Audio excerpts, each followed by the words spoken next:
We can agree that Palestinian lives and Israeli lives are equally important. They're important. Yes, they are. So let me move on to another area, and that is the Uyghurs and the Muslim community there, and some 2 million Uyghurs, many in the U.S. and many other. Wait, this is hilarious. Are you kidding me? Are you fucking kidding me? There's no way. Is she unironically going to defend Israel and then turn around and be like, well, what about the... Because, like, there is hypocrisy here from both accounts. I don't know what this dude's take is, but the majority of Muslim leaders around the world are straight up, like, completely turning a blind eye to Xinjiang, okay? Completely. Straight up. Straight the fuck up. Like, they do not give a fuck. They're like, we have America on the one side who wants to fucking murder us, and then we have China on the other side who hasn't done anything yet. Okay? So they're like, I'm going to keep my fucking relationship with China as well as I possibly can.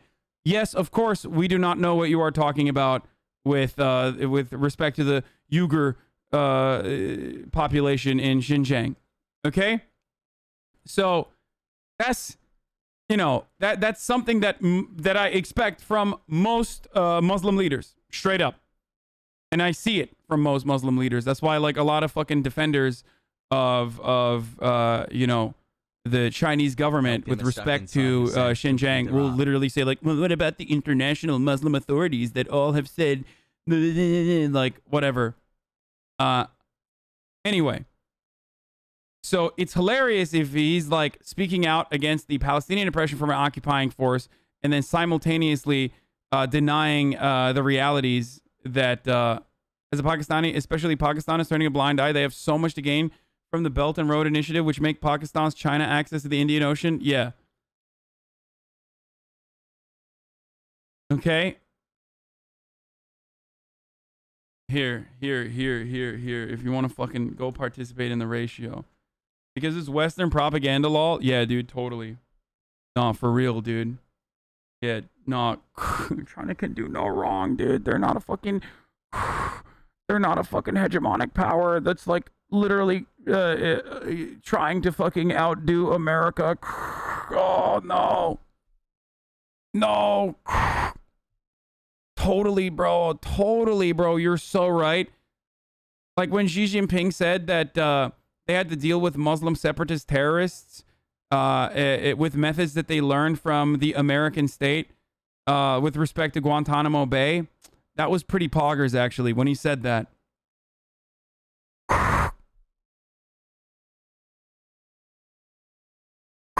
Right?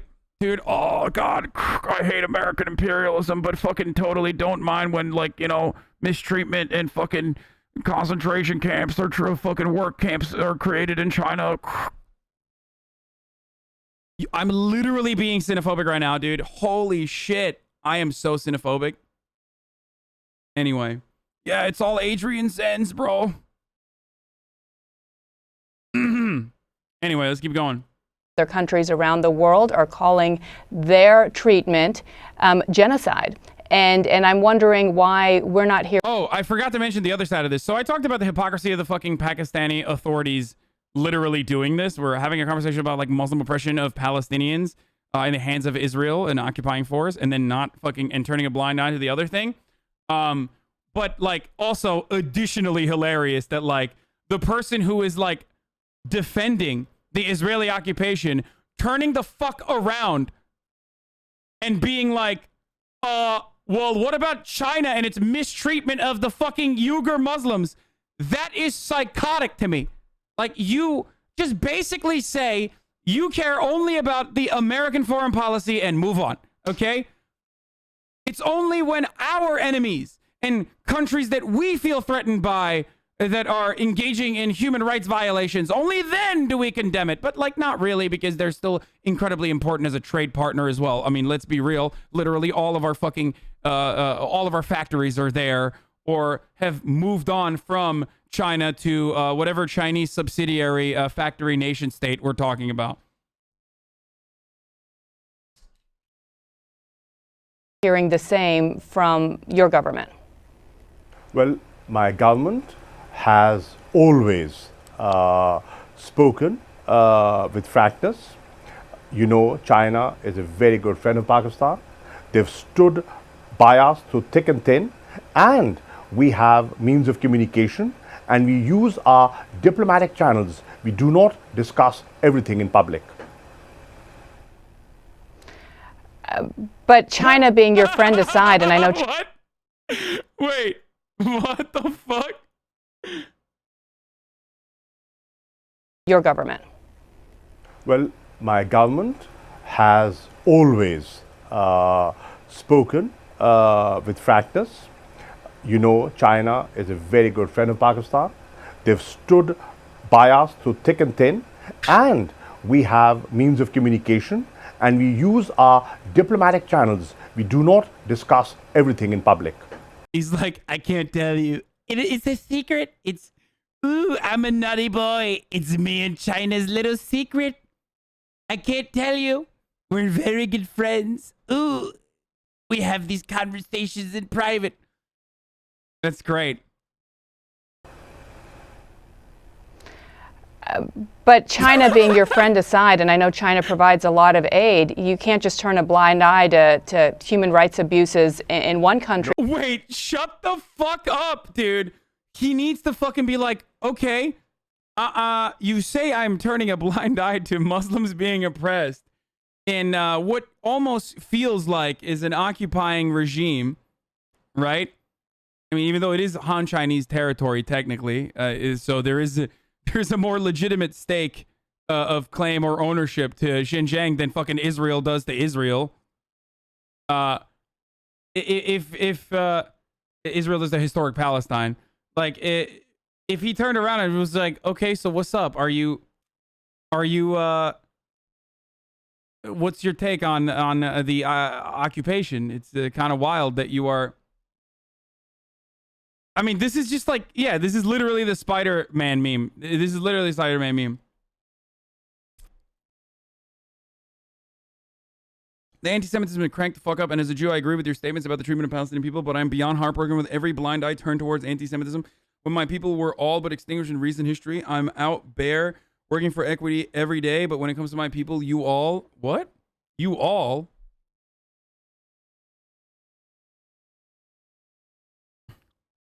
Hassle people, hey, hi, Chad. What do you mean, y'all? Did I run an ad at 4? Fuck me, dude. I totally forgot, didn't I? God damn it, I got too invested. Shit fucking happens all the goddamn time. Yeah, I forgot to run one at 4. I'm gonna run it right now. If you'd like to no longer see the ads, all you need to do is subscribe, boys. You already know what the fuck going on. Here's the 1-minute ad break now. You can subscribe for free with a Twitch Prime. Sorry, I forgot. I totally fucking forgot.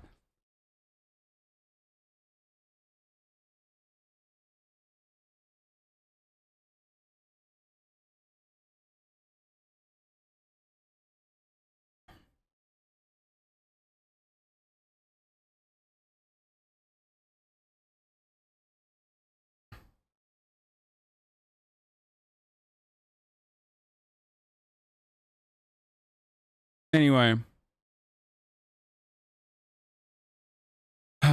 Twitch going fire you? No, it's fine.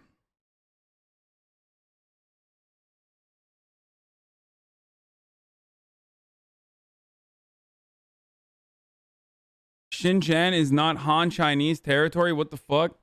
I mean, Chinese territorial claims as far as borders goes to Xinjiang is more robust, to say the least, than Israel's territorial claim to fucking historic Palestine. That's what I was saying. That isn't to say that, like, you know, China deserves to control Xinjiang. What I'm trying to say is that Israel has even less of a stake of ownership over historic Palestine.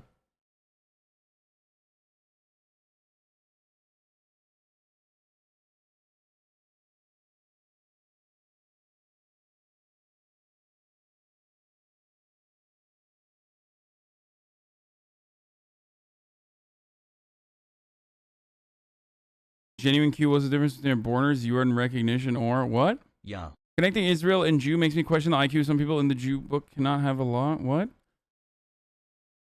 Hasan, East Turkestan, Pago. Okay, dude. Hasan recognizes it as an anti-Semitic trope, but does not understand the difference between saying Israel is controlling the media and Western media is pro-Israel. What a dumb himbo. I know English is their second language, but goddamn semantics matter. I already said you shouldn't word it that way, and I didn't word it that way, so I don't know why you're saying that, like, you know. I don't know why you're, like, criticizing me over a take that I literally said after repeating my take and acting like I didn't say that exact same take.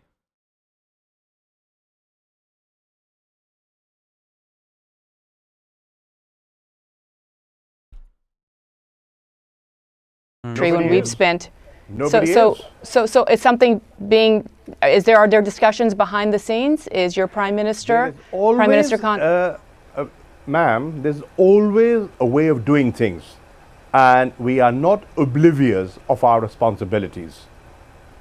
So what needs to be done then to the Uyghur community around the world that is listening to you spend a lot of time talk about human rights in Gaza? Question about their same legitimacy to human rights as well. Well, we have been advocating for human rights, whether they are in Gaza or in Indian occupied Kashmir. Look at the atrocities that have been committed in Kashmir. Does the world talk about it? How many people have talked about it? You know, let's be fair. You know, let's have a fair assessment of how much coverage has that got. Mr. Ambassador, I do want to turn to the pandemic, and we'll end. I'm not ambassador. I'm sorry, Mr. Foreign Minister. Let me turn to the pandemic and ask about the latest wave that we've seen in your country, in Pakistan. We've seen an increased number of cases there and deaths. What is being done? How alarming is that? And what does your country need to help in this fight? Biana, to begin with, Pakistan has managed, under the leadership of Prime Minister Imran Khan, the first wave and the second wave reasonably well. We're in the midst of our third wave. Now, if we draw a comparison of the situation in Pakistan and next door, you know, look at the situation on the, you know, what our eastern neighbors facing, there's a huge difference. You know, there are over 4,000 casualties on a daily basis. There's no winner. I'm not pitting you against India. I'm saying that every loss of life is a tragedy. Absolutely, it's a tragedy. Wait. But, like, I don't understand. Okay, this guy, what do you not know how to fucking talk about this? Like, do you not know how to talk about this? Just literally turn it back to be like, I thought we were having a conversation about fucking, like, he's a hypocrite, right? But even if you are a hypocrite and you want to defend your position, like, do a better job and just be like, why are we talking about this right now? Like, okay, answer me about what you feel about the IDF relentless fucking bombing campaign in Gaza, the world's largest open-air prison, which is a densely populated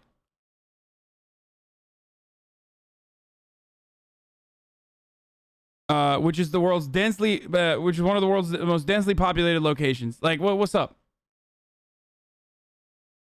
Tragedy, and we are sympathetic, and we offered help. You know, I offered help. We said, listen, these are human lives. We're in the same. Wait, this person deleted their tweet, but I think it's really funny because he said, what Hasan is basically saying is stop committing violence against Jews unless they're in the majority that support Israel, followed by a bunch of easily disprovable bullshit. What a vile human being. I wonder why they deleted that tweet. Maybe because they recognize that literally saying that, like, oh no, an overwhelming majority of Jews around the world support Israel's violent actions and violent occupation is probably not a good take. This is precisely what I was saying, by the way. Like, attributing ownership of Israel's violent fucking actions against Palestinians and the ongoing occupation is nothing more than a self-report if you are actually a Zionist who is trying to fucking do good, I guess, and have like a positive fucking statement here. Region, we are willing to It's help. fine, bro. You guys will figure it out, dude. Hey, listen, defenders of the occupation, I promise you'll be able to fucking figure it out, okay? Like, I know it's hard right now. I know it's hard right now. You're not used to this. You're not used to this kind of pushback. It's usually relegated to the fucking idiotic himbos of the media cycle, like myself, that fucking are in a corner far away and on their own. So you've never had to like actually engage in a social media campaign where, you know, people that otherwise are not fucking familiar with the story are seeing some of the most violent things that the IDF does. It's hard. Eventually, you will find better propaganda. Currently, though, it doesn't seem like it's working to just say, oh, you're being anti-Semitic. Probably is not working.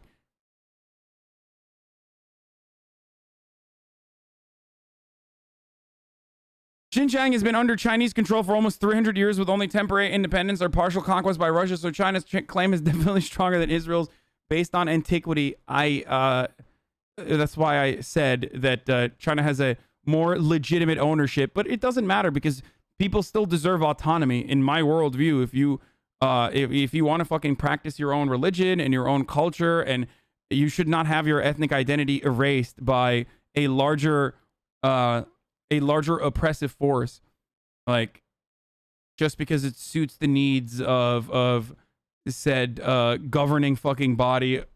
I don't consider that to be a legitimate fucking stake, which is why I said it's not legitimate, but it's more legitimate than Israel's claim to historic Palestine, for sure. Help. They did not respond, but our office still stands. What we Yes, erased by mass migration. That's why unlimited immigration in native land is bad. Thank you. Shut the fuck up, Caddy Vance, you dumb weirdo. You've had this conversation over. We've had this conversation last time. You sound like a fucking stupid reactionary whenever you say that.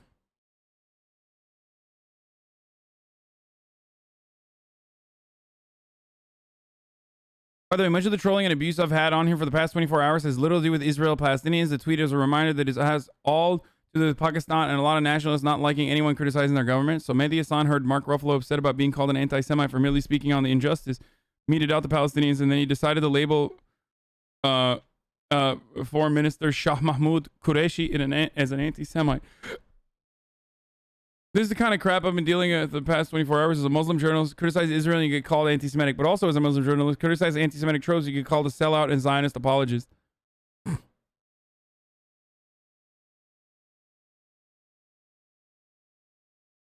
Saudi's buying Trump. It's arrived. I see some people trying to defend the Pakistani foreign minister's remarks as anti-Israeli and not anti-Semitic. But let's be clear, if you're accusing Israelis of having deep pockets of control in the media, then yeah, you're invoking some pretty anti-Semitic slurs. Sorry. Wait, what the fuck is this? Did you post the blue screen today? No, motherfucker.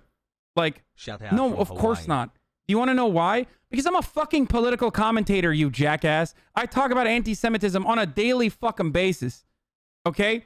So I don't need to post a black square for Black Lives Matter, and I didn't. And not only did I not do that, but also criticize fucking stupid people who were duped into doing such a thing. I also am criticizing the blue squares for stopping anti-Semitism. Like, it's so stupid. It's just fucking slacktivism. It's virtue signaling. It's idiotic.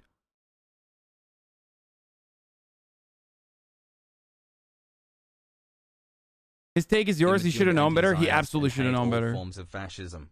All my homies hate Zionism. Free Palestine.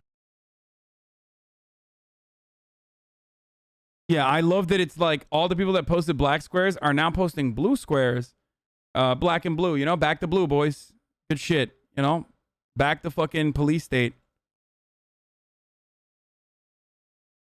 Wait, where did my fucking response go? Oh, here it is.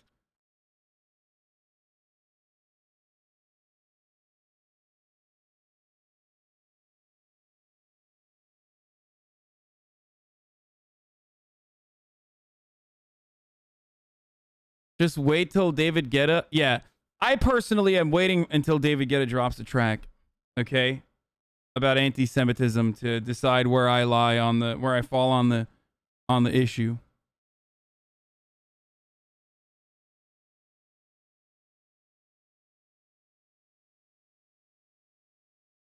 Eventually, David Guetta is going to drop the hottest fucking track that will literally have anti-Semites quaking, dude. Hey, Shout out to anti-Semitism.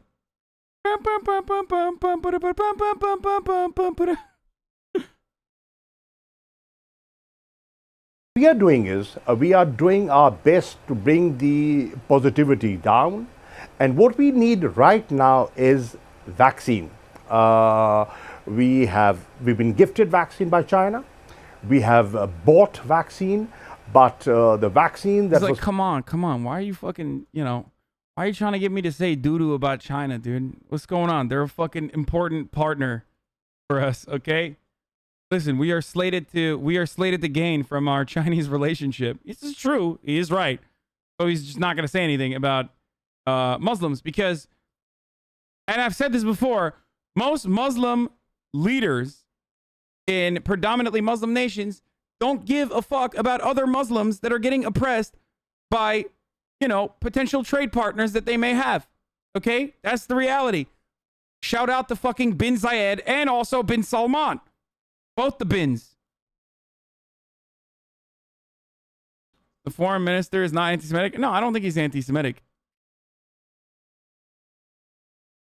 was promised to us through COVAX did not come in time, and what we need. I said this already. I said this already. Hasan is anti-Semitic. You're literally an anti-Semitic. Shout out to anti-Semitism. Shout out to such a stupid clip, dude.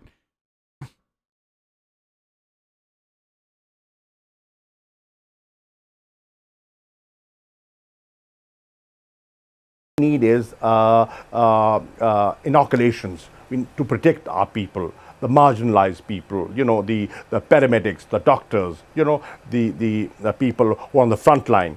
So that process is going on. The numbers are increasing, but we need help. Mr. Foreign Minister, thank you so much for your time. I would just ask you personally to please avoid using anti-Semitic tropes. Oh, shut the fuck up, dude. That you used at the beginning of our. Oh God, look at the tone. Like, oh God, she's like so fucking annoying. Oh my God. Oh God, you are terrible, dude. You are so fucking terrible. So patronizing. Like, Listen. Did he actually fucking say something that could very easily be misconstrued or weaponized by anti-Semites? Absolutely. Okay, it is a trope. That's the fucking trope, boys. It's the truth. That is an anti-Semitic trope. Okay, that Jews control the media, they have deep pockets, blah, blah, blah. That's a trope. And you have to fucking immediately qualify your statement, and he didn't do a good job. As the foreign minister of fucking Pakistan, you should know better, dude. Come on. And yes, I think that Muslims who are speaking for Palestinians should know better. They should. I put them at a way fucking higher, like, I have way of a higher barrier for people like this. Sorry, it's just the truth, man. It's just the fucking truth. It sucks, but it's the truth.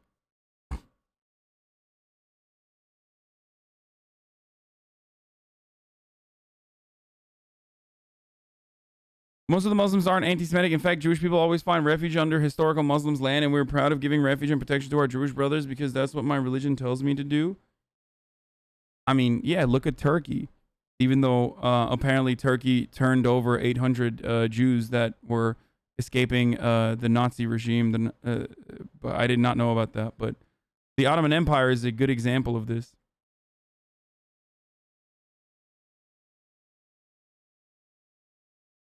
What should he have said instead? I already fucking repeated it like 11 times. I don't want to talk about it more. Oh, okay.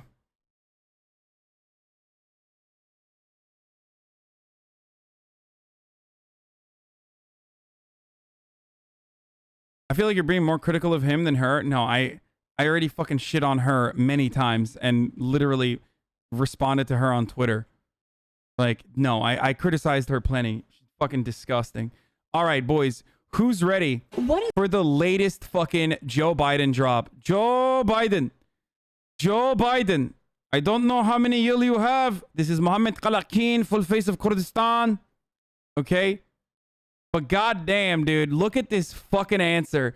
It's incredible. This is immaculate. I have never heard someone respond to a question with such grace. He's like a ballerina. Watch. What is your message to Democrats who want you to be more confrontational with Israel, and specifically to those that are saying that there should be an end to arms sales? I mean, do you recognize that there's been a shift, an evolution in your party, Mr. President, in the last 20 years on this issue?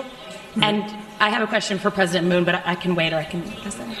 There is no shift in my commitment, the commitment to the security of Israel, period. No shift, not at all. What is that weird background noise, dude? It's kind of I tell you what, there is a shift in. The shift is that we still. There's a shift in my bowel movements, Jack. BRB, gotta go. Gotta go.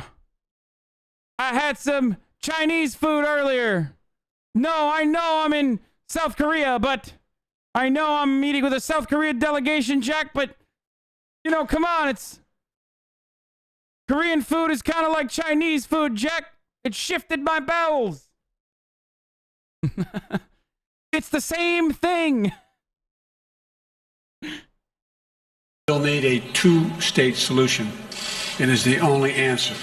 The only answer. And what I'm convinced of is that we can now move, as I did even before I was able to negotiate, before the ceasefire was negotiated, that I made it clear that I spoke with President Abbas. We're going to make sure that we are going to provide for security in the West Bank, and we renewed the security commitment, as well as economic commitment to the people on the West Bank. I also indicated to the Israelis that I thought it was very important that they stop in Jerusalem this intercommunal fighting that is by extremes on both sides. Dude, he fucking said, stop it! Stop it! While also simultaneously giving weapons to Israel to the tune of $735 million, while also continuing, of course, $3.8 billion in annual support to Israel, while also simultaneously blocking not one, not two, not three, but 4 UN Security Council ceasefire agreements. Literally and deliberately and single-handedly doing that so that Israel can continue its bombing campaign without genuine criticism from the Western nations. But, you know, there's people on both sides, Jack. I say it's malarkey to claim that I care about only one side.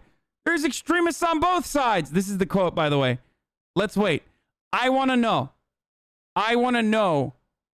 what the extremists look like on both sides. Are you guys ready for this? Because it's going to be fucking epic, dude.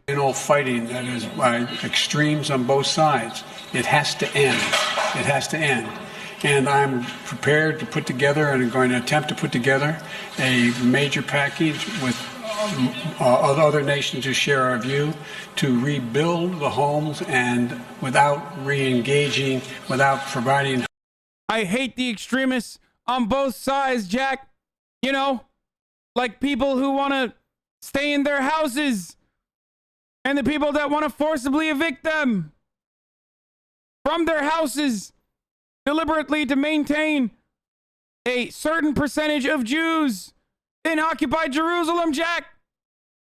One is forcible displacement and ethnic cleansing. The other is just living in your house after you've already been displaced originally, Jack. Extreme. Hamas the opportunity to rebuild our weapon systems, rebuild the Gaza, rebuild Gaza. And they need the help, and I'm committed to get that done. And so I don't, and I think that, you know, my party still supports Israel. Let's get something straight here. Until the region says unequivocally they acknowledge the right of Israel to exist as an independent Jewish state, there will be no peace. What is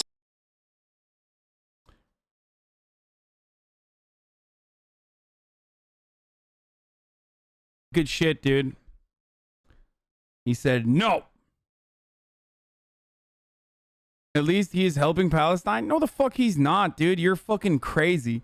And he's not going to help Palestine any more than like America historically has like given just a modicum of fucking aid that they give to Israel exclusively so that like Palestinians aren't completely starved. This just reminded me that my ninth Get the fuck out of here, dude. He's helping Palestine. Like what? Oh, I didn't realize they were building a fucking Iron Dome for Gaza. I wasn't anti-Semitic enough in my debate. I didn't realize that they were building an Iron Dome for Gaza and also giving the Gazan authorities rockets so that they could fly and engage in the same kinds of rocket campaigns that Israel engages in, you know, so that their fighting is more deliberate and not just random rocket fire everywhere.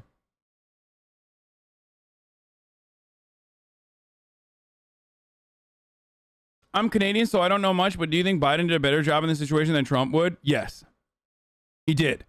And it's still miles beyond what is necessary. Like what a honest broker would do in this situation. Okay? And let me tell you why. The ultimate reality, like the ultimate fucking chaos that ensued happened partially because Donald Trump moved the embassy to Jerusalem. Okay, the American embassy to Jerusalem, solidifying Israel's occupation and like literally recognizing that as Israeli territory against the international community. This is a violation. This is not a real thing. Like it's not. It's a Easter Bunny. It's like recognizing the Easter Bunny as a legitimate political figure. Okay, it's madness. But of course, people in Israel loved that. They were super fond of that. I think Bibi Netanyahu, guided by a bunch of different factors here at play, including his own inability to form a coalition government and his own ongoing investigation into corruption, which would lead him to go to jail if convicted, if found guilty, when he definitely is, created an opportunity for him to basically increase the pressure on the Palestinians, which Israel currently has sovereignty over, unfortunately. Increase that cruelty with the full knowledge that like there will be retaliation, and then that retaliation will justify in the minds of the international media the eradication of 300 Palestinian lives, which would then further embolden his base of support within Israel, because nothing riles up Israelis like a good old fucking bombing campaign. It's just the truth. And by the way, unfortunately, that is the reality if you look at the fucking polling data coming out of Israel currently. And look no further than Benny Gantz, who is supposed to be the liberal antithesis to fucking Bibi Netanyahu, who ran on his atrocities, his war crimes, when he was originally running against Bibi Netanyahu. Now he's also saying it's not time for fucking, it's not time for politics now. Okay?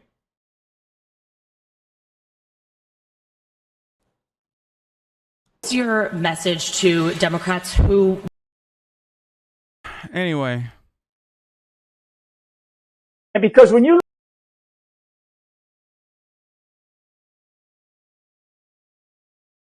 Anyway, so I'm like, I'm upset. I'm upset with everyone and everything here.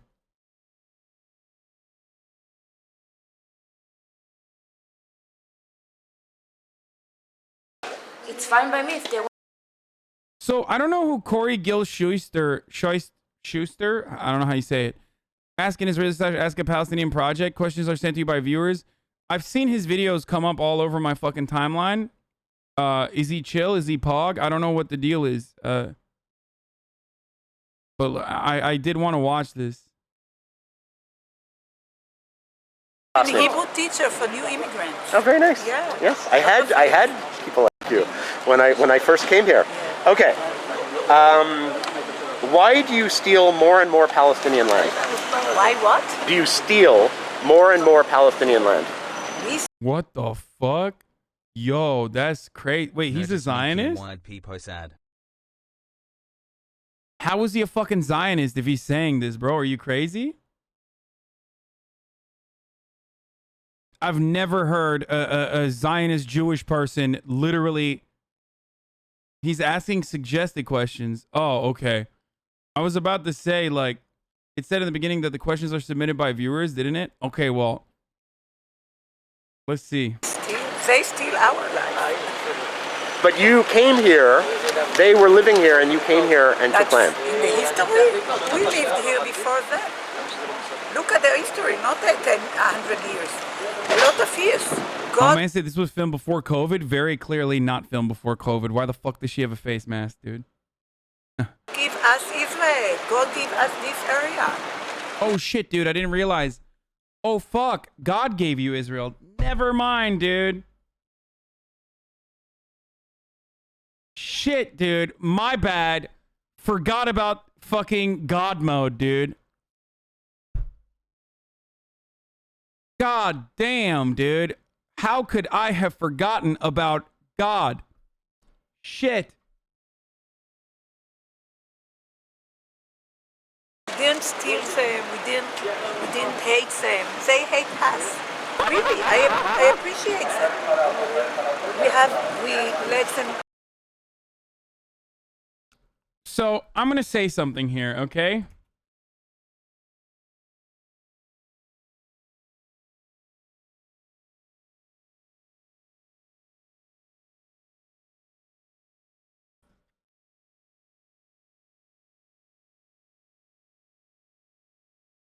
So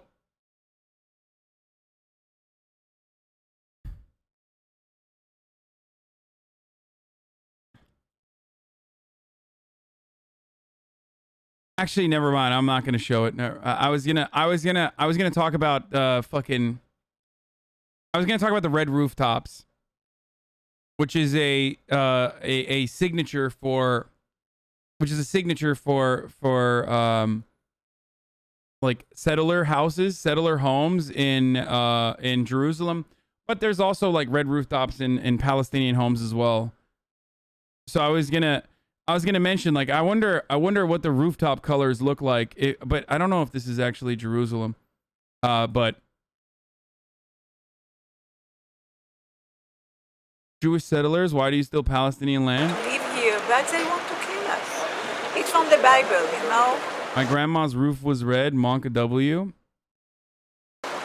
למה אתם, יהודים, גונבים יותר ויותר אדמות של פלסטינאים? לא, אתה לא רציני. אתה אמיתי עם השאלה הזאת? זה השאלה שבאה מחו"ל. ארץ ישראל זה מדינה יהודית. אנחנו לא גונבים, הם יכולים לחיות פה, וזה לא אמור להפריע לנו. It's literally a lie, dude. You know, they can live here. It doesn't bother us, but that's also why we have, like, fucking checkpoints. Purposely, that's why we've built... That is why we have built settlements specifically and deliberately on fucking hilltops surrounding the occupied territories and built roads that straight up go in between said Palestinian land exclusively so we can harass them and make their lives way fucking worse on a daily goddamn basis, dude. אומרים שיש, נגיד, בגבעה, שלוחים שעושים התיישבות חדשה, משהו, מקום חדש, שזה זה היה האדמה של פלסטינים. זה לא האדמה שלהם. איך אתה יודע? אני אגיד לך, הפלסטינים...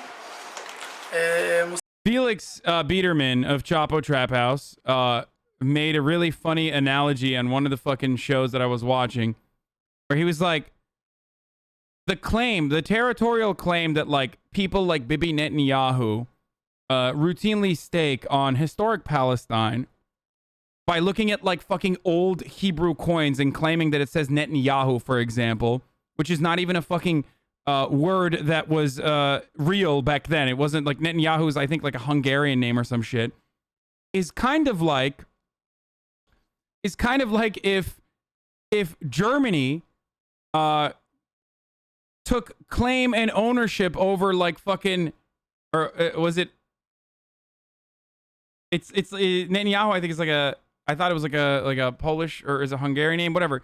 If Germany decided to take a claim over the Rhinelands, is that what he said? I don't fucking remember. But he was like, there's German coins. There's like antiquated German coins from like the fucking barbarians. And if they decided to like overtake Russian territory and then turn around and send like people of German descent from Wisconsin to Russian territory because of ancient German fucking coins that they found. Can you imagine if motherfuckers like German motherfuckers from Wisconsin were like, hey, how are you doing? This is actually my land now. Don't you know? Well, you know, we've decided that we found ancient German coins in this land here.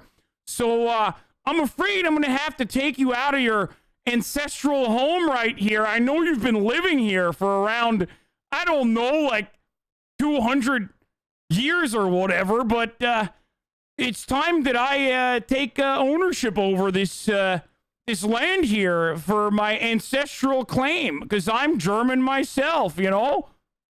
That's Canadian, not German. No, motherfucker, I'm doing a Wisconsin accent, and it's actually pretty fucking solid. I literally just nailed it. Yeah. Yeah, as a Midwesterner, I appreciate the accuracy of your accent. Dude, that was a fucking perfect Midwestern accent. Oop. Hey, I'm sorry, but gonna have to take care of business here. It's mine now. Living in Wisconsin, I appreciate the accuracy. This is slender. Yeah. Or like Italians are like, hey, I found the Roman coins here. It's a time to restore the powerful Roman Empire. We are taking historic Palestine back for ourselves, you know? And you are a being incredibly fredophobic.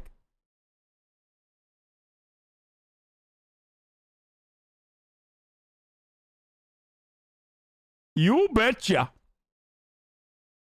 No, but seriously. Seriously. Could you imagine it fucking working that way? Like, we're just like, sorry, we found coins, boys. Have you been living here for hundreds of years? And we originally literally ripped you from your home in the Nakba and purged you from these lands so that the Jewish people that we immigrated here could live in those homes that still exist, and you're still alive, and you can't return to those homes.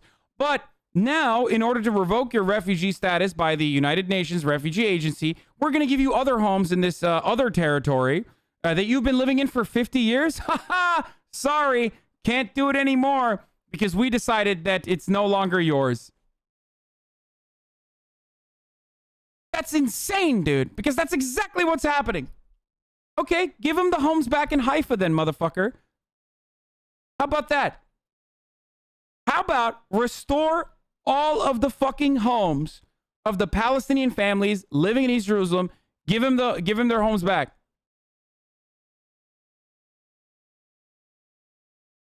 No. It's a good start. It's the least you can do.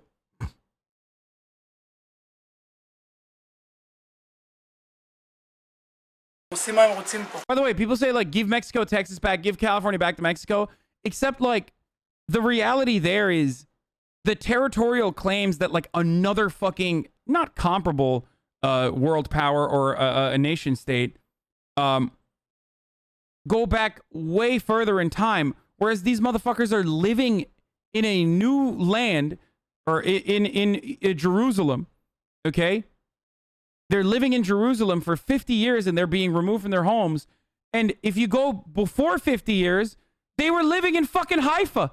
So, like, it's crazy. It's a crazy fucking stake. It's a crazy statement.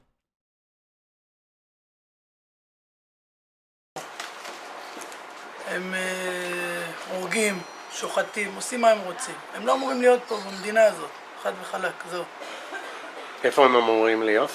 Bro, one moment my dude is like, come on, we can live in peace and harmony together.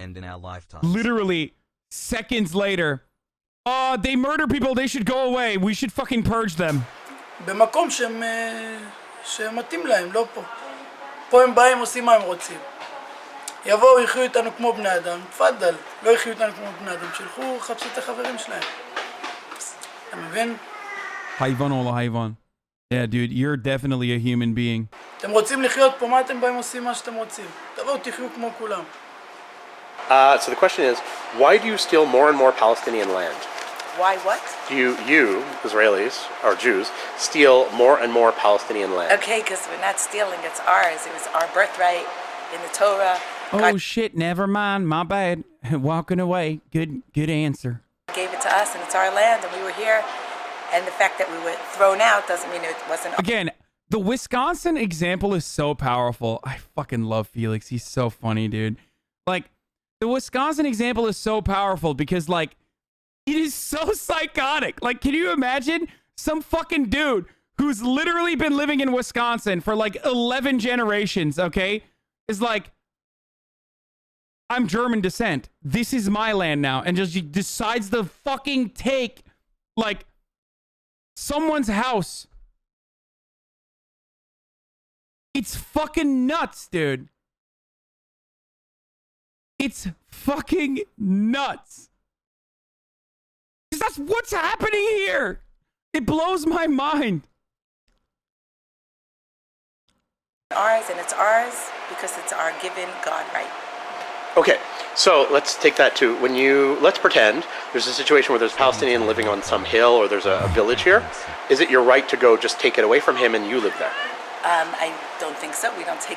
By the way, the question here is anti-Semitic. The phrasing of this question is anti-Semitic on purpose, probably. I assume it's deliberate. Like, why are Jews stealing land?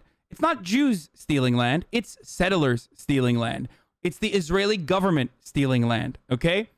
So I think that that's probably a reason why, like, look how fucking anti-Semitic people are or whatever the fuck. I don't know. I'm a little confused by these videos because it's actually pretty good. Take away land from Palestinians, but they can't... Oh, that's what they think. That's the idea. But they can't prove it's theirs any more than we can prove it's ours. And I don't think that's ever done. That Palestinians... It's literally not true. Literally not true. ...are knocked off their land. Literally not true. Like, what do you mean? Are we... Is there a shut-off date at 1948? Is that when... Can we not go back further before 1948? Like, who was living in the fucking villages that you destroyed and then resettled with Jewish people instead? Is 1948 when time started? I mean, there's motherfuckers that were alive. There are people still alive that are older than the state of Israel. I just want to point that out. Like, we are not that far removed from the inception of what we know to be the state of Israel.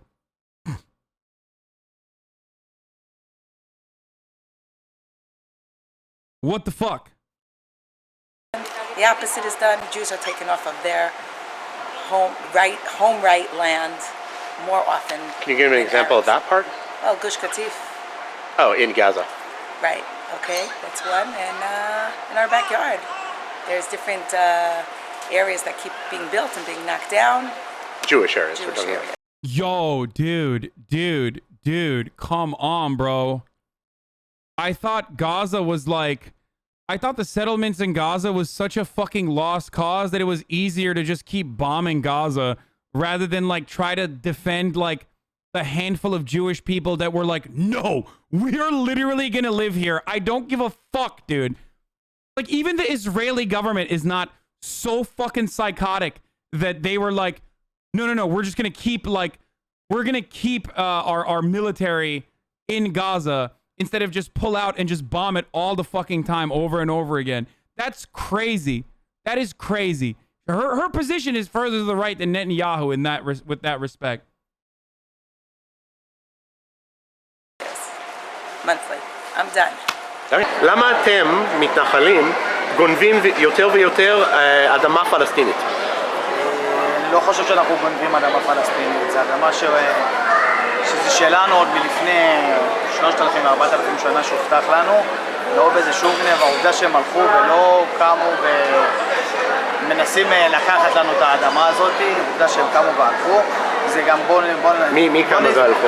הפלסטינים, ובואו ננסה לעשות... רגע, מתי? רגע, שנייה, בואו נעשה שתי השחזור בהיסטוריה, הירדנים היו פה לפני כביכול שקם מדינה...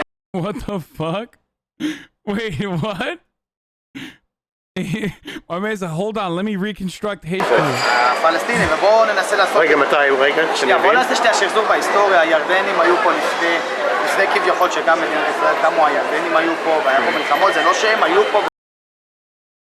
Wait, what? Okay, the craziest thing in this video is not even like what he's saying, but instead he decided to get this part of his hair buzzed.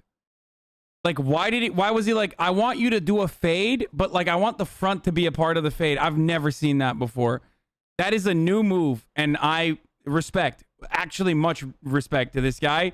He's literally like, he's not only revising history, but also revising the way that human beings operate with hairlines. Congratulations. That is a full fade, straight up. I've never seen something. I've never seen something like this. Respect, straight up, respect. Having said that, though, his hairline might be ridiculous, but what's not ridiculous is the top of the hour ad that you're about to see. Now, of course, if you don't want to see the ad, you can subscribe with a $5 subscription, or you can subscribe for free. There will be no ad time at the top of the hour revisions here. Okay? So, you know, get those primers, and here's the fucking ad break now. והיה להם, זה לא היה שלהם, זה היה תמיד בשליטה של מישהו אחר. מדינת ישראל תמיד הייתה במלחמות מכל העולם שהיו... Bro, the moments that he's talking about, as far as like, oh, this territory was like never actually controlled by Palestinians. It always was like under control. Like, he's not wrong, except at that stage, it was literally like 3% Jews living there. So what the fuck are you saying? Like,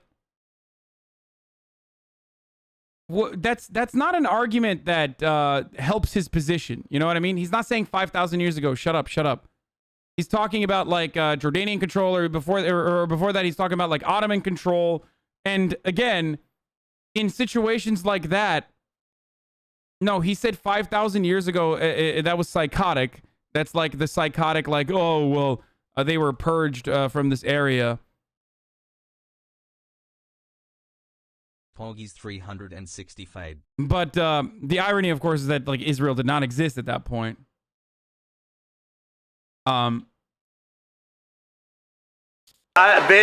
נגיד, ניקח דוגמה של מעלה אדומים. היו פלסטינים פה לפני. אני לא יודע, כאילו, אני פה בסך הכל 5 שנים במעלה אדומים, אני מירושלים במקור, ותמיד יגידו לך, היו פה או לא היו פה, זה מלחמה שתמיד אפשר להתווכח עליה. אם היה הוכחה, שאני לא יודע באמת אם היו, כי אנחנו באמצע, מעלה אדומים אמצע מדבר, אז אני לא יודע אם היו, נגיד בדואים או משהו, נגיד שהיו, מה אתה אומר על זה? אני לא יודע, אני לא יודע את ההיסטוריה כל כך עד הסוף שאני יכול לענות לך תשובה. Why do you steal land from the Palestinians? This is a question related to history, yeah? And stealing is not the word, it's conquer. We conquer. Every... Dude, that's crazy, dude. Listen, if you are talking about history, if you're talking about conquering from the point of view of like history, it's easy to say things like that because we do not have a close association with like the fucking Ottoman Empire and the sacking of Constantinople, right? That's why you can get away with saying shit like that.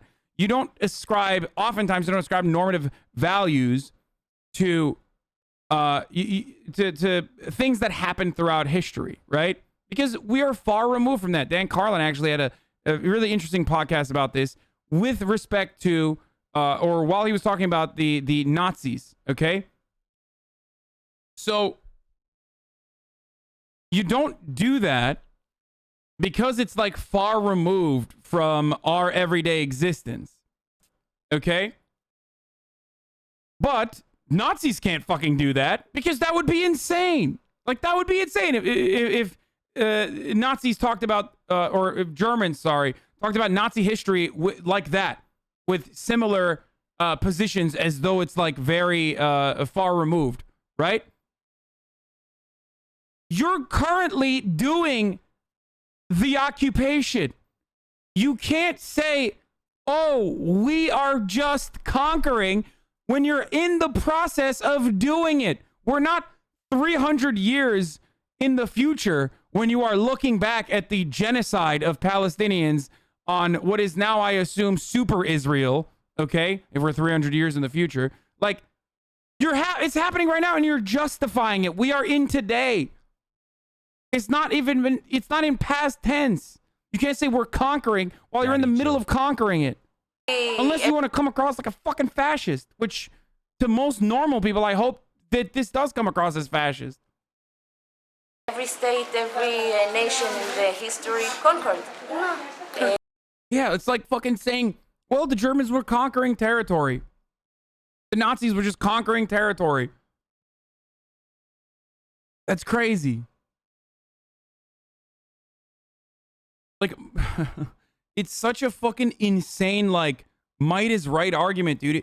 Like, how do people not recognize that this is like straight up super duper reactionary rhetoric? Like, this is just like, this is how conservatives speak about shit.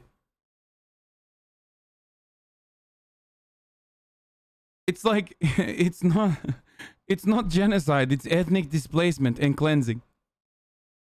So we conquered the territory of the Arabs. They left, so now it's ours. Now they want to take it away in their own way. It's fine by me. Okay, so what do you mean it's fine by you? It's fine by me if they want their territory back, so they fight for it. If they bomb... Whoa, what the fuck? She's like, she literally said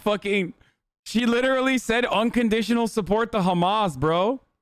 That's crazy, dude. She basically was just like, yeah, no, of course they're gonna bomb. They wanna conquer it back, dude. What the fuck? Listen, at least she's consistent. That's kind of weird, but how they bomb, they kill, their own way. So you can even understand? Yes, I can understand. Okay. So what do you think should happen then? How do we stop? If let's say the goal is to end violence. Okay. How do we do that? Like we as a people, we as a country, we as a Whatever you think. I don't know. We want to hold the land, yeah? I don't want to release my home.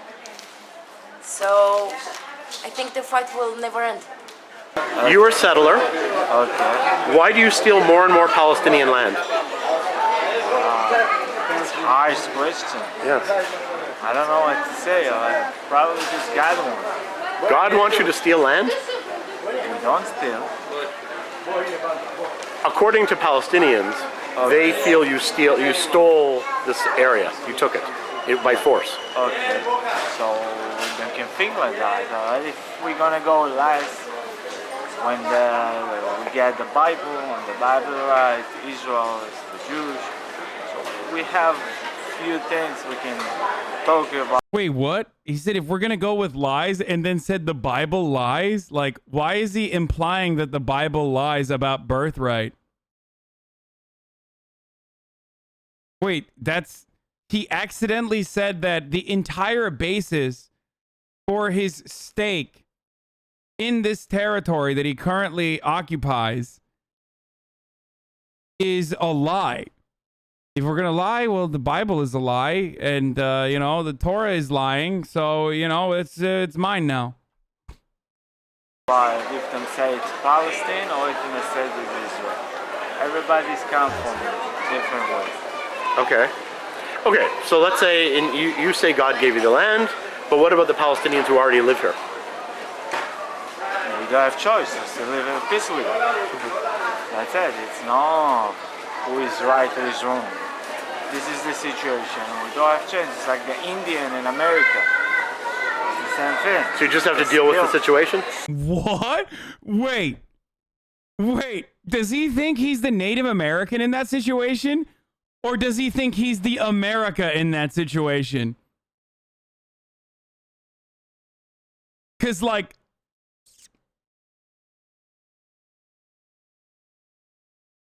I would be surprised if he's saying, like, no, we're doing ethnic cleansing. Like, I mean, or maybe he is saying it and it doesn't give a shit. I don't know. I'm actually weirded out by this, by the clarity in this 3 months hassle. He thinks he's the America? Wait, he's saying he's the America? What the fuck? Who is right, who is wrong? This is the situation. We don't have chance. It's like the Indian in America. It's the same thing. So you just have to deal with the situation? למה את בתור מתנחלת גונבת יותר ויותר אדמה פלסטינית? א', איך אתה יודע שאני גונבת? לא יודע. בגלל שאני גרה בשטחים. כן. יכול להיות. Maybe.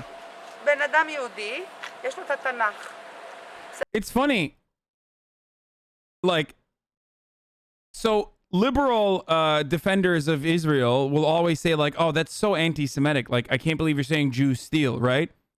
But when you ask, like, Jewish people in Israel, they are like, there is no, like, oh, this is anti-Semitic. What you're saying is anti-Semitic type defense at all. They're just like, yeah, of course. Yeah, I took this. It's mine. Might is right. Shut the fuck up. Bible equals win. That's the difference between the attitudes that people in Israel, in the occupied territories have versus people in the international community have towards Israel. There is no need for a justification beyond Bible equals win.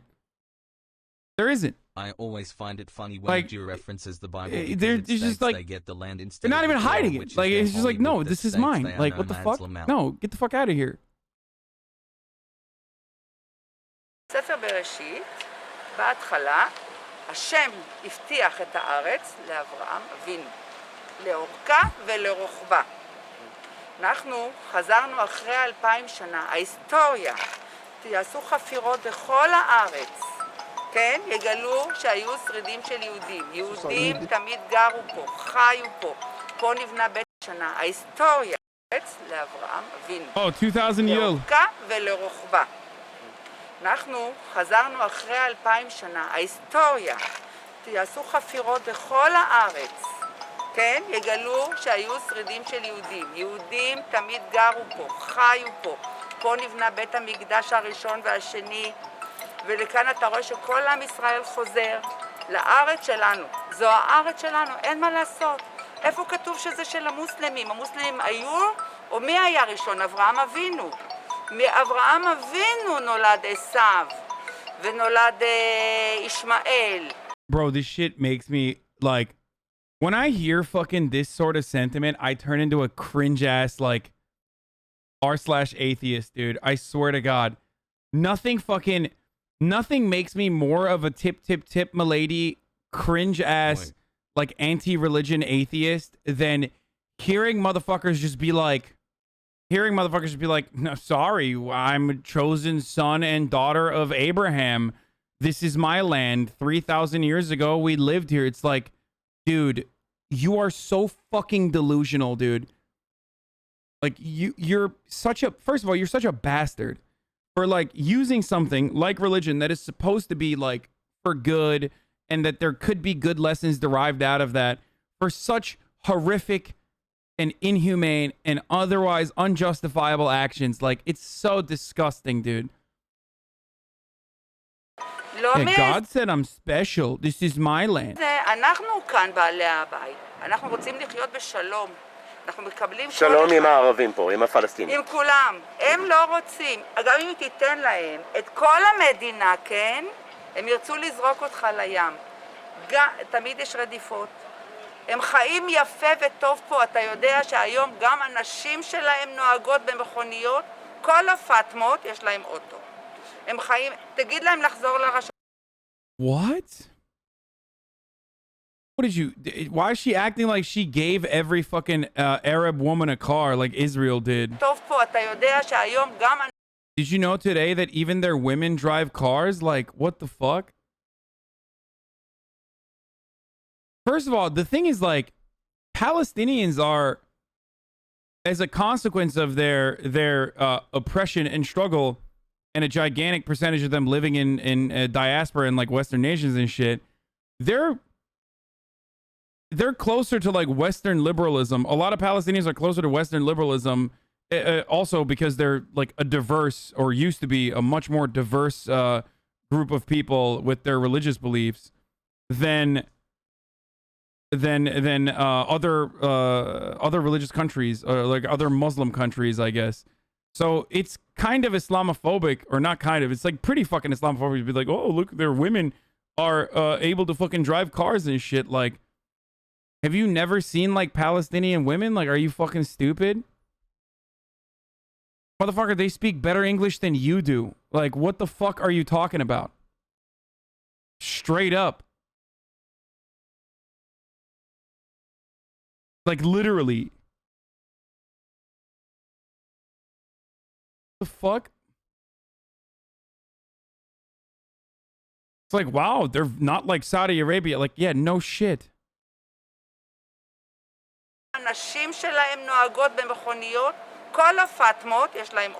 Every Fatma has a car. And if you tell them to live under the Palestinian Authority, by the way, every Fatma has a car. I wonder what Fatma's fucking car license plate looks like and why it's different than yours. Have you ever wondered why Fatma's license plate is different than yours? You fucking asshole. You pig. Every Fatma. I wonder where Fatma can go with her fucking green license plate, where you can go with her yellow one. Who knows?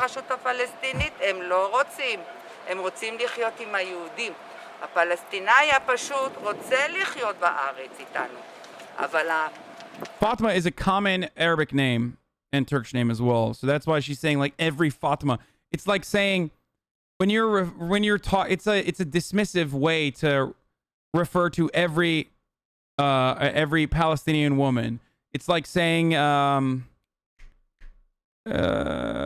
it's like if you were to fucking be like, you know, when you're talking about like black people, if you were like every Tyrone has a car or something like that, you know what I mean? It's like she's being like dismissive and racist, okay?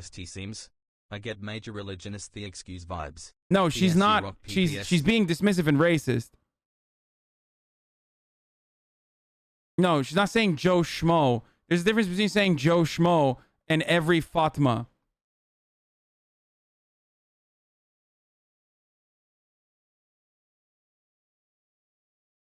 She means the Arabs from inside the Israeli border, aka the 48 Arabs. הגדולים שלהם, כן? הם מחרחרים את הריב, ומזה הם חיים. כי למה? כי השם יצחק ברך את עשיו. על חרבך תחיה ועל חרבך תמות. רק על החרב הם יודעים לחיות. הם רבים והורגים ורוצחים, וזה הדרך. ואין מה לעשות. אנחנו מארחים אותם בארץ שלנו. We host them in our land is incredible. Again.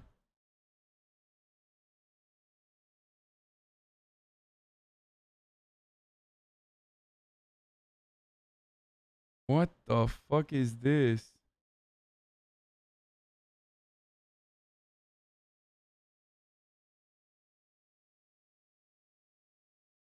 Oh my god. I'm sorry. My friends keep fucking sending me... My friends keep sending me fucking blue squares on Instagram to trigger the fuck out of me, okay?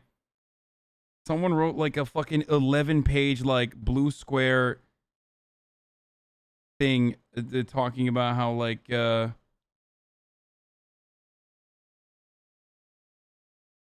Israel and Palestine, hashtag stop anti-Semitism, hashtag stop Jewish hate, hashtag stop Jewish violence.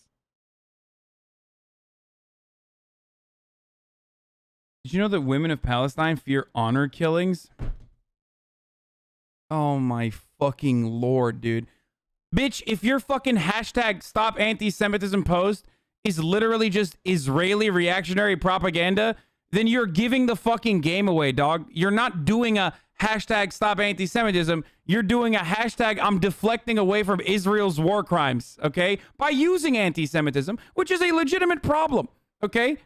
That's so disrespectful and fucking awful, dude.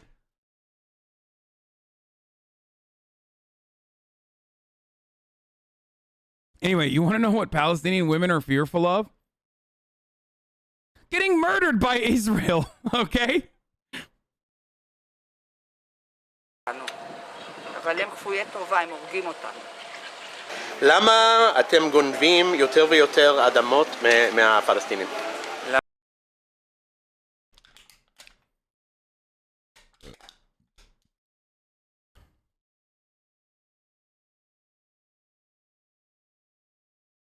I thought you were going to say 16 and Hamburg. What if the Palestinians asked to join the United States of America? What would happen then? Good take, dude. Yeah.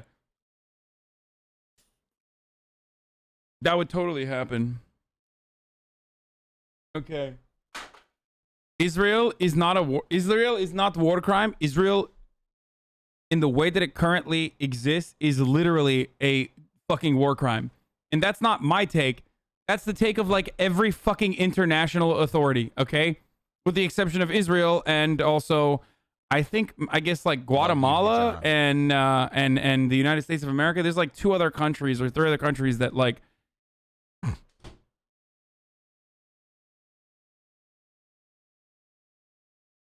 US does not fund wars, Kappa. Straight up, like Israel's existence right now, in the way that it currently exists, is a literal ongoing war crime. It's the truth. What do you mean? Doesn't most of Europe recognize Israel? No, I'm talking about Israel's current existence, man. Goodness, I just want there to be peace.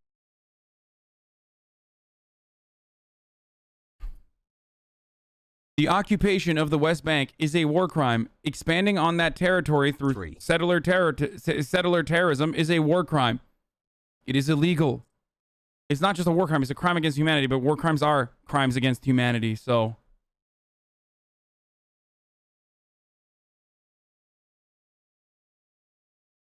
Yeah, it's like El Salvador, Guatemala, and like fucking...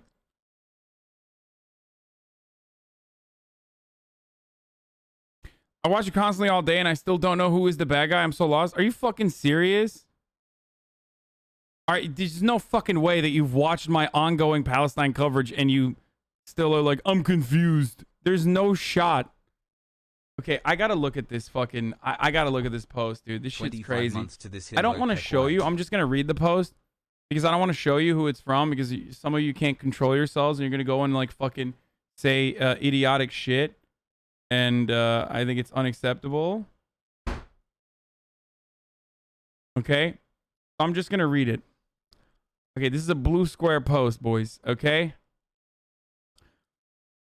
Israel and Palestine. First, let me say how happy I am that we have a ceasefire between Israel and Hamas at the time of this writing. Although this makes me happy, I wonder how much damage has already been done. And how will we defeat the mounting anti-Semitism that has become grossly apparent? Being Bro, LGBT in Palestine come on, dude. Are you fucking serious? Like, that's the main takeaway from 300 Palestinians dead. 300 Palestinians died. 65 children died. Like, 11 important infrastructure buildings totaled. It's not Ben Shabibo. It's not Ben Shabibo. It's not. It is fucking psychotic, dude. It is psychotic. Like, anti-Semitism is legitimately a problem. I can't repeat this enough, okay? I talk about this all the goddamn time. But that is a psychotic fucking take. Especially because you are merging the 2 ideas together.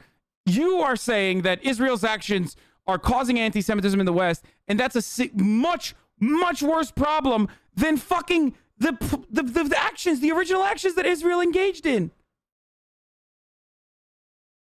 Okay. What is happening right now around the world shows us that this has very little to do with Israel. I'm sad and surprised by the silence of so many friends, so many people, influencers, friends, businesses spoke out publicly against so much wrong and hate this past year, i.e. hashtag BLM, hashtag stop Asian hate. Now silence when it comes to a known and recognized Islamic terrorist group, Hamas, whose whose public position and objective calls for the obliteration of Israel and the killing of all Jewish people all over the world. Did you forget that the attacks on 9/11 were committed by another Islamic terrorist group, Al-Qaeda? Hamas is the enemy of Israel and the enemy of innocent Palestinians. Hamas has capitalized on the unrest that unfolded after the Sheikh Jarrah court hearing. It is sad, unfortunate. Yeah, let's talk about the Sheikh Jarrah court hearing, motherfucker. Why aren't you mentioning what happened in that court hearing? Oh, it's just a simple eviction, and Hamas took advantage of this.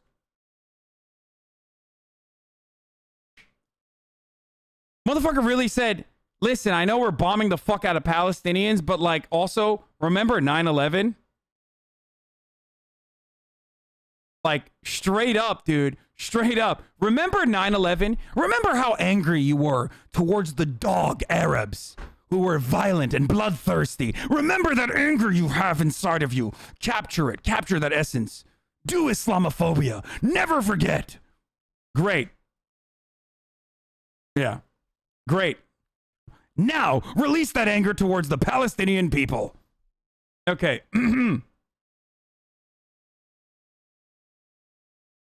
Like, this is a fucking bloodthirsty screed, dude. Holy fucking shit. This is like, this is blood libel against Arabs and Islam and Muslims in general, okay?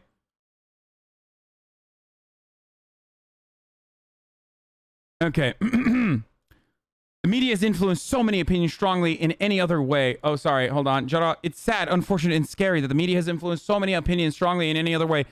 It's sadder that the media has influenced opinions in a different way rather than, I don't know.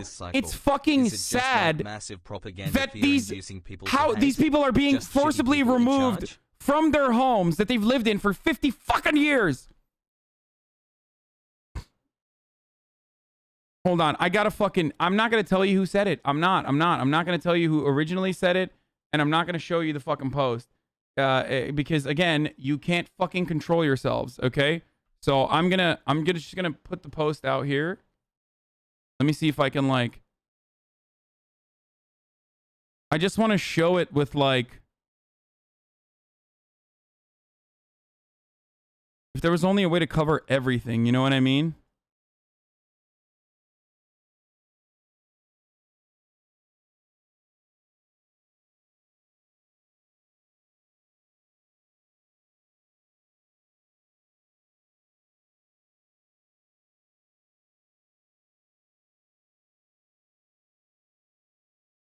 No, I'm not even going to do it. I'm just going to read it to you. I'm just going to keep reading it.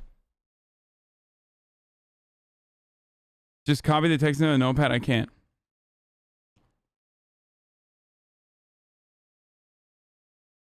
Consume the wealthy. Wait, hold on. I got an idea on what to do.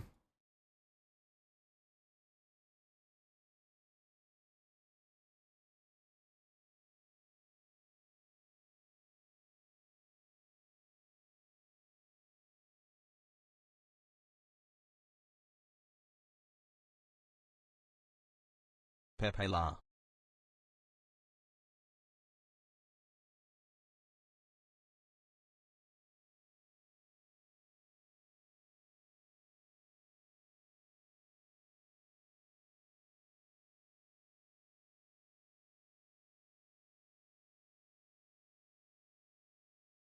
Hold on. How the fuck do I add filters onto this thing? Opacity, maybe?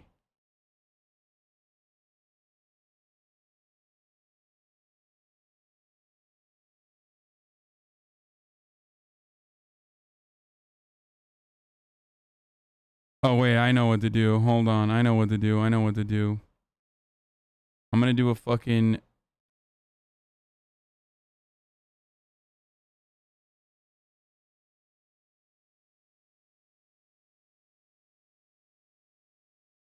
I'm gonna do a window capture.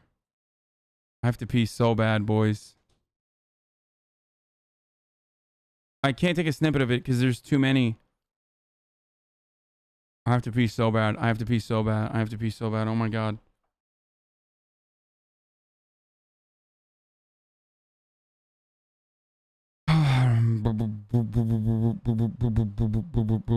Okay.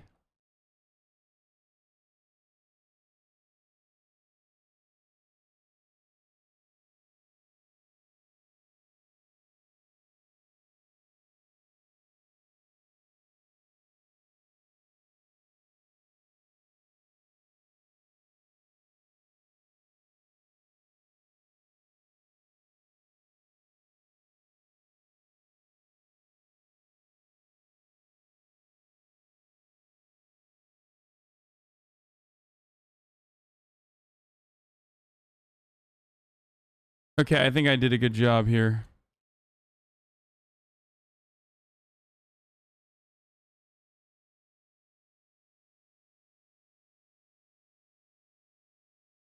"7 months, let's fucking go." Also Mass Effect this evening? Okay, I got it. I got it. Boom. Okay. I have to pee real quick. Actually, I have to pee. I'll be back.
Okay, first let me say I'm so happy to have a ceasefire. You already know that. You already saw that.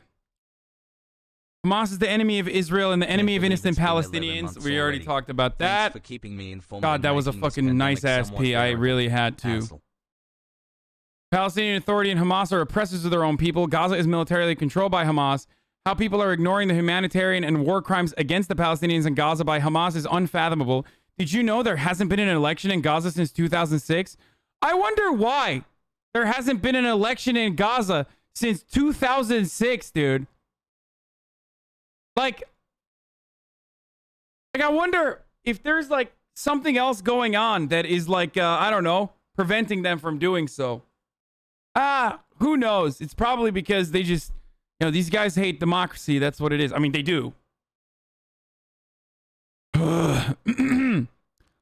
Hamas is the enemy of Israel and the enemy of innocent Palestinians. And scary, the media has influenced so many opinions strongly in another way. It's the rhetoric and influence by media activists and influencers that gives rise to anti-Semitism and hate crimes against Jewish people that we are seeing all over the world. How many people will be on the wrong side of history? I don't know. How many people do you think should be these uncritical, unconditional supporters of Israel's fucking war crimes against Palestinian people? Depending on your answer to that question, you can find out how many people are on the wrong side of history. Shame on you. The Palestinian Authority and Hamas are oppressors of their own people. Gaza is militarily controlled by Hamas. How people are ignoring the humanitarian aid and war crimes against the Palestinians in Gaza by Hamas is unfathomable. Yeah, I wonder. It's fucking incredible, dude. I love when people are like, I cannot believe that they are ignoring the war crimes of Hamas against the Palestinian people. Motherfucker, they don't give a shit about Israel's war crimes against Palestinian people. Why would they even start talking about like the fucking Hamas war crimes against their own people, I guess. I don't know what the Hamas war crimes are against their own people, but anyway.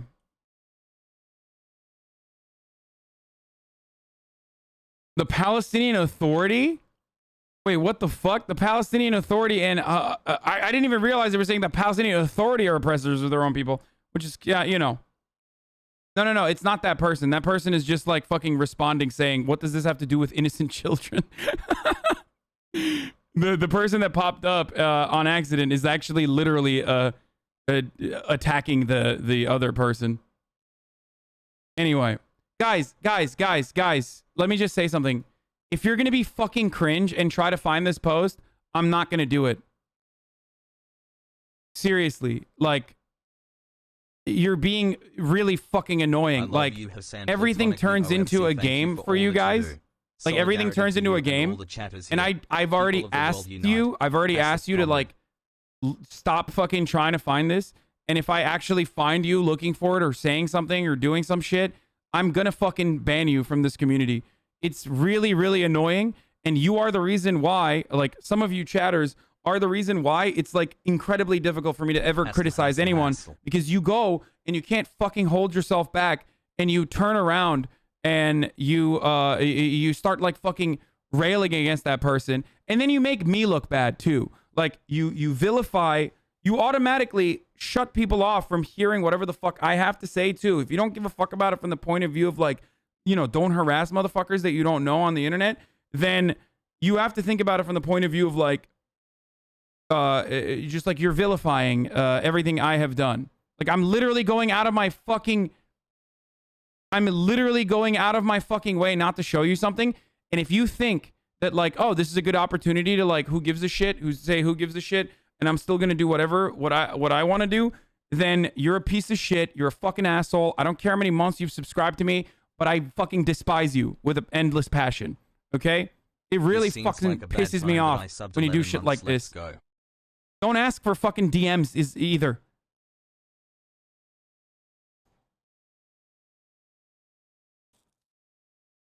Daycare in full swing. Chatters, please exercise self-control. After 17 days, a new law will come into force in Germany. This paragraph will integrate an upload filter in all platforms. We from Germany will no longer be able to see your streams. We are lost. What? Why? Hold on. What the fuck is wrong with my goddamn camera again? Okay. The Palestinian Authority and Hamas are oppressors. Did you know Palestinians from the LGBTQ community flee Palestine for Israel because they fear for their lives? Oh, really interesting.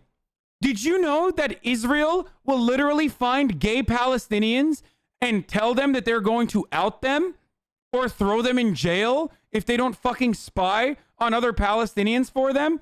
Interesting fact about Israel and how much they love gay rights. Did you know that homosexual marriage or gay marriage or LGBT marriage partnerships are not legal in Israel, and actually it's decriminalized, but you have to go somewhere else to get fucking gay married? Yeah. What a fucking bastion for LGBT rights, dude.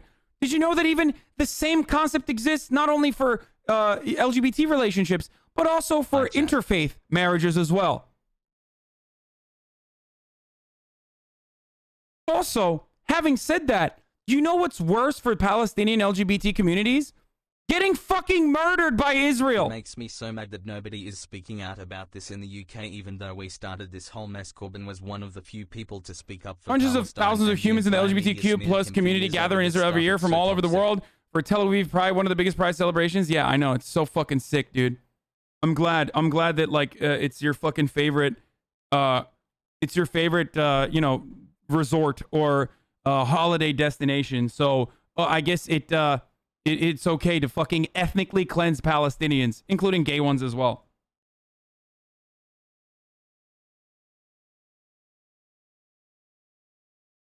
Anyway, let's keep going. Did you know that women of Palestine fear honor killings? Did you know a thing that women of Palestine fear more than honor killings?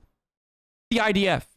Israeli occupation, brutally murdering them and fucking blowing up their goddamn houses or forcibly removing them from the occupied territories that they have control over, which is still a fucking war crime.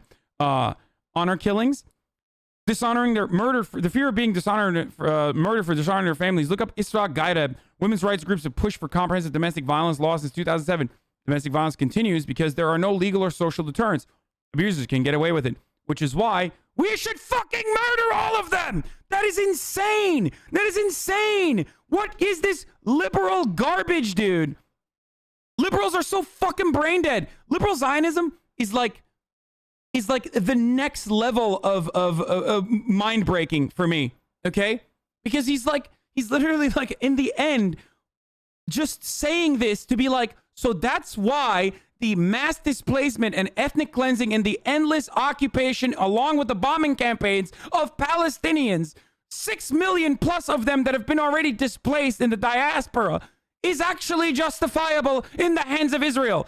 You are dishonest. You know who's honest? The fucking psychopathic, ultra-nationalist, ultra-Zionist settlers that are literally like, Abraham gave me this land. Who the fuck are you? Of course I'm going to steal it. That person is honest. That person is crazy, but they're honest. You are so delusional and so fucking dishonest. Like, Liberal it blows my mind, dude. It blows my fucking mind. I don't think this works on anyone. This only works on people who had the energy ahead of time for it to work on them. This only works on people who are like, of course, unconditional support to Israel. What do you mean? Obviously, Zionism is poggers. That's my fucking, gaycation destination, baby. Let's go. Tel Aviv, all the way. Like, that's who this works on. There's no shot. Like, you have to already believe so much psychopathic propaganda to feel this way and to feel like this is justified and to feel like this is good. Oh, even worse, Hamas uses women and children as human shields. These are the war crimes. Yeah, dude. Yeah. Who murders those human shields? The government that you're currently fucking defending. But of course, we already established like, oh, that's just happening. You can't fucking stop that. You know, these are bloodthirsty demon rockets that just come out of nowhere. You know, such a stupid argument. The UN Relief and Works Agency discovered Hamas built tunnels under boys' elementary school in the Gaza Strip. Where were we? Hamas terrorists deliberately and systematically build tunnels, launching sites. I wonder why they build tunnels. Maybe because you're fucking bombing them nonstop. Launching sites and weapon storage facilities near hospitals and schools. Okay, if they're under hospitals, that doesn't mean you can blow up the hospital, you fucking asshole. This is so stupid. Every part of this is insane. If Gaza is Palestinian territory, they have a right to self-defense. It's as simple as that. Okay? You can't fucking bomb. I can't be like, the American government doesn't like the architecture in Mexico. Guess we're gonna fucking bomb it. Like, you can't do that. That's insane. Anyway. IDF uses human shields. Yeah, dude, your mom is a human shield for my dick. Voice keeps growing, idiot. Oh, I thought you were saying Hamas. I'm so like literally conditioned into thinking that Hamas uses human shields that I thought you were saying Hamas. Jesus Christ. Anyway. I've heard it so many fucking times over and over again over the past fucking 2 weeks that I've just like automatically assume you mean Hamas. Legendary take. 100. I apologize. Do you think Netanyahu and Israeli government actually believe that stuff? Yeah. Or are they greedy nihilists? Okay. Hamas chooses to use the protected areas for military purposes intentionally in order to shield itself from IDF strikes and draw international condemnation of Israel. Dude, the only thing you're saying when you bring this up as a fucking counter is that, like, this violent terror group imagined you to be more humane than you actually are. Is behind you, okay? Hasan, look out. If you are speaking on behalf of Israel here, all you're saying is, like, Hamas is really bad. They're violent Islamist fundamentalist terrorists. But even they thought Israel would be more humane than this. Except they weren't. Israel wasn't. And I'm still going to defend them. Okay? Like, why is the argument they tricked me into doing war crimes? Why is the argument they tricked me into, oopsie, doing a fucking war crime and murdering a bunch of civilians, dude? That's fucking insane. How is this acceptable? How do people read this and go, like this? This is fucking good defense. Okay. This makes it next to impossible to retaliate and dismantle their network. Yeah, okay. That's precisely why. That seems like it sure has stopped Israel from retaliating. Yeah. How impossible it is. Sure seems like that doesn't prevent Israel from retaliating. The reward for using their human shields? Hamas gains allies. Where is the pragmatism? Is this not the definition of people who are oppressed? Why doesn't Ilhan Omar mention this when she posts about war crimes and only blames Israelis for the death of innocent people? Because it's Israeli rockets! Because it's Israeli rockets! Because it's Israeli rockets that are fucking murdering the people, not fucking Hamas! It is Israeli rockets that are murdering the fucking innocent Palestinians! That's why! That's why everyone is saying it is Israel! Because Israeli rockets are the ones who are blowing up the fucking Palestinian people! Oh my god! What a psycho! What a fucking freak! What an insane fucking take!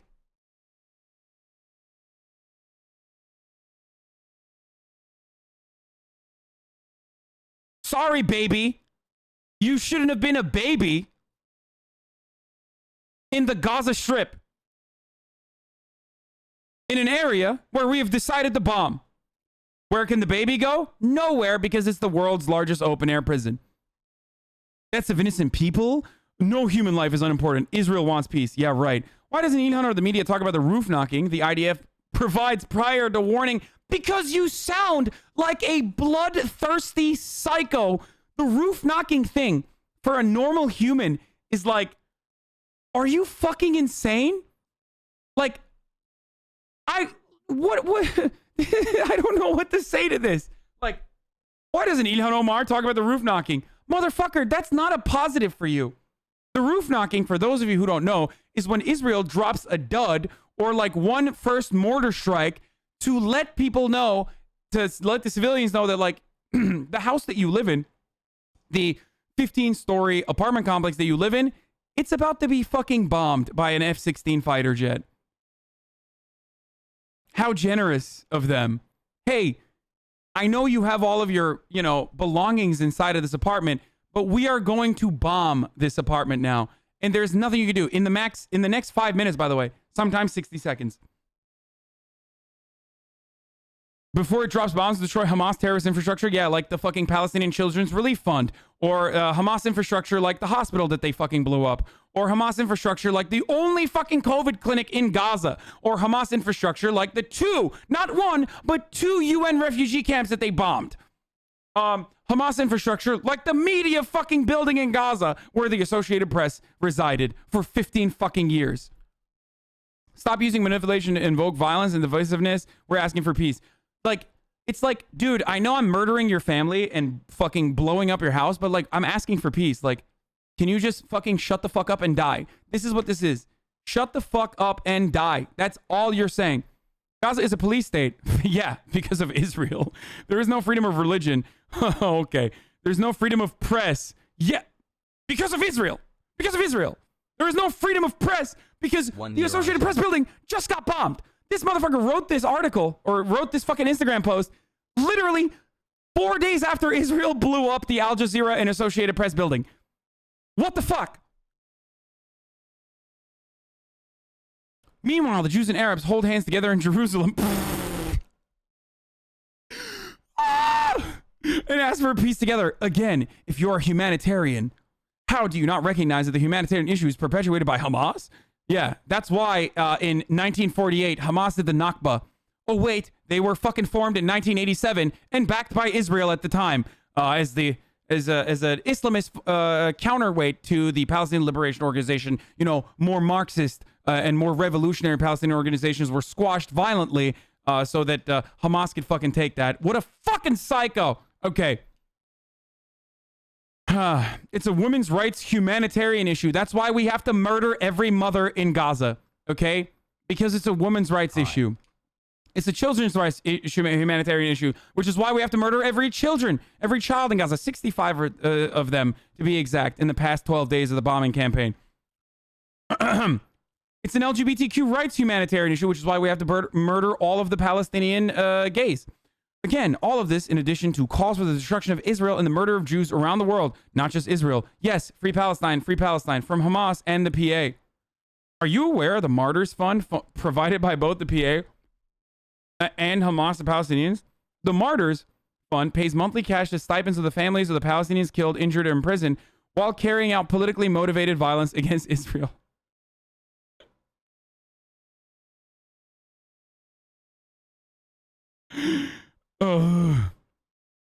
In 2016, payments were made to 35,000 families, including the families of suicide bombers.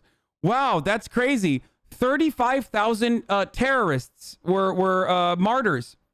Or maybe it's a fund for people that get, for the families of people that got fucking killed by Israel. Oh my God. Oh. Okay. From a 2016 annual budget of 170 million, Wiki, this shouldn't come as a surprise. The Martyrs Fund has been a bipartisan issue in focus in Washington for years. In a bipartisan rebuke to the system, Congress has repeatedly passed legislation to reduce aid to PA unless they change their system that incentivizes terrorism. It's not obvious that one side is clearly more interested in peace. Your moral compass shouldn't be more off. Dude, there's more. They wrote so much.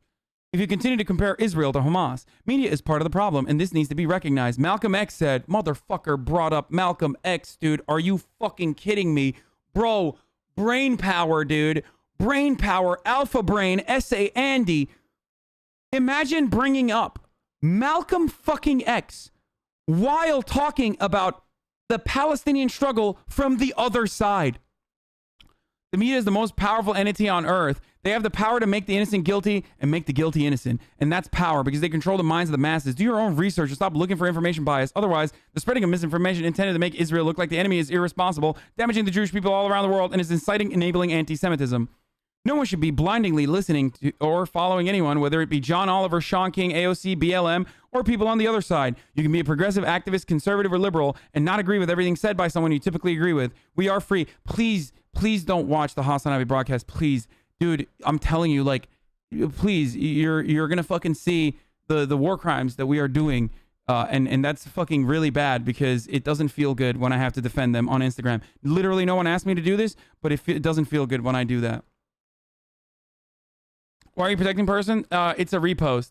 And also because I know how fucking, I know how some of you animals act. And that's precisely why I'm doing that. Because, let me tell you why I'm protecting this person. Because one, it's not even their original post. They're just reposted this. And two, because some of you animals will literally go there and write such unfathomable, unspeakable things because you're such fucking incredible, brilliant activists that you think like doxing some fucking random Instagram influencer is activism, that my coverage of this will turn sour and everyone will just remember the reaction, the unfathomable, horrible experience that person went through just for speaking their minds. You are the reason why I don't show the fucking names.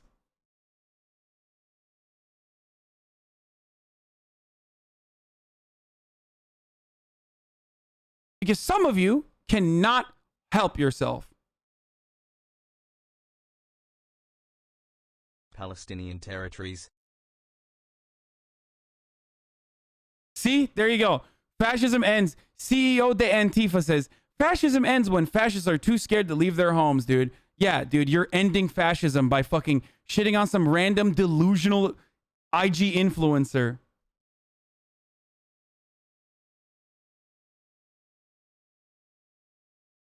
That's why. It's the fucking idiotic takes like that from the chat that like absolutely fucking leads me to take these sorts of precautions.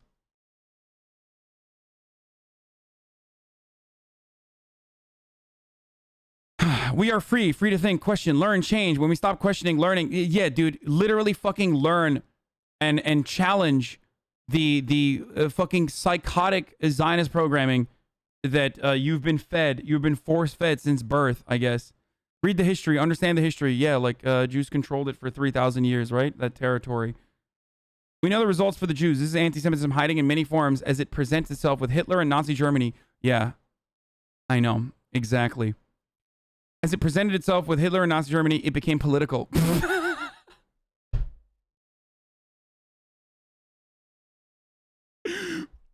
My man said the Holocaust got political, dude. Only then was it political.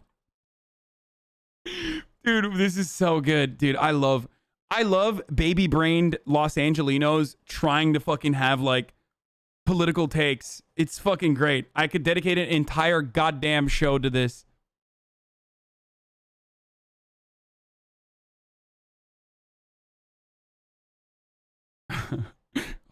Hitler was like, hold up, I'm about to be real political, dude. Okay. People stayed silent, and the Jews became scapegoats for the Nazis who sought the final solution to the Jewish question, which is why we need to seek the final solution for the Palestinians. People made excuses and failed logic made it possible to... Failed logic is the reason for the Holocaust is fucking awesome. What an insane take, dude. Why are you undermining the horrific atrocities of the Holocaust and the systemic and deliberate ideological underpinnings of it? Why the fuck do you do this as a Jewish person? Why would you engage in historical revisionism around the Holocaust if you are literally a Jewish person that is trying to make an argument as to why you should support Israel? Because he's trying to fucking... Here's what it is. He's trying to liken all of the media coverage of Israel's atrocities against Palestinians he's trying to tie that back to like anti-Semitism growing in the United States, you know, like when Donald Trump became president and there were Nazis in the streets saying Jews will not replace us, you know, that kind of anti-Semitism, also because of Hamas, by the way. And from that, he's trying to say that, like, this will be just like the Holocaust because, like, the Holocaust originally started because of faulty logic. You sound like a fucking idiot when you do that. I'm just letting you know. Before 6 million Jews were murdered only 76 years ago, we are witnessing now parallels to what it looked like prior to the Holocaust. Having studied the history of the Holocaust, how could you be okay with protesters chanting, kill the Jews, rape their daughters, and attacking Jews and Jewish-oriented businesses and synagogues around the world? What the fuck is this person saying, dude? Like, that shit is completely unacceptable, okay? That's completely fucking unacceptable. But, like, that is not... You can't use that as a fucking counter to the atrocities committed by Israel against Palestinians. That's psychotic, man. Keep up the good work, buddy. This isn't pro-Palestinian rhetoric. This is blatant hate speech. Hamas publicly refuses to accept peace. It is a non-starter. Read their charter. It's publicly accessible and available. We are in dangerous territory if the media and influencers have the ability to convince smart individuals who claim to be humanitarians to stay silent in the face of terror. Don't let it be too late this time. Don't remain silent, and please do some research before you post. Dude, it's fucking nuts, dude. It's nuts. It's fucking nuts that, like, the real problem here is my fucking fifis. With the people that are saying, like, the IDF can't keep doing this bloodshed. Free Palestine to Hamas has a much different meaning than Free Palestine to you. To Hamas, Israel equals Palestine. Free Palestine means destroy Israel and the Jews who occupy all of Palestine. Most of what the world recognizes as Israel. Israel's constantly on the defense. Only two neighboring Arab nations even recognize the state of Israel, Egypt and Jordan. Through 2020, Israel only had diplomatic relations with 164. Oh, no, I'm so sorry. Hamas sent 3,000 plus missiles aimlessly into Israel in hopes to kill Jews and incite further violence. The amount of money spent on missiles could have built hospitals and schools. Yeah, so that what? The IDF could fucking bomb them? Shut up, idiot. Yeah, I can't believe that, like, Hamas spent, first of all, 3,000 missiles is like $10 a fucking missile, idiot. How much do you think it costs to build a hospital? Are you fucking stupid? You think Hamas was able to fucking convert the $30,000 of, like, bathtub fireworks that they created into literally a magical hospital out of nowhere that was going to fucking somehow be a $30,000 hospital that Israel could bomb, like, in a heartbeat and will? Yeah, I'm sorry. It seems like, and this is purely from a fucking logic and reasoning point of view, Hamas's $10 rockets cost Israel $40,000 to intercept. Seems like it is a better bang for their buck if they want to stress Israel as best as they possibly can, an occupying force. So, yeah. Also, here's another way that you can stop Hamas from making missiles. Stop bombing Gaza. Because you want to know how they make the missiles? With parts from your missiles that they get. Literally. Like, that's not even a joke. Spare parts from the missiles that you throw into Gaza. Okay.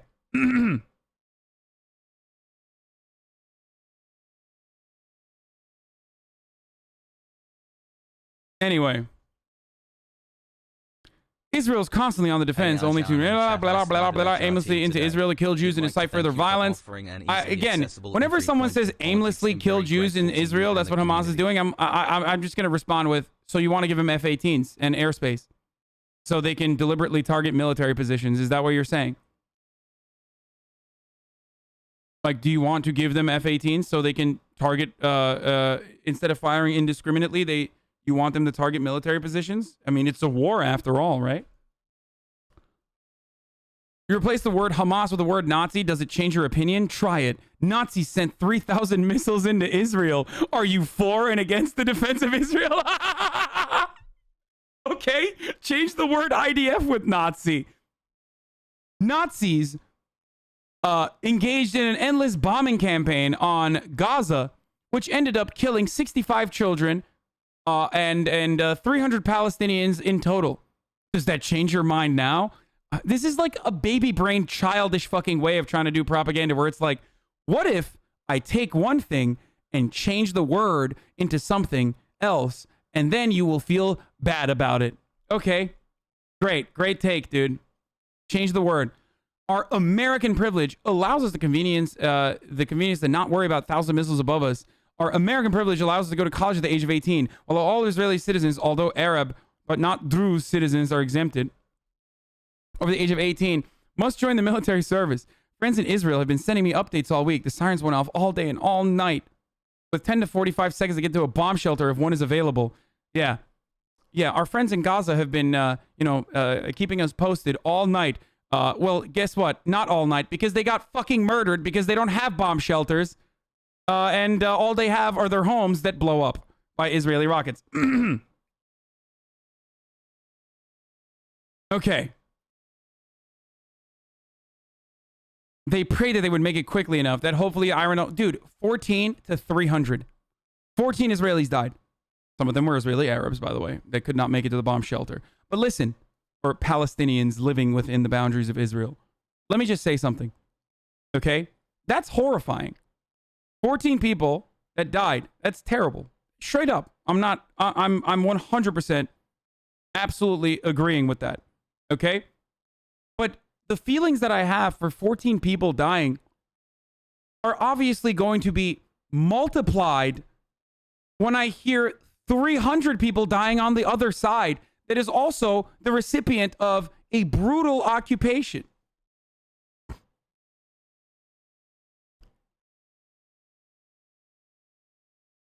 Jesus Christ, if you feel like, the casualties, like the 14 deaths are horrible, then you must be incredibly upset about the 300 Palestinians that died. But no, you're not. That's why you wrote this like 100-page Instagram infographic that no one, unless you're a psycho like me, is going to fucking read, to literally put into words your justification for why you defend the IDF and why you defend Israel and how, all Palestinian Hamas, basically.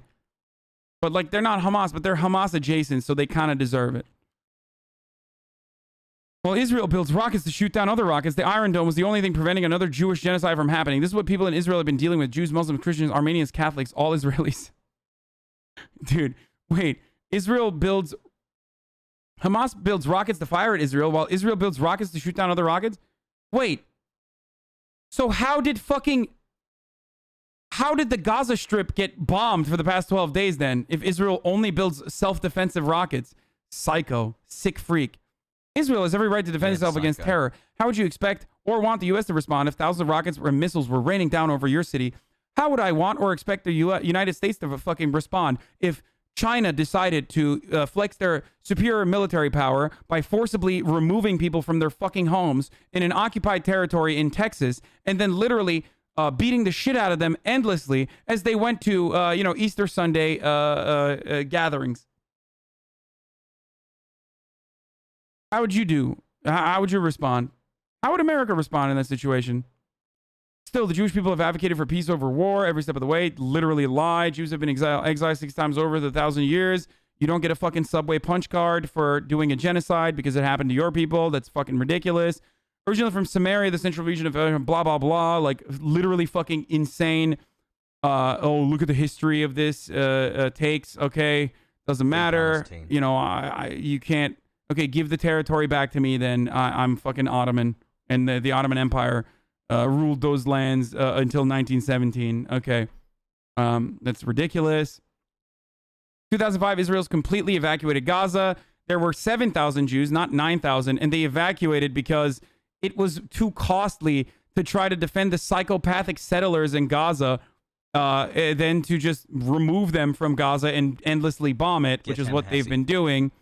Unfortunately for Palestinians, oh man, I can't believe some Jews had to leave their the homes that they didn't fucking even own originally in the Gaza Strip. That's crazy. No Palestinian knows what displacement looks like, right? Unfortunately for Palestinians and Israelis, Hamas took over instead. Israel has proven its ability to forcibly remove their own people, settlers, and settlements. Yeah, imagine if Israel showed their fucking ability to forcibly remove their own people and settlers from the settlements in the fucking occupied West Bank territory too. I'm just saying, if Israel's so good at removing their own settlers, then maybe they should do that more often and all over. This is the worst fucking post I've ever read. Motherfucker wrote a dissertation just to get fucking everything wrong. Israel will be prepared to do so again if there's strong Palestinian leadership committed to genuine peace. That's fucking literally false. The guy who came anywhere near a peace, two-state solution or a peaceful negotiation was murdered by a far-right, ultra-Zionist, psychopathic Israeli dude. So, and even that guy was a piece of shit too. Robin wasn't necessarily a nice person either. Palestinians and Israelis deserve peace together. Kumbaya, after I literally justified and didn't even mention the Palestinian deaths once, the number of Palestinian children who died, or the fucking many buildings that fucking were blown up by Israel, or even Israeli bombs, which are all defensive apparently. They're defensive bombs. Now I'm going to say we can live together in harmony. We advocate for human rights of all genders for one race. After this said, many Americans' friends, neighbors, families still remain silent, or worse, try to silence others by saying it's too complicated to discuss. No, motherfucker. I think he's right. It's not too complicated to discuss. Okay? This shit needs to stop. It's crazy. I can't believe this dude made a fucking post to be like, your silence is violence, in regards to fucking not defending Israel as their ceasefire negotiations lasted for fucking 12 hours, and they immediately went into Al-Aqsa after 12 days of bombing the shit out of Gaza. They fucking finally said, here, we'll do a ceasefire. And then they went to Al-Aqsa and fucking gassed the people that were celebrating that ceasefire, dude. It's so bad. You can advocate for Palestinian equal rights while also standing up for Jewish hate crimes and anti-Semitism. Don't let anyone convince you that you have to pick a side. I think it's widely agreeable that Jews, you picked the side in this entire post. I think it's widely agreeable that Jews around the world are proudly some of the most outwardly spoken against inhumane acts. True. Literally true. Until the incredibly militant opposition to Palestinian humanity in existence. You saw that again multiple times this past year. Is it because we've been persecuted, exiled, targeted, imprisoned, and murdered for thousands of years? Jewish people, not just Israelis, around the world are being attacked as a result of politics and media influence. Realize that Jews make up less than 1% of the population. We need our voices, not your silence. Please denounce domestic terrorism and anti-Semitism in all forms in countries worldwide. The way the world turns a blind eye towards anti-Semitism only proved once again how important and necessary Israel is to the Jewish people. Weapons and political power they have today. Go do your homework. Again, I haven't eaten yet. I'm not going to eat. The only way to protect the Jewish race is to have our land land contained by borders dedicated to that cause. Is our only hope. If all else fails, i.e. Nazi Germany, if intellectuals and politicians continue to be persuaded and persuade otherwise, we have a place to call home where soldiers will fight for our survival without doubt. That was the worst thing I've read in a long time. Straight up. Absolute fucking filth.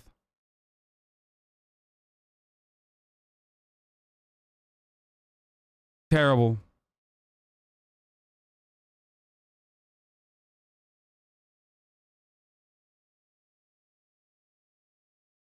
Okay. This is the last thing we're gonna watch before moving on to fun stuff. I'm sorry, but it is top of the hour, so here's a 60-second ad break. What a fucking terrible doo-doo brain that person has. Hassel has rage.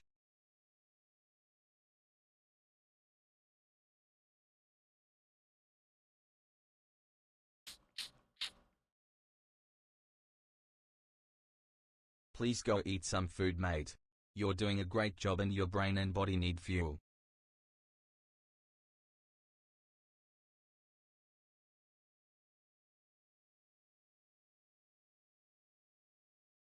$90 day.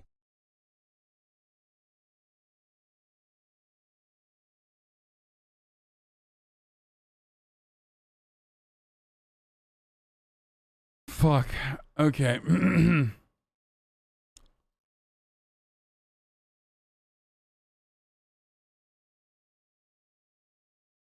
Do the Zionists have any historical claim to the lands of Israel?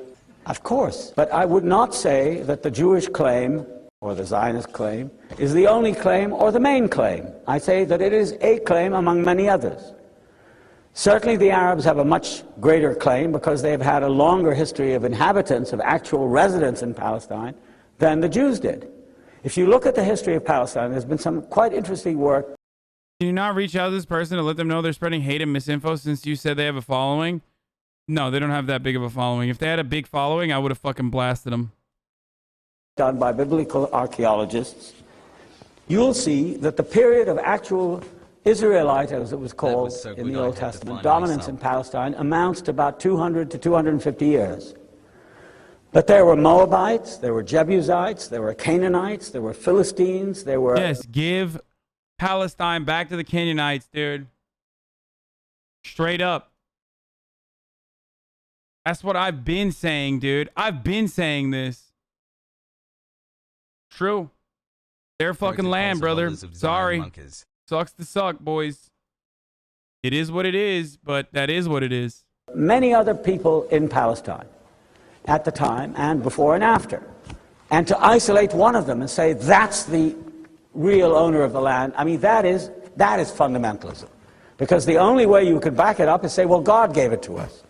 Yes, but I mean, Christians think that God gave it to them, and Muslims think that God gave it to them. I mean, that's not a rational argument. So I think the people who have a history of residence in Palestine for a certain amount of time, including the Jews, yes, and of course the Arabs, have a claim. But, and this is very important, I don't think any claim, I don't care whether it's given by God, about whom I have many doubts, by the way, or by the emperor, nobody has a claim that overrides all the others and entitles that person with that so-called claim to drive people out. I mean, that's the point.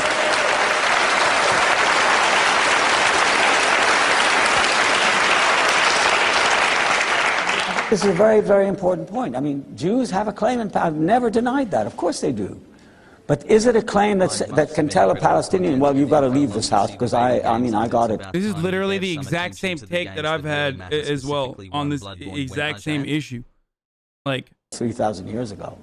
I mean, it's true I come from Poland or from Brooklyn, but I have a bigger right to this house than you do. So get out. That's, But in 2 minutes? No, I've said this before too. If your claim or an ownership, if your right to exist can only happen with death and destruction and displacement of Palestinians, then no, that is not a fucking accurate claim to that right, or an accurate claim to that land or right to exist in the way that it does. I'm sorry, I disagree with that kind of logic. I already watched the Inside the Battle of Jerusalem. I did literally say that. So that's my take, is whenever people are like, so you don't want Israel to exist? Like, you don't want Israel to exist? Like, if the Zionist project can only exist when you fucking completely ethnically cleanse Palestinians from historic Palestine, then fucking no, then you don't have a right to exist that way. You certainly don't have a right to exist that way. You can exist in other ways. Officers guarding Jeffrey Epstein when he killed himself admit falsifying records and cut a deal that avoids jail time. Oh, come on, dude. Really? 5% free Palestine. Palestinian Really, dude? territories. Why? Like, this is... Why are they doing this to me, man?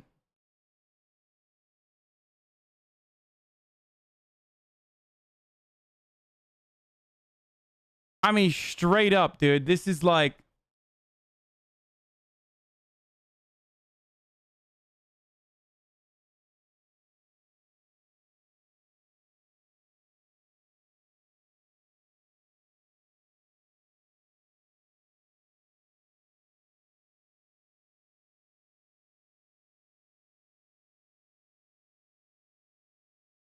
You are disgusting. You serious? Got from Edward Said said to this? What? Previously subscribed for 13 months. Why can't I see their fucking...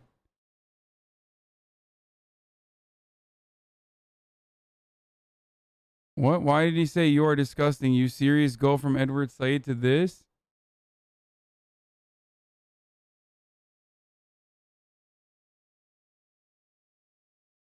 What do you want me to do? Not fucking not look at this?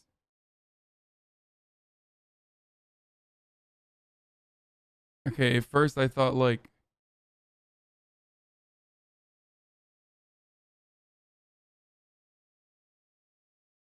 He's talking about the rough transition from something serious like the Israel-Palestine issue to somewhat facetious like the Jeffrey Epstein scandal.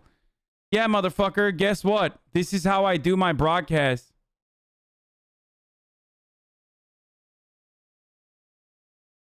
Yeah, I'm sorry that the news shifted way too quickly for your fucking brain to process. God damn, bro. I cover Palestinian issues for the past 2 weeks, like literally 4 hours a day at the minimum. And like the moment I make a fucking transition, it's like too fast, bro. Too fast.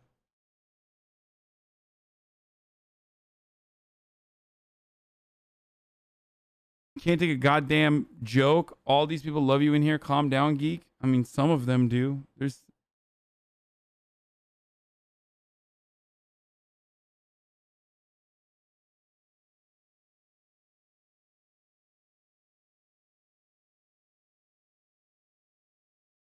Give us a warning next time. Yeah, well, fucking told you the warning.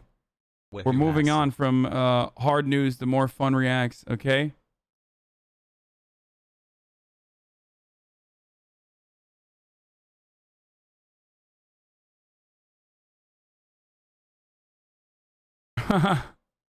Yeah.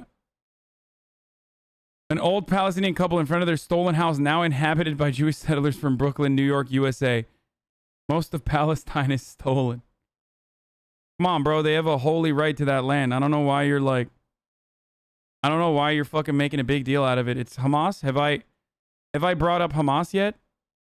I'm sorry. You know Hamas exists, right? So... Just saying. Like...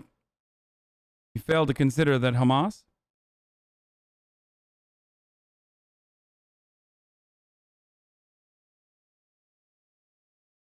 Hasan was having a good day 6.5 hours ago?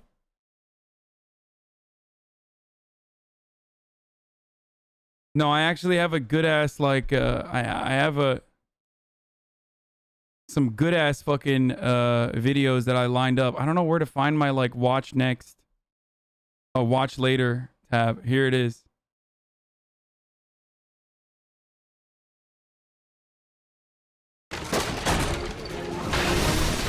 That was the unrealistic part. We're not going to kick anything down. And then see how magically a 20-foot hole in the wall was created? That's not going to happen at all. Hey, GQ. I'm Greg Shepard, a firefighter, and this is The Breakdown. Let's go, boys. First up, ladder 49. So this movie's called Ladder 49, not Engine 49. So there's a difference, right? So in the engine, primarily our job is to respond to medical emergencies and in the realm of a fire, put the fire out. That's why we have all the holes in the back. The ladder, or better known as a truck, their job is to find the fire and locate any other civilian. That man isn't fighting fire, he's fighting diabetes. Bro, my friend, you have literally never met firefighters. If you think that like all firefighters are like in shape, that man represents the overwhelming majority of firefighters. I'm just letting you know. That's like... Okay, we're not talking about Japanese firefighters, dude. Yeah. Or people that might be in danger. There's a saying in the fire department, the engine goes to the burn center and the truck goes to metal day. There's never any glorifying stuff in movies about the engine. You're not afraid of heights, are you, Jay? All right, let's gear up. Pause here. What they're gonna attempt to do is perform a roof rope rescue. The victim is actually out of the area of the reach of the ladder, which is about 100 feet. So now we're gonna use our rope, which is 150 feet from an aerial standpoint to get the victim. I got this. Try not to drop you. So in this movie, Joaquin Phoenix is considered the probie or the rookie, the junior member on the job. From day one out of probie school, you're expected to complete any position or any task on the fire floor. We believe in all our members to do the job. My first fire, I had control. So my job was to get water, which is the most important job on the fire ground. Bad things happen when the engine does not get water. Check your rigs. Put that around your leg. So what you see here are members acting very fast and efficiently. And that's exactly what you want to be as a professional firefighter. We practice this drill or evolution twice a week. Every firefighter across the city knows exactly what we're doing. It's one drill. Ready? There's thousands of fire departments across this country, and they all have their own SOPs, or standard operating procedures. This film was shot in Baltimore. I'm not sure if this is something that they would do, but in New York City, we would tie off with a substantial object. Another member would tie and clip in to his harness to lower the firefighter down to get the victim. 49 to command, we got a man coming over the top. He just let the command know we're gonna perform a roof rope rescue. But that's gonna alert everyone, including the inside team, that may be on the fire floor. They're gonna try their absolute best, despite heat and flame, to get that individual from their window. Nice and easy, guys, no race. One of the members actually puts their jacket over the parapet to ease the rope down. We call that an anti-chafing device. It usually comes with the roof rope rescue pack. For some reason, he used his bunker jacket, which is totally fine as well. It's very rare that we actually do this, but you got one shot and it has to be perfect every time.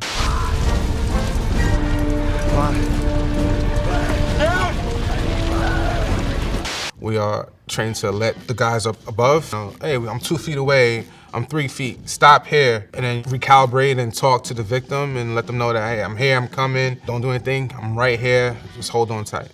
Yeah, Bob, we're on the scene in Chopper 7. Even in a great big city like this, chances of a helicopter being there, pretty low. People below filming on Citizen, without a doubt, that's definitely gonna happen too. Wait till on the set, just wait till on the set. I love how he said, hold on, stay there, instead of saying things like, don't jump. When they hear words like jump, unfortunately, they might just do exactly that. Hold it, Tony, hold it! Oh, there they go! Close your eyes, put your head against me. All right? It's extremely important for the actual rescuer to stay calm. You don't want to deviate from what you've been taught and trained. We're gonna be okay, you just stay calm, okay? Stay calm. In a situation like this, where the victim is undeniably losing control, you definitely want to assure them that you're here, you're going to protect them, you got them, don't worry about it. That's very important to give them mental. 90% of volunteer firefighters look like him. 98% of volunteer firefighters look like him. Chap, my brother is a firefighter. He's a volunteer firefighter. Murad is a volunteer firefighter. Trust me, I know what volunteer firefighters look like, okay? This dude is in shape. Confidence that everything's going to be okay. Realistically, we're not. He might even be a career firefighter. He looks to be in relative shape. Like, you don't have to be in fucking tip-top physical condition. You don't have to be like a beast of a specimen to be able to adequately put out fires. Not everybody's gonna be a Japanese firefighter, bro. Gonna swing back and forth, kicking off of the window ledge. We're not Tarzan. What you're actually gonna do is stand as close as possible to the window and have the inside team take the windows and pull you in. Ideally, the inside team would get there before you were lowered down. But nothing's perfect. You know, they might have been overcome by heat and fire. That's why we have tools for every type of situation. This movie, Ladder 49, they did an amazing job in keeping it real and showcasing everyday evolutions that we may go through in the city. The only thing that was troubling was the Tarzan-like swinging into the middle of the street. No one's gonna do that. Next up, the King of Staten Island. You see that? That's a nice straight line. Yeah, you guys gotta do a lot of work, huh? Pause here. Everything that we do for the firehouse is for us. We're prideful in where we come from and where we work. We want it to be the best. We want it to look the best.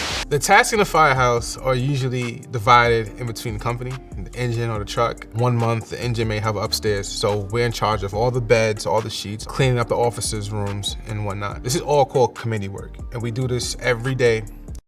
Literally a communist formation, for the record. Like, it's one way that a socialist workplace would potentially operate in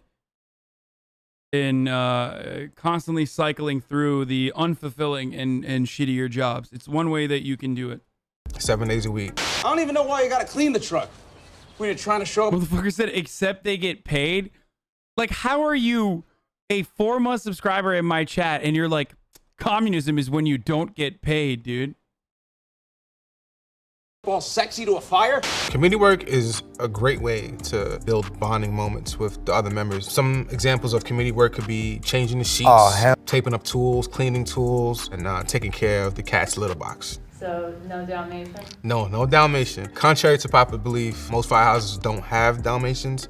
We used to, back in the 1800s. We didn't have fire trucks. We had horses taking us to the fires. And Dalmatians are actually amazing pets to have around horses because it calms them down. One of the best parts about the fire department is it's teamwork based. Everything is communal, even down to us getting the meal. So we'll go out to the supermarket together and we'll come back and we'll prepare it and make it together. You gotta wash it hot because of the bed bugs. What's bed bugs? Bed bugs are definitely something that you have to worry about working in a large city. We respond to maybe 10 to 20. Dalmatians, I love all dogs unconditionally. You guys know this. But Dalmatians, out of all dog breeds, are one of the more violent ones, for the record. Just letting you know. Contrary to popular belief and whatever the fucking Disney show tells you, Dalmatians are kind of dicks. Towards kids especially. Different emergencies a day, depending on what part of the city you're in. Not every civilian's living the same way as you may, so being exposed to... Apparently not if you get them a horse, though. Turns out the only real way to tame a Dalmatian is by getting a horse, and vice versa. Different illnesses or insects is a very realistic thing. They're a tiny insect that get into your home. Pause here. So for some reason, in every firehouse, there's just one senior guy that knows everything about everything. You never question them. They can help with your taxes, help you with your pension, provide a good divorce attorney, whatever you want. Oh, provide you with a good divorce attorney. He said it, dude. Hey, firefighters. You know, we fight fires every goddamn day, but what about the passion burning in my heart? What about the fire burning in my goddamn heart after Brenda left me for divorce court? We spend an enormous amount of time with each other every day. A day tour is 9 hours and a night tour is 15, but most times guys come in and work 24.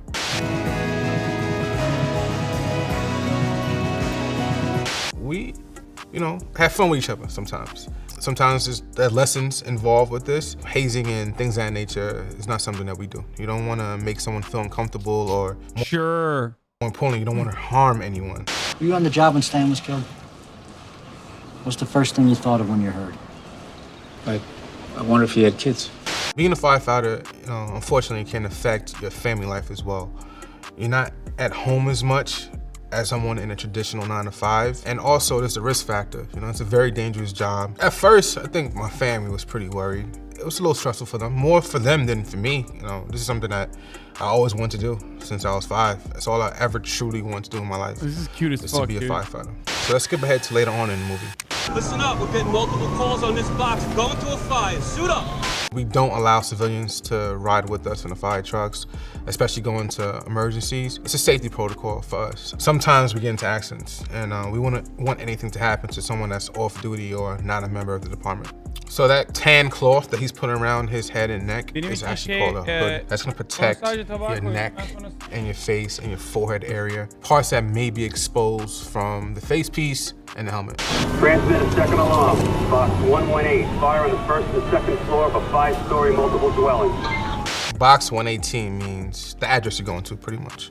What's going through my head when I'm going to a fire, I want to just make sure I have all my tools and I'm going exactly where I need to go. We're looking at the MDT screen. It's letting us know where it is, what floor possibly, any additional information that we may need to know about that building. I'm getting pumped up, just mentally preparing myself for a good fight.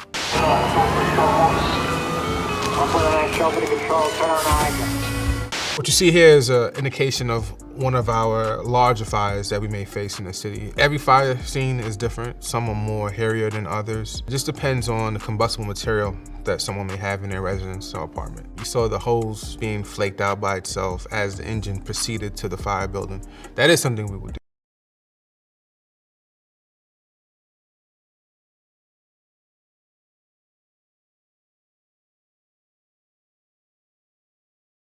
I was muted the entire time. I forgot because I was talking to my dad.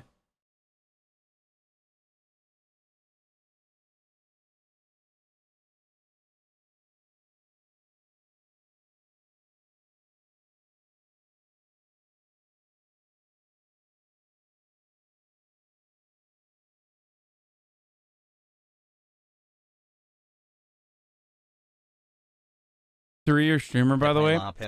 Man, shut the fuck up, okay? I forgot what I was saying. I literally forgot. Oh my God, what's wrong with me? Dude, I've been on fire today, boys, okay? You know, 2 gym sessions, 1 last night, 1 this morning. Fucking big business deals and shit. I'm losing it. I'm fucking losing it. I haven't eaten yet. I forgot to eat. So I think that's factoring into my processing power, just like not working. It's just my brain is not functioning. It actually makes it easier for us to stretch line. It saves energy for the members. 49, here comes you. Oh, I was gonna say, I remember now. I never watched this movie. I forgot that Bill Burr was even in it, and I hadn't watched this movie, but now that I'm reminded that Bill Burr is in it, and it's about firefighters, I might actually watch this movie, because I love Bill Burr, and I love firefighters. Firefighters are great. They're awesome. Even though there are a lot of firefighters who are just fucking reactionary as fuck, but hey, what are you gonna do? It's garbage trailer. Water. Hit it, go, hit it. So what you see here is every member has a specific task. Chauffeur hooking up to the discharge, allowing the nozzle man and the backup man to have water. Another member climbing a portable ladder to get inside the fire department. That's our outside vent man. Every position on the fire floor is critical and everyone needs to do their job. So here in this movie, they actually did a really good job showing how no matter what's going on, you gotta get to where you gotta get and do your job. Steve Buscemi, he's the chauffeur. It's an extremely important job. You have to get us to the box and get there safe. His job is to get us water. Without water, nothing good happens at a fire scene. What Steve is doing is adjusting the pressure to a specific line. At a fire, we can have 2 to 3 different hand lines off of one engine. So it's very important that you know what pressure and how much to give that specific hand line. That's why it's all color coordinated at the pump panel. It looks like he did it before, yeah. And I believe Steve was a firefighter as well, prior to him becoming very famous in acting. Take the aerial and vent that 3rd floor window. Take the aerial and vent the 3rd floor window. Probably telling the OV, climb the fire truck. Dude, how the fuck did Steve Buscemi become an actor then? Like, he has a classic don't quit your day job face. It actually blows my mind that he like made it big in Hollywood. Like, good for him. QCL. You know what I'm saying?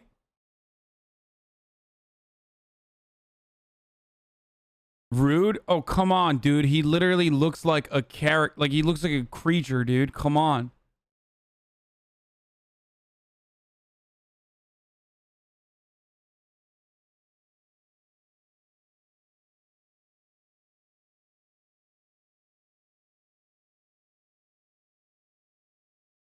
I just passed my fire test. I'm in the process right now becoming a dream to be firefighter. Can I get a good luck, have fun as I go into the physical? Good luck, have fun. And get to the window, make it essentially a door. You want to make that easy as possible to get out if you need to retreat. That's not something that we would do. We're not gonna just dive in head first. What they were missing was actually, we want to sound the floor, make sure it's substantial enough for our weight, then he'll go in. I was just about to say, it's like the easiest way to go head first back down to the fucking first floor, dude. With his leg, not just diving in with his head. Engine members and ladder members all wear the same gear. The difference for our weight, but like, yeah, he's fucking overweight. Sure, that's whatever. But it's still in much better shape than you, Chatter. But also, they have a lot of fucking gear on and shit. So they're even heavier than usual. So the roof man's gonna have a saw and a Halligan hook, as opposed to someone in the engine. Our main job is the hose line. So irons man's gonna have a Halligan and an axe or a maul. The can man's gonna have a water can and a hook. So the weight variances on the position. On average, bunker gear is about 75 pounds.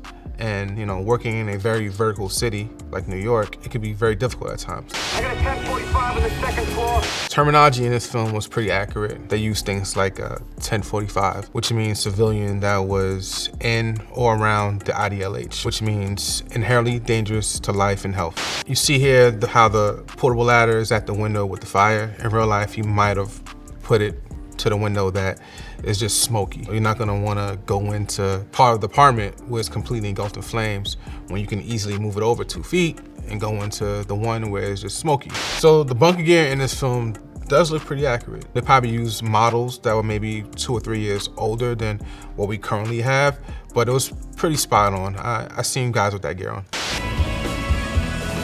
Good pause. So what you saw there was the firefighter giving a civilian oxygen through his face piece. To preserve life, that's something we would do. Next up, I now pronounce you Chuck and Larry.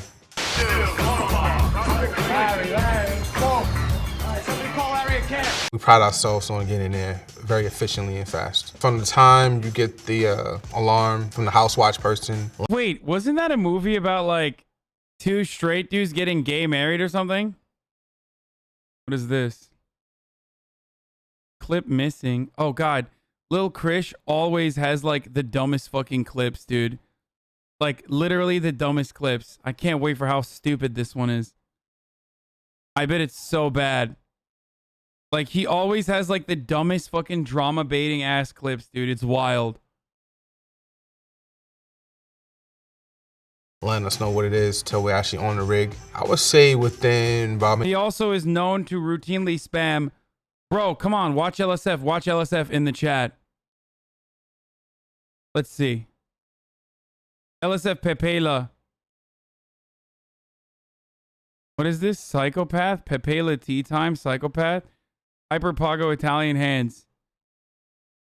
LSF Pepela Tea Time. Like he's literally a fucking LSF chatter.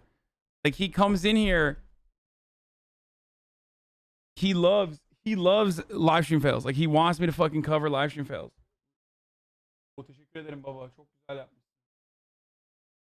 My dad made it for me today, and it's probably a lot more delicious than what I'm used to. You know what I'm saying? Maybe 45 seconds, and we're out the door. So most times we're around the firehouse, we are just in our uniform. It could be shorts or long pants and an apartment issue polo or button shirt. So when a run comes in, we just run into our bunker pants, which has our boots already assembled with them. Put on our coat and our hood, gloves and helmet, and then our SCBAs already on the rig. We still do have poles in every firehouse. It's just a faster way for us to get down if we get a call emergency. Mom, you said you're gonna sign Mr. February for me!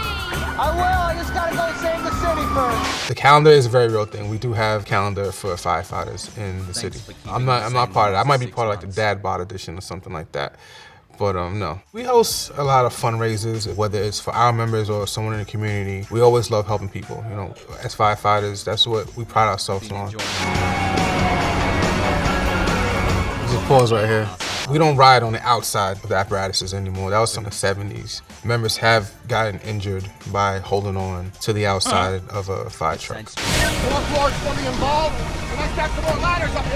We get very minimal information about what we're going to, maybe the building type, structure, how many floors, where the caller is calling from. That's not always indicative of where the fire is. And then when we get there, we get a better sense of what's going on. You can probably see the smoke coming from a certain floor or window, and that helps you adapt to what you're going into.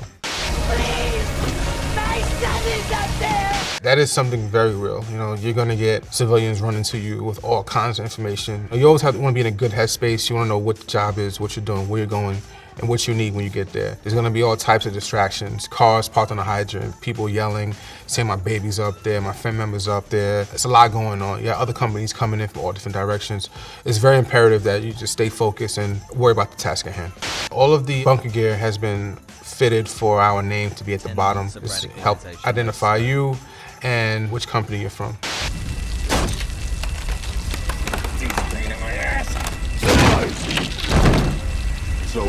We are very strong individuals, but no one's kicking down the door. If you kick the door in that's reinforced with steel, you're gonna break a toe, maybe fracture your femur. So we always wanna use our tools and force the door that way. It's usually like maybe a section of fire, not stuff over here, stuff to the corner. It's a little Hollywood fluff. Just two people searching is not too realistic. You should have the ironsman, the camman, and the officer, which their job as an inside team is exactly that, to go inside. Everything's not cookie cutter. We have certain rules and procedures, and we know what things are supposed to look like, but sometimes we have to deviate. Maybe there's more than one 1045, so now you have to veer off and get the other civilian by yourself. That happens, you know? We put the value of life above everything. Let me hear that voice! I'm up here in my room! All right, try and stay calm! If you have contact with the victim that you can't see, yes, you're gonna constantly communicate with them. They're in a fire, they're trapped, and they hear you coming to get them. Your voice is soothing to them. You wanna keep talking to them, keep them active, keep them engaged, and it also helps you locate them, because now you can hear where they are. Where you at, buddy? Let's hear that voice! I would have my face piece on, definitely, looking around, standing up. That's not something we would do. In a real fire, it'll be pitch black. At this point, it's gonna be a lot of smoke and you won't be able to see a damn thing. So I would get low. That's also beneficial as well, because now if you're low, you can have better balance. God forbid there's a hole in front of you or whatnot. You can kind of predict that better with crawling and having a hand out or a foot out. When they were making their way through the hallway, you saw a lot of flame on top of the ceiling. You might see something like that in the actual fire. Oh, all right, let's find a new way in. The original path to that fire apartment or door was blocked off by high heat. So what they did was made a shortcut through the wall. But I don't get it. Why don't they just pee? Like on the fire. I don't put it out, dude. Just put it out. By peeing on it. Kicked it down. That was the unrealistic part. We're not gonna kick anything down. And then see how magically a 20-foot hole in the wall was created? That's not gonna happen at all. People with cars, it's adrenaline, you know? Hey, buddy, we're gonna help you out here. Come on. A person of this size, we can't just drag him out or put him on our shoulders like how you would see in movies. What would be a good way, as opposed to what they're doing, is actually putting a girth hitch around a person's chest and dragging them out with your nylon weapon. There's definitely no running up and forcing momentum to push people out. That's very unrealistic. So overall, Chuck and Larry, they did less than realistic in this. The protocols, procedures, and things of that nature aren't really true to what we do, but I grab my girth hit. like the fact that they actually use a real firehouse. That firehouse is in Brooklyn, and it still kind of looks the same to this day. Next up, backdraft. Wait. Make sure you check it first. Oh, yeah. You want to check for heat at a door before forcing it, and you want to check the doorknob. Maybe it's open. Maybe you don't have to force it. Here we go. Why aren't they wearing masks? Get that mask back on. Right. That's not realistic. Our officers are trained to be professional as well, and they lead by example. They're gonna have their face piece on as well, not just tell you to put yours on. Also, the officer had his coat wide open. The ironsman, he wasn't masked up, he wasn't ready to go. If thick black smoke came billowing out that door, he might be fumbling around to get his face piece on and find his tools. You know, anything can happen when you're not prepared. That is a pre-indicator of a bad draft in the very near future. You're gonna have thick, black, velvety smoke pulsate in and out very rapidly. What they had here was more of a light, steamy look, but they got the gist of what it would look like as far as speed goes. A bad draft is pretty much an explosion of the byproducts of fire. Superheated gases explode and ignite everything in that room. What causes a bad draft is now a sudden rush of oxygen into that area, or IDLH.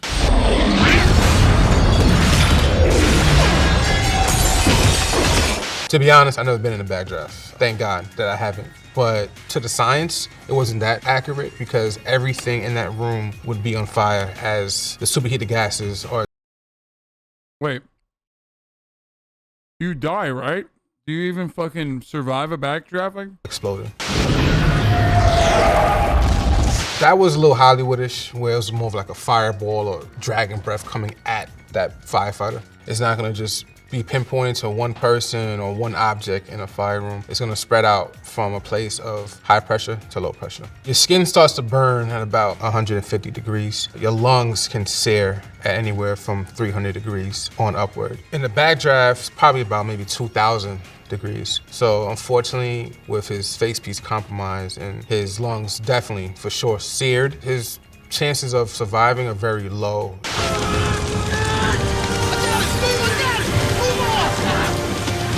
So you have the member pretty much fully engulfed in flame, and the nozzleman brings the line and opens it up on him. In situations like that, you have to think outside the box. That's not something that we traditionally would do, but he may have helped the situation by outing the fire that's on him. But you gotta be careful though, because with water and immense heat, you could actually give this member steam burns all over his body as you're dousing him with water. It wasn't too far-fetched that he was able to respond that quickly, because we're usually right there in the fire room with the truck.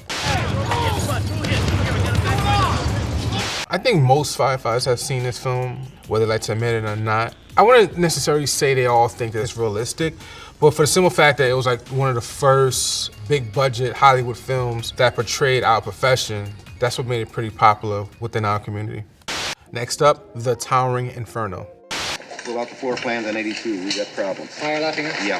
Are your comm lines all set up and tested? Throwing jacks on every floor. I'm gonna plug into your PA system. It's very realistic that a chief on scene is gonna gather additional resources that can help execute to put this fire out by using the resources that he has available.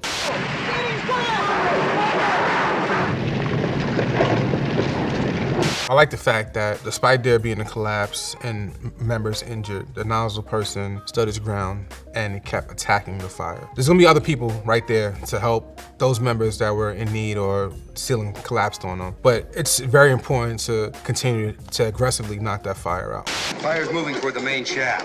Use the scenic elevator. All right, pause here. You never ever wanna take an elevator during a fire emergency. People have died by doing this. If you can, walk down the stairs. As firefighters, yeah, there are instances where we might take the elevator, and that's anything above the 8th floor or higher. 8, 7, 6, 5, 4, 3, 2, 1, we're gonna just walk up the stairs. We'll never get off at the fire floor. We're gonna take it 2 floors below and walk the rest up. Please, we'll use the scenic elevators over there.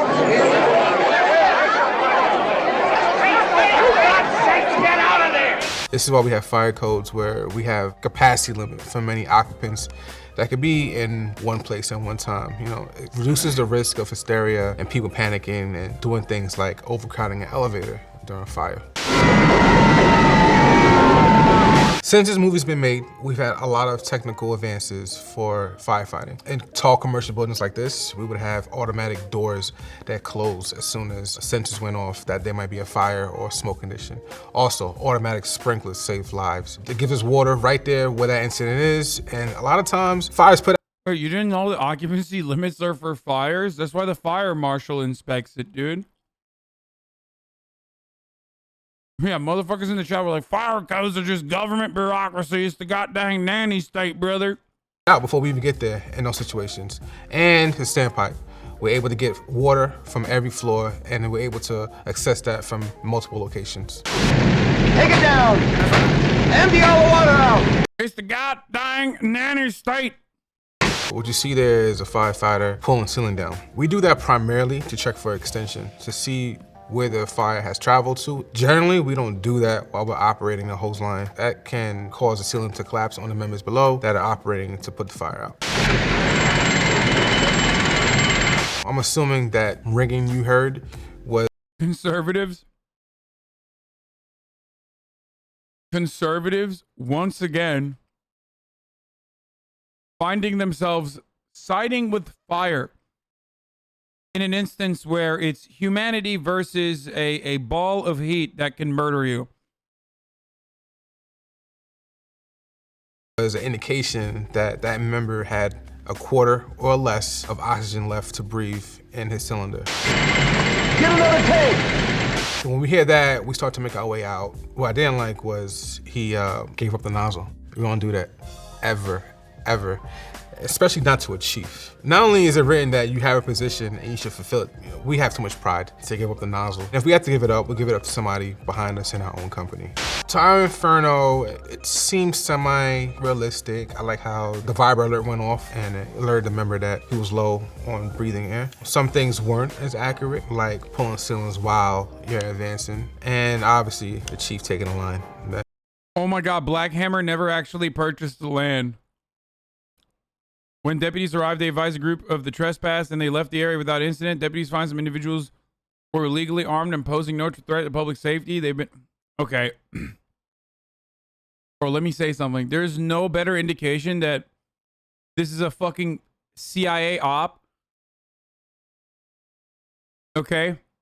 There's no better indication that this is a CIA op than the San Miguel County Sheriff rolled up on a group of black dudes with some white dudes as well, peppered in, that were heavily armed, and they were camping in an area, and they left without incident, okay?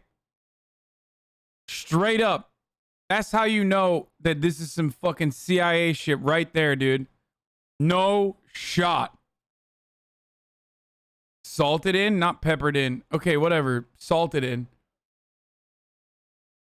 That's Good not one. gonna happen. Next up, Mr. Deeds. Jeez, I'm cold. Fire. Fire? We should help. We should? Let's get going. Firefighters love to do what they do. Even you're off duty, you may go to a scene that you may live by or just in the area. Longfellow Deeds, Mandrake Falls Volunteer Fire Chief. I'll be up there in a jiff, buddy. But it's pretty unrealistic that someone that's an off-duty volunteer firefighter would impede the fire operation. Mr. Deeds is probably the only Adam Sandler movie I like. That's being conducted by another department altogether. He's not gonna have a guy come off the street and be like, hey, I'm coming in to help you guys out. That's not really gonna happen. It's an honor to work with New York's bravest guys. Volunteer firefighters are great. Uncut Gems doesn't count. Neither does Spanglish. I'm talking like old school Adam Sandler comedy movies. Like that are written by Adam Sandler. You know, they do what they do. They love their community. We have a lot of volunteer firefighters. Click. There's another one. In our department as well. Everyone that I've come across, they've been very knowledgeable and just good people in general. We'll catch you! Go away! No! I can't leave without me kitties. They're all I got! If you come to a fire scene and someone hanging out the window, you can probably reach them through the aerial ladder. Or the inside team, the truck, can pull her in from the window. And if that doesn't work, we could also lower a member from the roof. They'll grab her from the window and we'll lower them down to the floor below or 2 floors below. Oh, Lord, it's hot here. Oh, Calm down. Calm down. Kitties, come Everything's to gonna be all right. This part of the clip was a little frustrating to watch. The fact that there was literally one box of cereal on fire, that's not realistic. You know, maybe a whole section or portion of the apartment would be on fire, not just one item. I'm not leaving without me kitties. How many do you got? 7. Holy how they were just talking so clear and carefree. It's not gonna happen. It's gonna be a lot of smoke. Someone without the gear that we have, more than likely is gonna be coughing and choking from the thick smoke that's in their apartment. The cats are, you know, very important. They're our life. We love animals. We do whatever it takes to save human and pet life. You know, they might run away from you or whatnot, but I'm gonna try my best to grab them and hold on to them and take them out of the smoky condition and get some oxygen to that animal or pet. That circular device that you might see in... Like, I know what vegans are gonna say.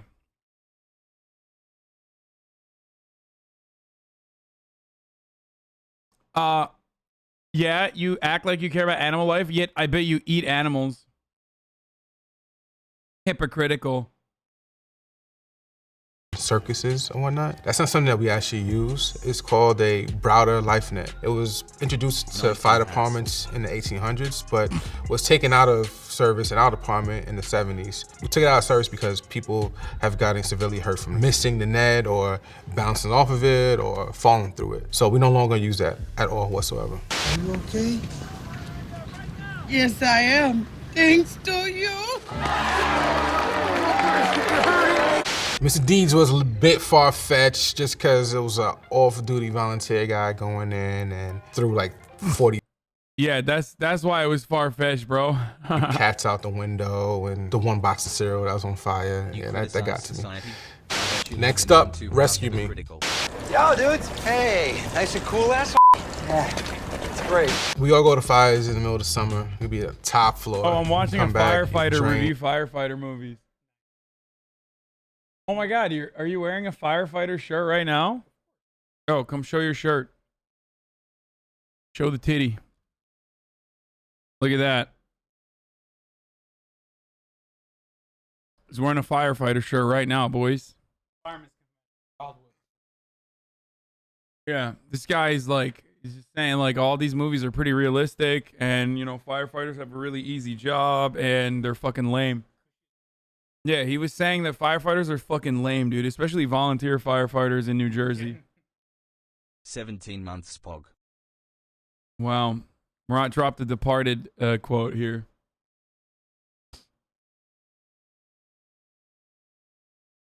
Murat is the better Hasan.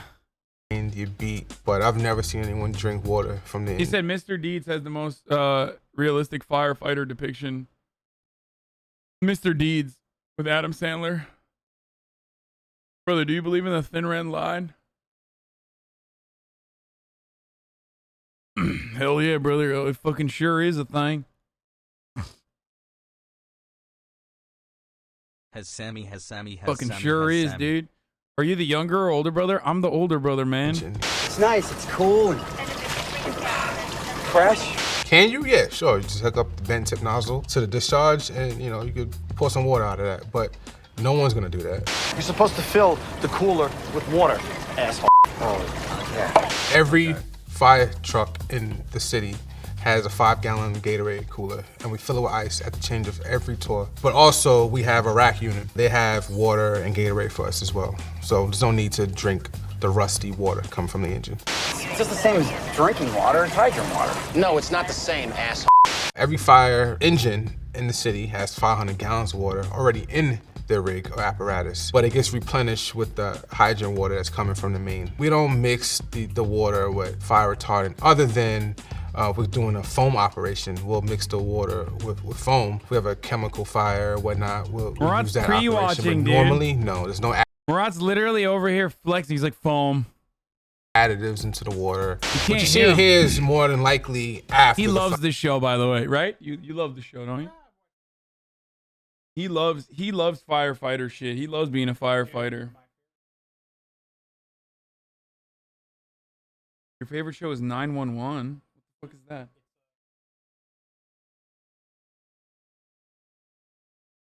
You watch a drama about first responders on Fox? Dude, you're such a fucking idiot.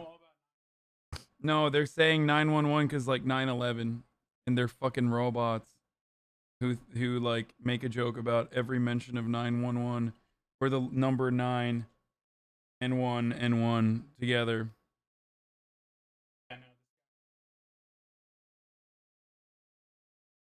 Chicago Fire.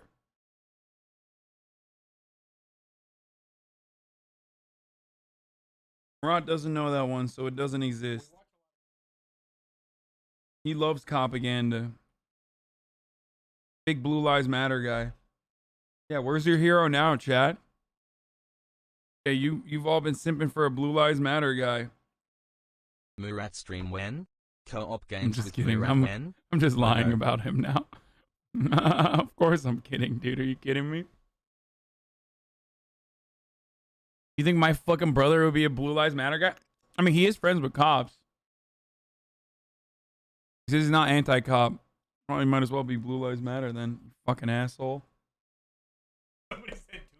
Didn't you get a ticket for someone else's house party one time? I know. Well, there you go.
It just made my heart flutter.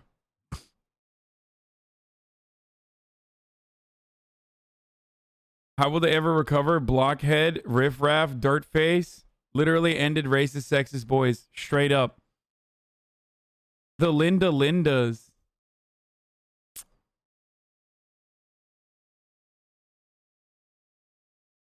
That was incredible.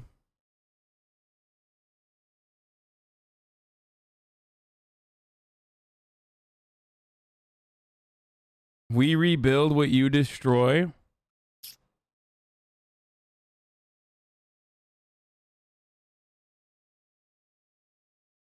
Why are they so good?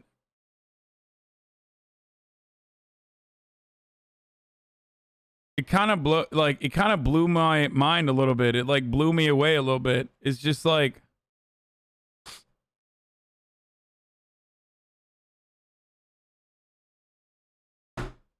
Not as or I don't know if it's because like I'm old. Like I feel like it's like a old person thing to love something like this. I feel like maybe this is like some shit that like old people send one another on Facebook. Like, oh, look at these little kids.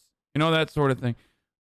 Dude, that Israel-Palestine fucking that Instagram post triggered me so much that I lost my voice, dude. Like I literally it's been so long since I've yelled so much that I lost my voice. It fucking made me lose Hell my no, voice. why you doing me like that, bro? Damn. Yo, GQ. I love A$AP Rocky. What's shaking? It's your boy A$AP Rocky here, the prettiest motherfucker alive. And I'm about to tell you about my style.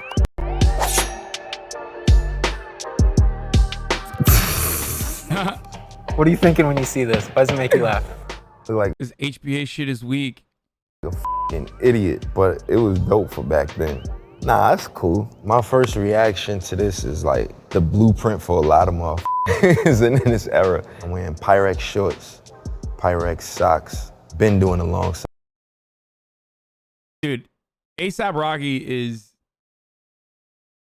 he fucking defined fashion for a very long time, straight up, for a lot of culture vultures that came after. I forever think of Trump's tweet, get back ASAP, ASAP. Yeah, that's true. We trans people and many others are finally getting our tag on Twitch. Have you seen the news? Wait, really?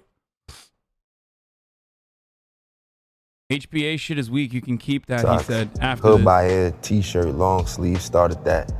White snapback, white Air Force Ones. This is dope because all that Pyrex I have on was free. Virgil gave it to me. This is before he changed his brand name to Off-White. At that moment, brands like Hood by Air and Ben Trail and all of that was popping off. So I kind of like merged all that together, and I think that was the start of like street goth or whatever they called it back then. Virgil had to change Pyrex because of cease and desist. Like, I think the Beaker company, Pyrex, kind of, was coming for that ass. So he had to do the wise thing and he consulted with us and was asking some opinions. And subsequently, now everybody's walking around with Off-White. I actually do still have those Pyrex pieces. Somewhere in my mom's house, I got a bunch of bullshit at my mom's house. Like, it's like some people got just bullshit in their wardrobe. Yeah. My mother has most of mine.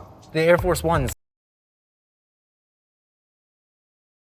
Like, you were one of the first people to start rocking the mid-tops. How do you know that?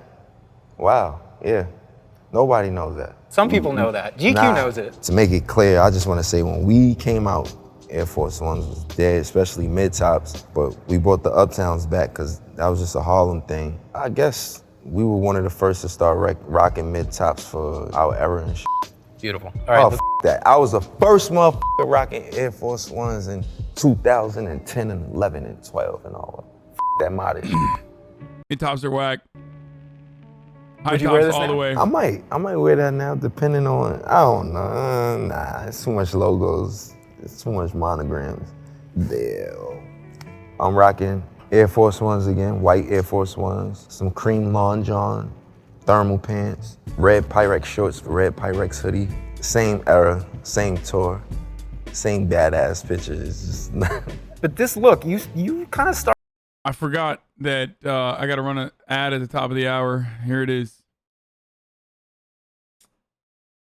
started this look and everyone started looking like this. That's true, and that's why I hate it so much. I have to change it up once it gets outdated, you know, and it's old. If it's old, it's old. But if it's in style and people doing it, I mean, that's what I'm here for. We all here to like pick up style tips from each other and inspire. So, yo, what in the what? Damn, we was young as hell. I do remember this day.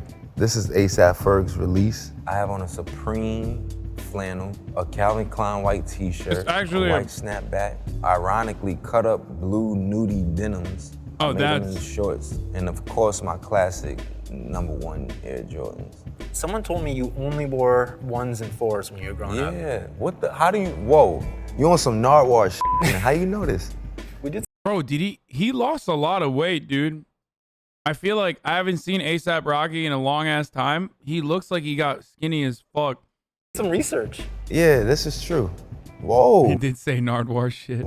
Well, so people know that. Damn, I appreciate you for knowing. Thanks, man. Nah, for sure. I gotta say, he was never fat, but he looks skinnier than he was before. I got a coworker named Jeremy. He's from Harlem. He helped me out with this. Yo, shout out to Jeremy from Harlem, man. All day. He knows. Yeah, coming up like early in my career, you can only catch me in like #1 Jordans or #4 Jordans. That's the only ones we wore. We didn't wear nothing else. That's how you knew that was some uptown Harlem A$AP. Like, it feels like now those are the most 2 popular Jordans, if you ask me. How come you haven't done a Nike collaboration yet? Because Nike sucks. Oh shit! Wait, is it confirmed that he's with Rihanna? Really? Since when? Damn. I'm just joking. Damn, Rihanna moved on. Wasn't Rihanna like fucking a Muslim dude? Yo, Muslim dudes were on the come up like a couple summers ago. It was the Muslim boy summer, dude.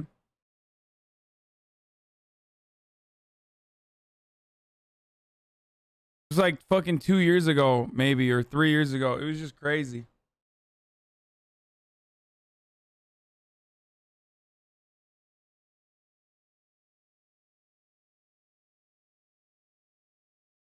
You know it was crazy because Drake was stealing like Muslim valor. You know what I mean? When Drake is culture vulturing Islam, that's how you know Islam was on its second golden age. Look how far we fell, boys. Look where we're at now.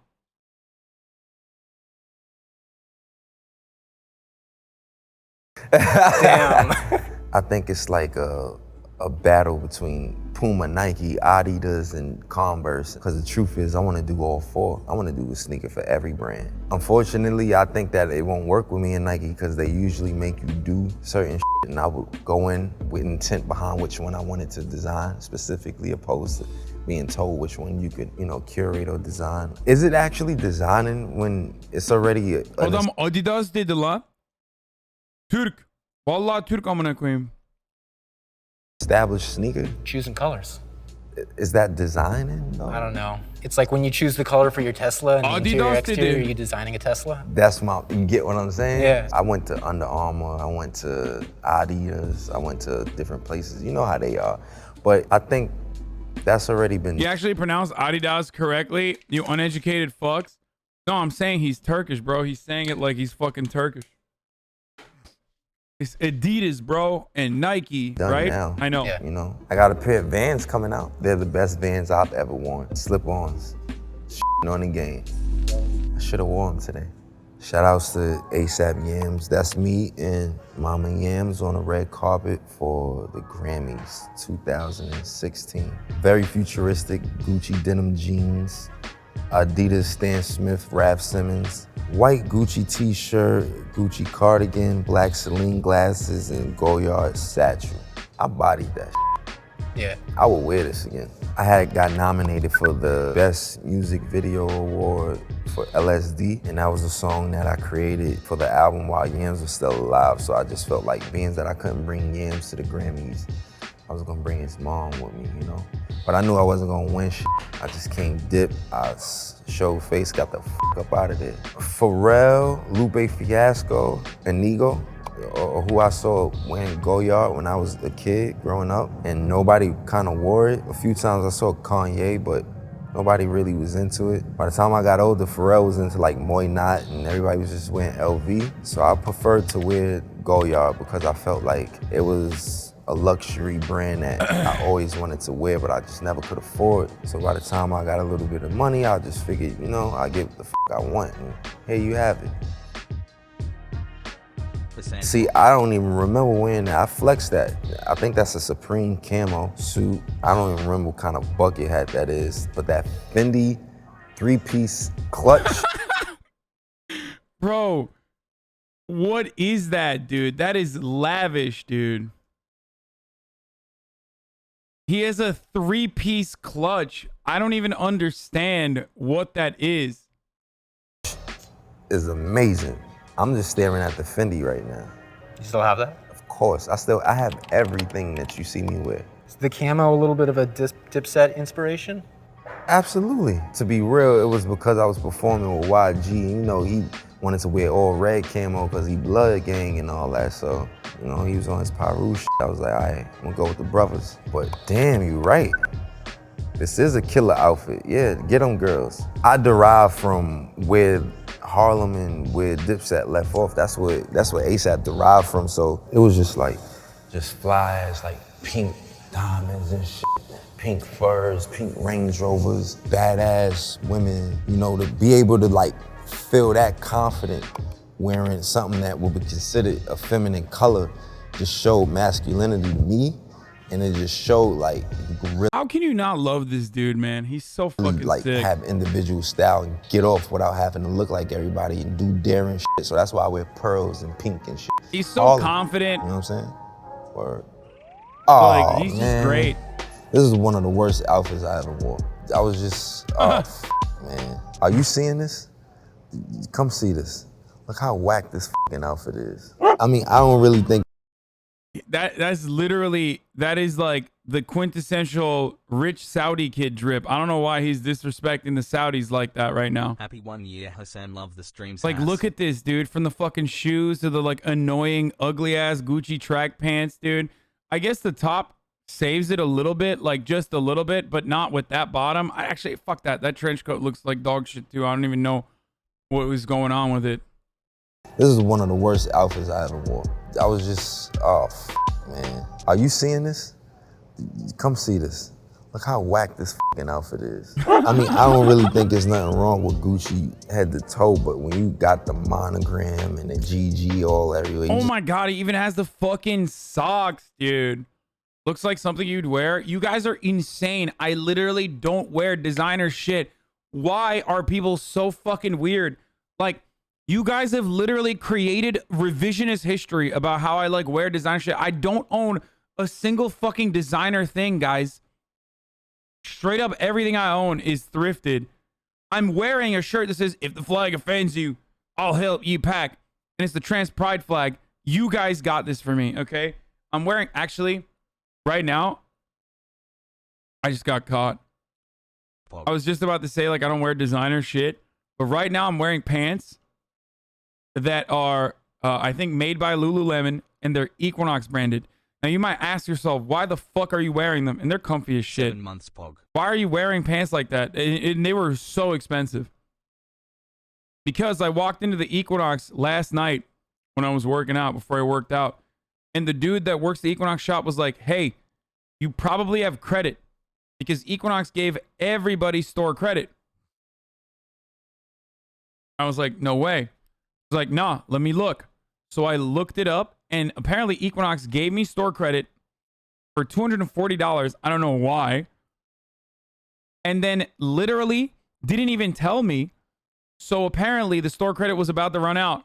So the dude at the store was like, here, you have to buy something before your store credit runs out or else it's going to go to waste. I was like, all right. And I went and I got these Equinox branded pants. This is the only thing that fucking fits my body at the store that they were selling. And they're very comfy. I'm wearing them today because I'm like a baby, you know. I'm like a kid. Oh, I just got them. Literally scam. You want to know how much it was? It was like $109. It's crazy for fucking sweatpants. But I was like, whatever. It's fucking money that is gonna. If I don't spend it, it's gonna go pee pee poof.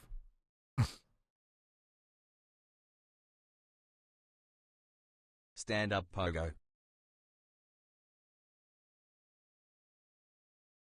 No. It was I had $240 or $260 worth of store credit, and this was just $100. So I still have more store credit. I gotta spend it. Designer glasses though, Oliver Peoples. This isn't even Oliver Peoples. This is what is it, Big Giant or something? One of you guys sent this to me. Even my fucking glasses are PO Box glasses, dude. Gentle Monster is the brand. Yeah, Jin Sui I think sent it. I just wear the same shirts every day. Crowdfunded drips. Yeah.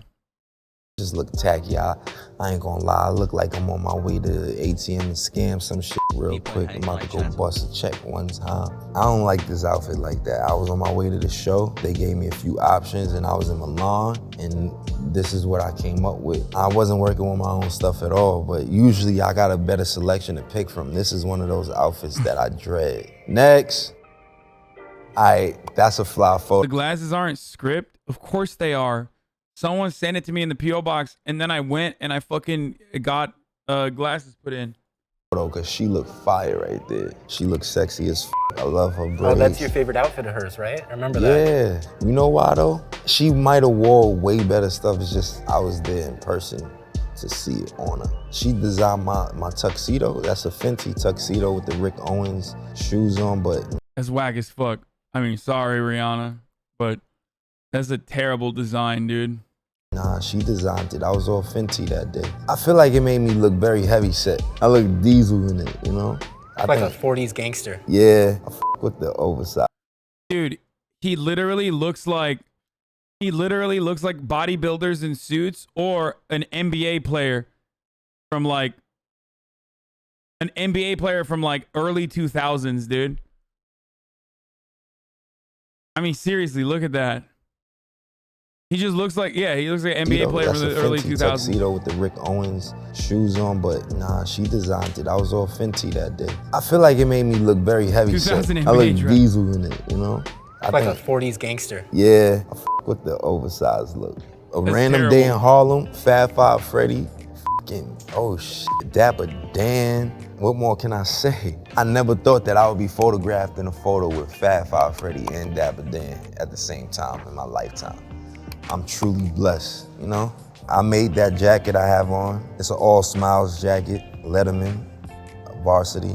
That's a Midnight Rave Sex Pistol collab hoodie, needles, denim jeans, and some very rare exclusive #1 Jordans and an old school Jacob watch. I always wanted a Jacob watch. That's vintage. I think the colors that pop is primary colors. I think that helps. It's attractive, like, I don't know, Google or some shit like that. You know? I think it's more Calvus and Brains, a little kid slave a way to make. True. Like this? Yeah, literally.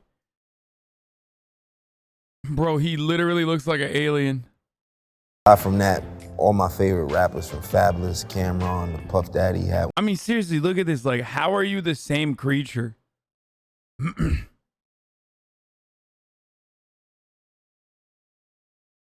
Actually, never mind. Like, Bosch is uniquely dinosaur looking. Like, he's always... What are you wearing? I don't know. Why are you wearing all this weird shit? You? I didn't... I'm streaming. I just put that... No, I didn't give you that. My mom did. I gave you the pants. I can give you other... Bro, just go into my fucking closet. When does it stop you from grabbing whatever the fuck you want? Go into my closet and grab whatever shirt you want and put it on.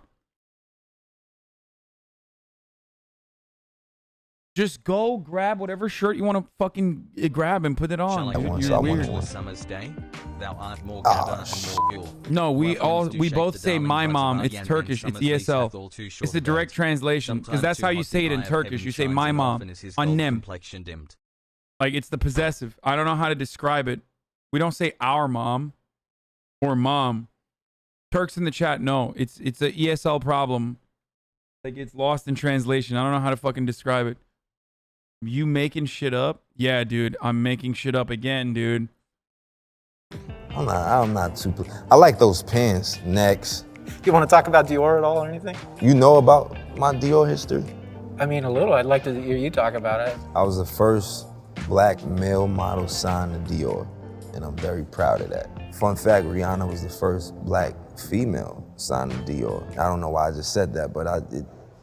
Next, faux fur Dior jacket, Mr. Christian Dior himself on my shirt. Dior suspenders, and I have Air Force Ones on under V-Lone collaboration. And all of this was designed by Chris Van Ash, 2017. Not one of my best outfits, but you know, we pulled it together. I don't agree with the socks in this photo. I shouldn't have did the white socks with those. I should have did some other kind of socks. I like the cut, it's just those aren't the right socks. Maybe orange? I would definitely do some hard bottom shoes. I think white was good. That's a great outfit. I don't know why he doesn't like it. He really is a pretty motherfucker though. Yeah, he is the prettiest dude. Nice shoes and perhaps black socks or different type of dress socks. Oh, hell no, why you doing me like that, bro? I'm sorry. Yo, we need the good with the bad, the wabi-sabi. V-Lone Pauly, Air Force One exclusives, a vintage t-shirt, a Capital satchel, and Gucci goggles. I was geeking Coachella that day. I mean, we was in the desert, so all that. Okay, Gucci goggles are sick though, especially if you're in fucking Coachella. Sand and dust and shit, so that's why I had the goggles on. When you got a bag on stage, what's in it? That's crazy that he's like shitting on that outfit when that outfit is actually fucking sick. Maybe the bag is like kind of weird, but. And Gucci goggles, I was geeking. All my shit, all the weed, all the, I guess, jewelry, wallet, more weed, yeah, shit like that. And how do you feel about Tyler and his style evolution? His whole outfit is trash, and that's why I'm like, damn, you gotta go to the next one. My boy definitely looked like he worked at, I don't know. I ain't gonna lie, that's not one of our better fits. I'm quite sure that he would concur. I love the pants here. It's all Gucci, everything. Ugh. Those pants are... They're so nasty. That's a mistake. Do you have a hair tie? Damn, I wanted to tie my hair, do a man bun. No, I am there. Go ask mom for a hair tie. I'm sure she has one. Yeah, I know. That's why I said mom instead of my mom, because fucking... missing from my closet. I don't know where they are, but they were very expensive. And they gave them to me for $3.99, which is my favorite price. I wonder who the f has my Gucci pants. How do you lose pants? I can see losing everything I else. don't lose it. I just got friends and people who steal. I steal from them too, so it's okay. We all steal pieces from each other. Wow. Test and error. So on the left, we have a I had high hopes for this. It was not good. Test and Boiler jumpsuit designed by Pauly.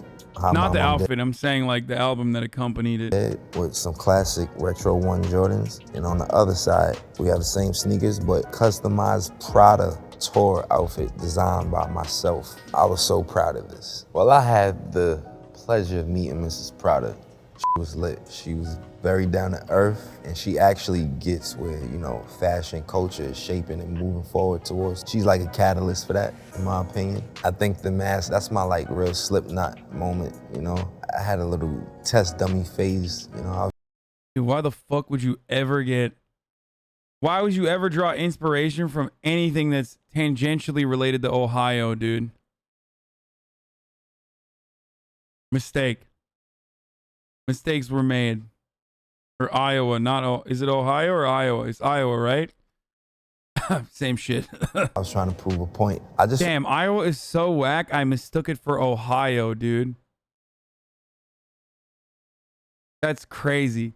Iowa can't even be the notable swing state. You know what? Or not swing state. Fucking flyover state.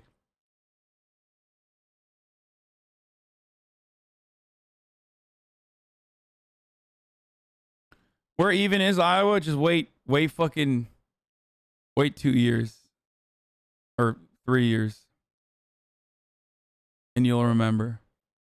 Not even 1 year and you'll remember where it is. Don't worry. The only time it's ever relevant. I feel like life is just like, it's almost like buffering, right? Or rendering. It's just testing, you know, experimenting, seeing what works. I'm always finding myself in the pioneer seat. I think it's just always testing the waters, man. I have on all Loewe. I love this photo because those nails were creative. Yeah. It was a conversation starter. It just worked out that way. Because I was like this at first, and I just was like that. Like, oh, shit. Works both ways, you know? My dad told me girls don't like men with dirty nails. From that point, that's what my dad told me always, too. He always had a manicure and a pedicure. So by Same. the time I was like 15, 16, I was getting... Damn, I went the exact opposite direction though. Where I fucking hated it.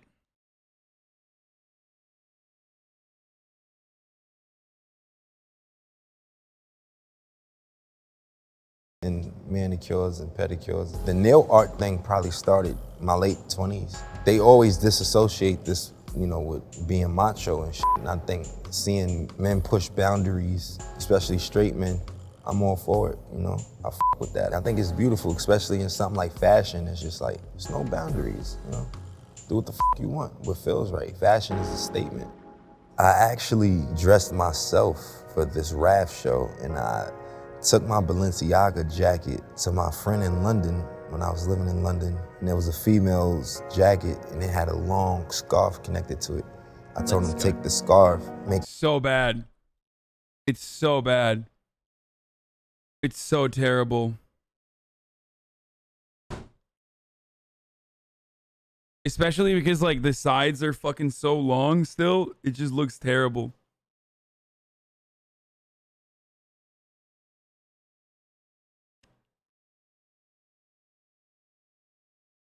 I used to have a man bun, boys. What? How do you think I know how to fucking tie my hair so easily?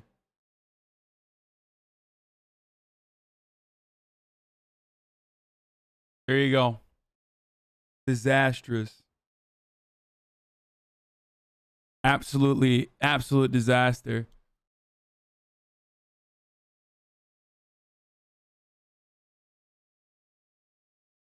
Terrible.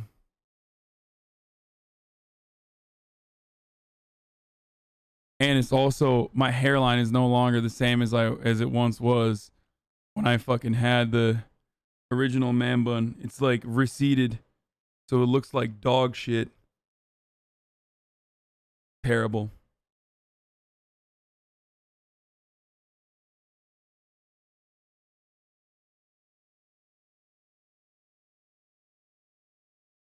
Literally looking like fucking Lando from Grand Theft Auto Roleplay. Hairline receded like the coastline. Terrible.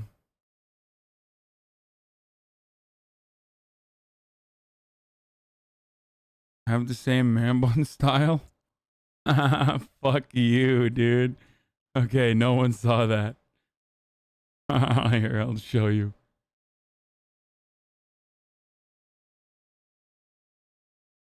Yeah, look at fucking how much more my hairline has receded since then.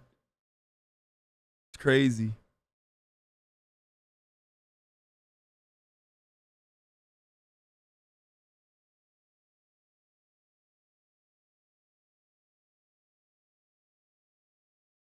Look at that.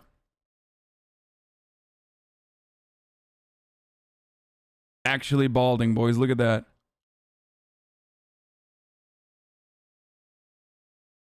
There's at least one more fingy. You know what I'm saying? It was like all this was fucking... all this was there. It's crazy. It looked like shit. Does it make you sad? No, not really.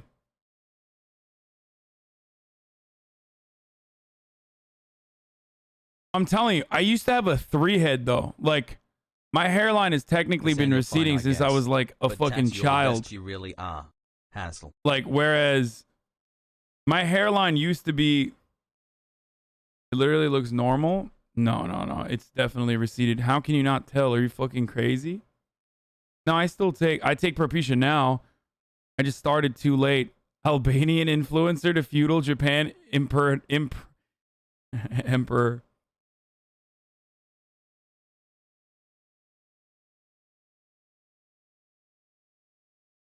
60 BTW.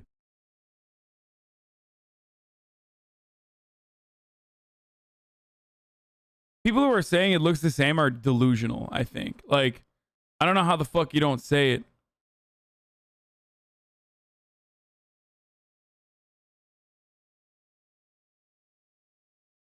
But I used to have a 3-head. Like, I used to have a 3-head and then it became a 4-head and now it's like a 5-head. You know what I'm saying? Terrible.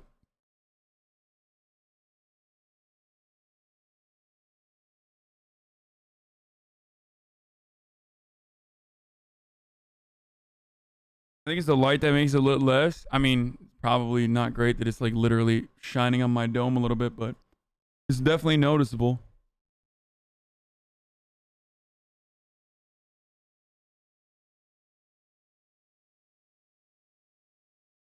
It got worse. Now with the light off, it got even worse. I feel like it's your receding hairline that makes it look like that. What do you mean? That's what I'm saying.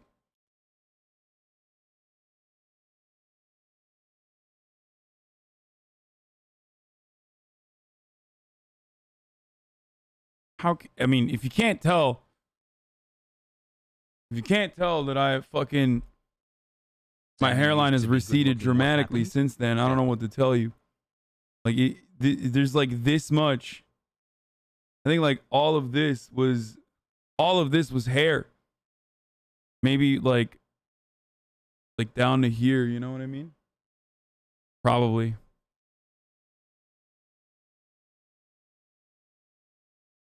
Like, what is it? I mean, technically it's a 4-head now, which is the weird part. Like, it's now a 4-head. It literally used to be a 3-head. Does that make sense?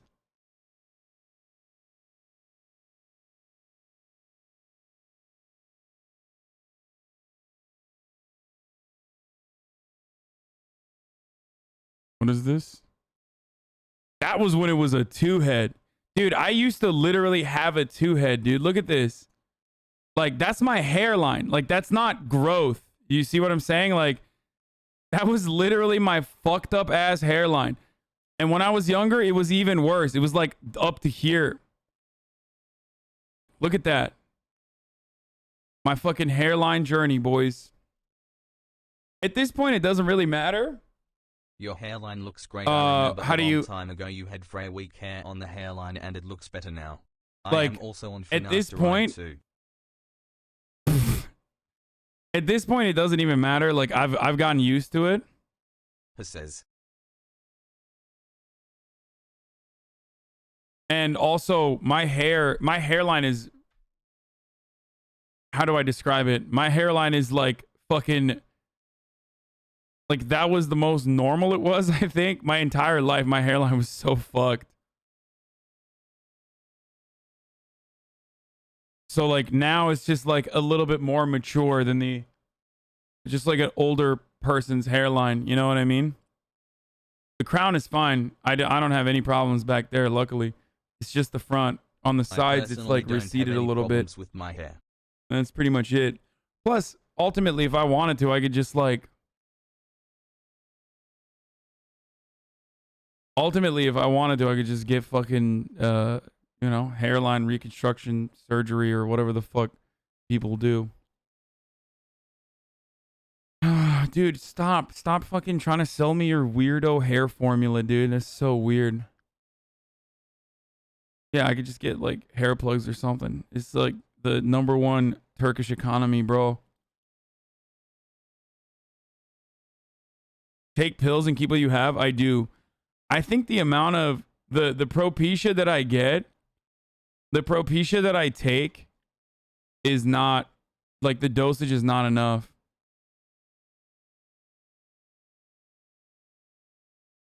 Where, like, it's still receding a little bit. But also, I don't want to take too much Propecia because it's fucking annoying. It, like, makes me depressed and shit. Yep, see, I told you, literal 2-head, dude. Look at this.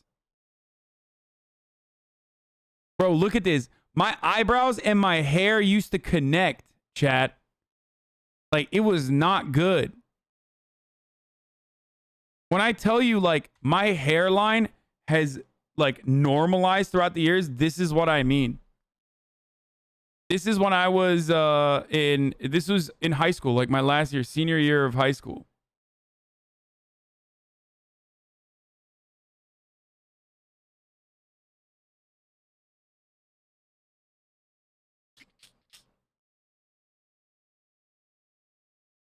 You hair plugs look legit. I have a picture in my head that, what?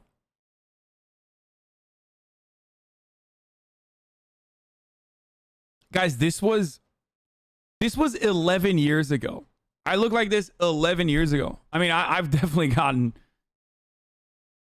I was 18 here. I definitely got a lot better looking over the years. So I don't really hate it. I got a lot better looking over the years. I look like shit back then.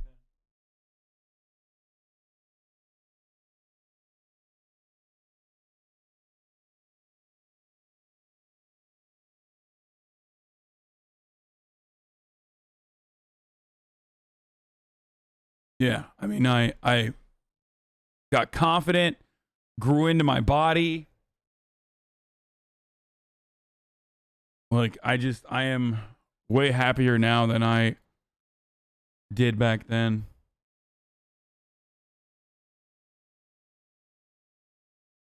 You have amazing skin, though? Yeah, I was always very lucky with my skin.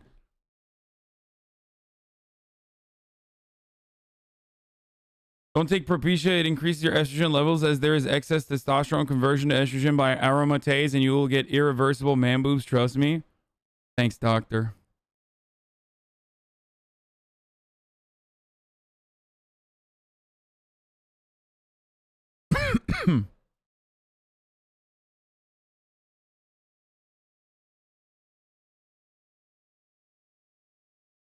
I can see the Asian in you, perhaps of your Turkic ancestry. I am.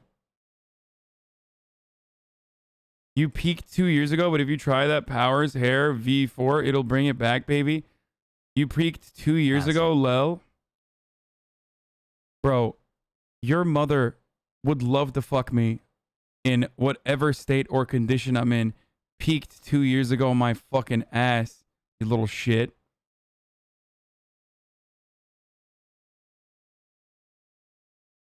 Why do you look like an army kid who worships the U.S. military in this kid? Because I was a fucking kid, dude. I was 18. I was like a little baby.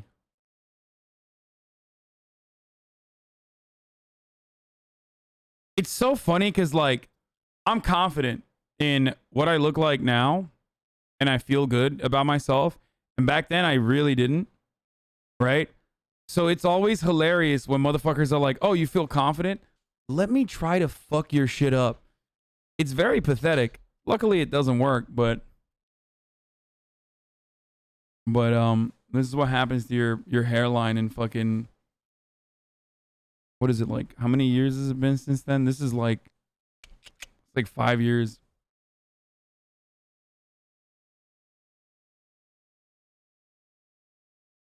I don't know.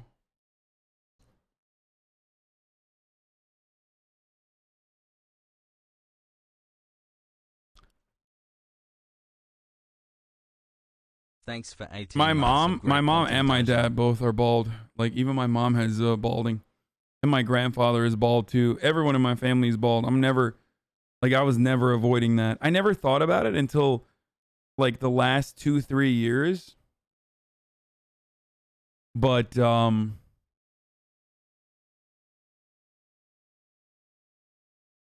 Will said we drain your life essence. Yeah, I hate that.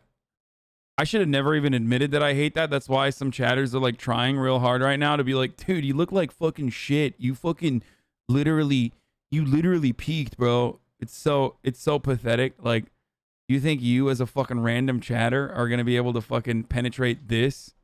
Get the fuck out of here. Especially when it comes to like development and shit. But I get pissed off when Will says it. It's different.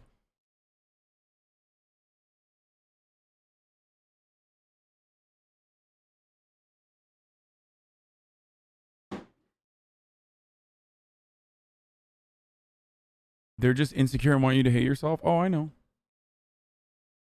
I wish they were more secure with themselves, though. It's real sad.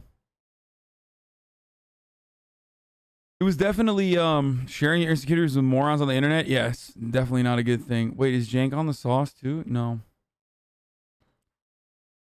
Also, the hilarity is like, let me say something. The hilarity is like, even if I went full bald, I could still fuck your moms. So what do you mean? Like, I still look good. Even if I was bald, motherfucker. What are you going to do about that?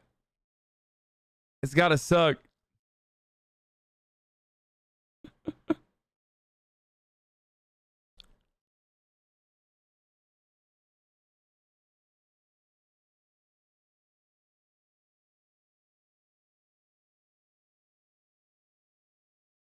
Don't man buns cause quicker baldness since your hair is always in tension? Maybe.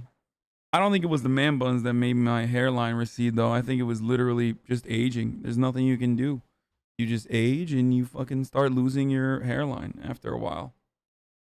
It is what it is. But instead, I'm trying to grow it out. I never grew my hair out, like ever. I've never had my hair grow longer than like kind of what it is right now. So what I want to do is grow it as long as I possibly can.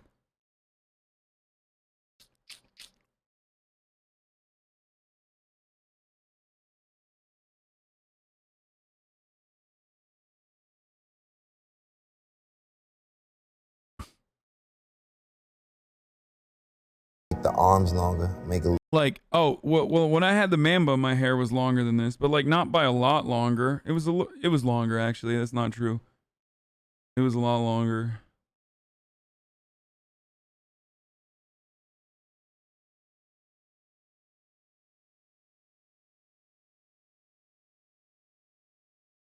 Look at this. Crazy. I have a lot of hair, dude.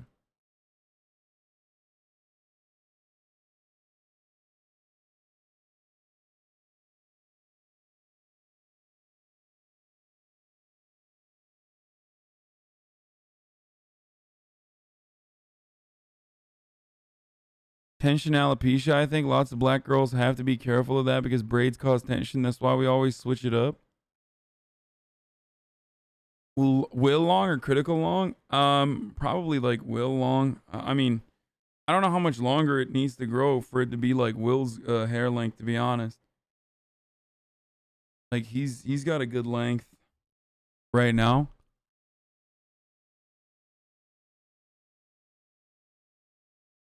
How come you're so smart and woke when all the other big streamers are borderline challenged? Okay, I can't speak for them being borderline challenged, but the reason why I might come across different than other streamers is because I started Twitch streaming and like grew into my internet e-celeb fame. Like I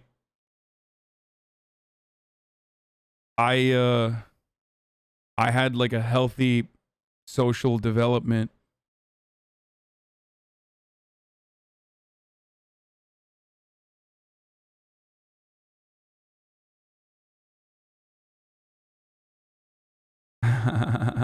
This is good.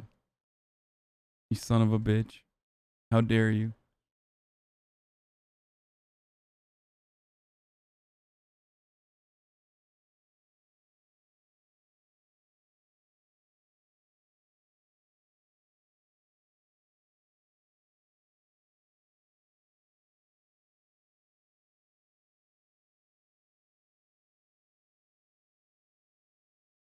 Oh man.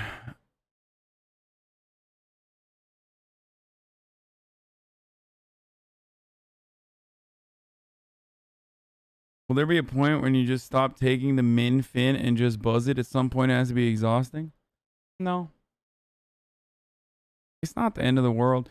Dude, I don't know what the fuck's going on, but my bit rate has been like rocky. All right, let's finish. Layer and make me a satchel. They made the satchel out of the scarf and the jacket. That's great. And those are Prada ski pants. That's a vintage Calvin ski fleece that I have on because I was on my way to a Ralph Calvin show, and those are exclusive high top Nike V-Lone Air Force Ones that never came out. Barry gives those to you? Actually, I stole them when I was at one of the stores. I just stole them. I was like, I'm taking these. Damn. What? I'm big V-Long, like, come on, man. How you gonna tell me no? Nah, it was all love. He actually made them for me, so. Man, I fucking hate it. This is one of Okay. bad. Okay, it's 2012, dude. What do you mean? It's all right. Rihanna like dragged It's the fucking. It's the waitress. Is the waiter fit? you for this outfit. Do you remember that? I saw it. This is a bad one. So I basically call myself being casual. I have on black Acne denims, a wrap button-up Hermes black scale hat, and those are called Mr. Hair shoes. That was a terrible. That's the Arab fit too. That looks like every Jordanian I went to fucking college with, dude, in Miami. You know what I'm saying? Like super fucking slim jeans, like suede loafers with the Hermes belt. Super slim fucking super slim black fucking button-up shirt. Do you remember that? I saw it. This is a bad one. So I basically call myself being casual. I have on black Acne denims, a wrap. It's trash. You like all the reserve stuff, but the more creative fits you shit on. No, I love his creative fits. The fuck are you talking about? Button up Hermes black scale hat, and those are called Mr. Hair shoes. That was a terrible outfit for then. I wasn't prepared. BET Awards, I was not prepared. First ever red carpet, it's just my outfit where I was wearing on stage was so much better. I should have just wore the same thing throughout the day. Said, fuck it, take no risk. I love this. This is a Loewe look from the Clive Davis Grammy party. It's salmon Okay, that's sick. pink, some Adidas Stan Smiths. I think That's actually sick as fuck. All the way with the classy, pearls and shows everything. That's edge drip. and maturity in my style. I fuck with that shit. Always got the pearls, man. Very necessary. This is like probably my favorite look on here. Word? Oh yeah. Are you serious? Damn. Thanks, bro. It kind of gives me Scarface vibes. I was lit this day enjoying myself at the Met Gala. That's a good ass look too. I'm dressed in Raf Calvin, head to toe. That's a really How do good you feel look. about Raph? I love Raf, man. What you mean? That's a trick question. That's my OG, man. I love Raf. Damn, I wear Jordan 1s a lot. V-Lone Yams Day t-shirt collaboration, all needles, track pant collaboration, Union Jordan #1 collaboration, Yams Day 2019, yellow bandana. I was lit. Yams Day is a memorial concert that we throw every year for late great ASAP Yams. Rest in peace. This is at Barclays Center, sold out show, amazing. Hopefully the world will be open next year and we'll have another concert, you know? It's gonna be sick. Hell yeah. I think that's our last one. That was tight. That was tight. That was a lot of fun. That was fun. I Yeah. can't lie, it was entertaining. Maybe we could do another one. There's so many more. Why not? You know how hard it was for us to narrow it down? Yo, but you picked some horrendous looking outfits, man. Damn. The worst outfit I had on and that was the red carpet for the BET Awards. All right, what's your favorite though? Can you skim through them? Yeah, of course. Just one. Yeah. I mean, that's my favorite. Yeah, the Loewe. Yeah, Loewe. It's too many fits for us to decide, so it's only right we do another one.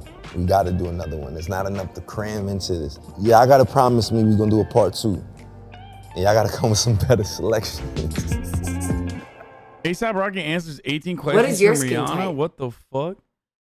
Not enough Fashion Week fits though. Most popular ones, they're the best ones, and Rocky knows it.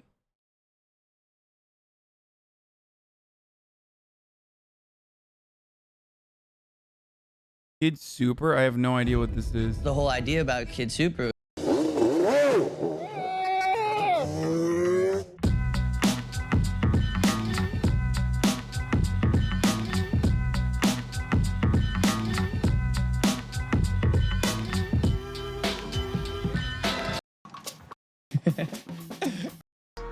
All of it has single piece possible. Oh, Bad Bunny wore this for Kayaita. A lot of people wear a lot of this stuff. And it's all coming from a basement in Brooklyn. It's kind of crazy. But first person to ever wear it was Mac Miller, which sad and kind of amazing, super important for me. Now we're going to a little bit of fancier and kind of the A-Simp, Hossy. What, ASAP Simp? Who the fuck are these people? You don't know? I don't know what KidSuper is, but you don't know who fucking Mac Miller or J Balvin or Bad Bunny is? What are you, crazy? Okay, I don't know what this shit is. All right. Everybody's a simp for Rocky. Yeah, if you're not simping for Rocky, you're not doing it right, dude. That's crazy. You have to simp for ASAP Rocky. Just for the culture alone. Like, I don't understand.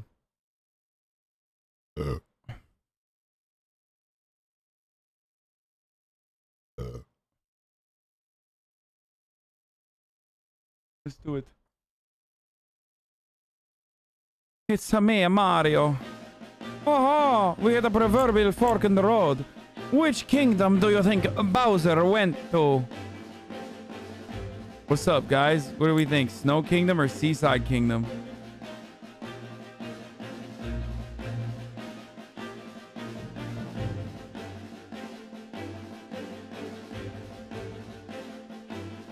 Okay, Seaside it is. No, we're not pulling it. I picked a Seaside Kingdom.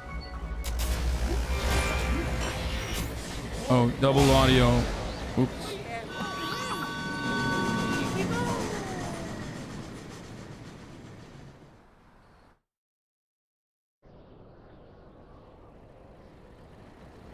What kind of bangers am I going to be faced with here in the Seaside Kingdom, boys?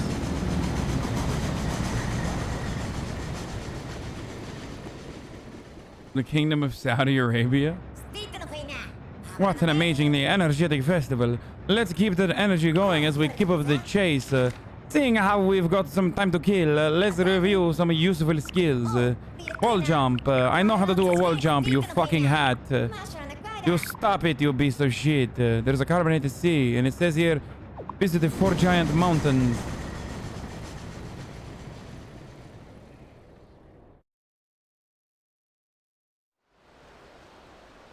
Where are the 4 giant mountains?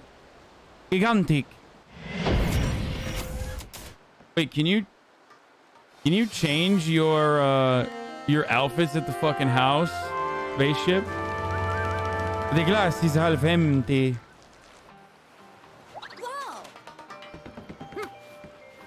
Where? How do I change it?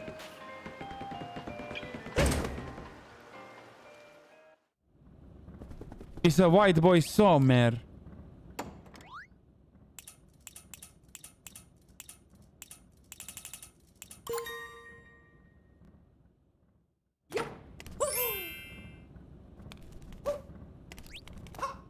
What the fuck?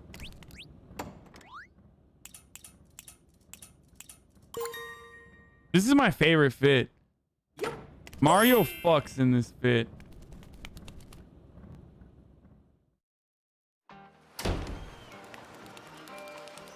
This is a villain.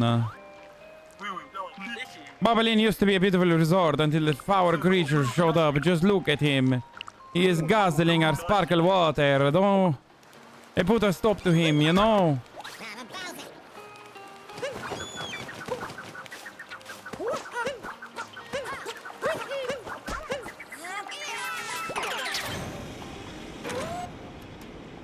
The glass is half empty.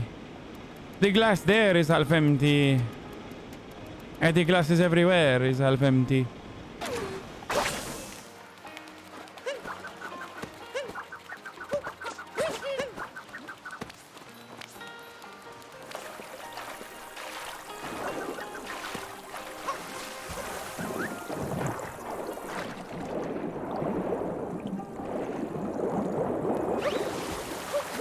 What the fuck?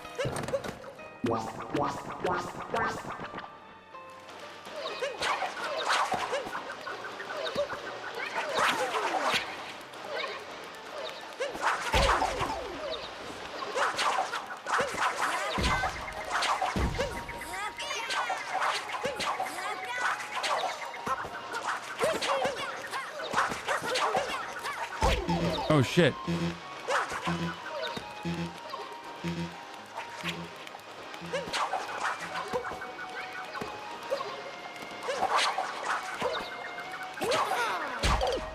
I died.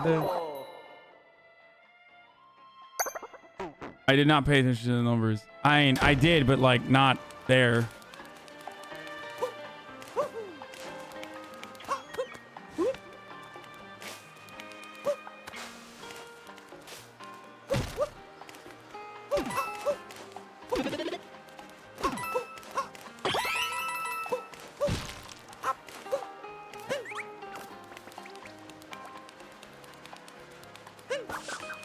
Why are you suck? Oh, what is this, dude? Let's check this out, bro. Play Super Mario Galaxy after this?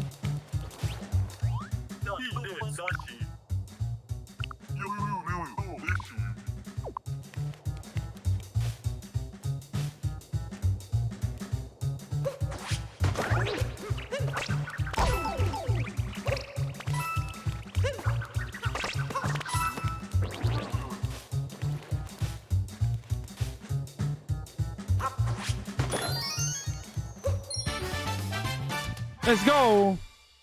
Mario Galaxy is even better than this game. Dude, why do chatters do this?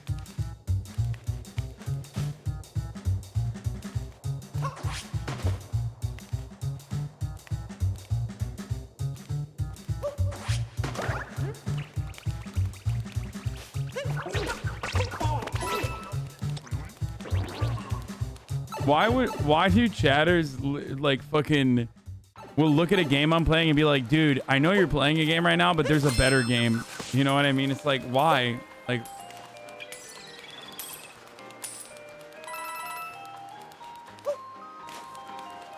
I mean, I'm liking this game, dude. Can I just not play this game? Play every game, bro.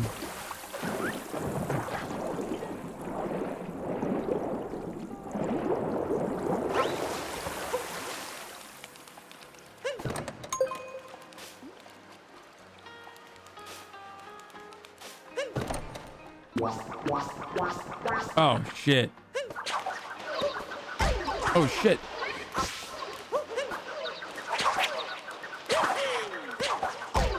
Come on, dude.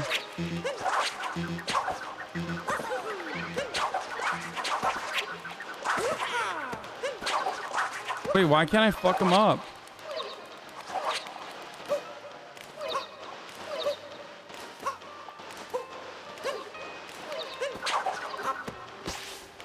Oh.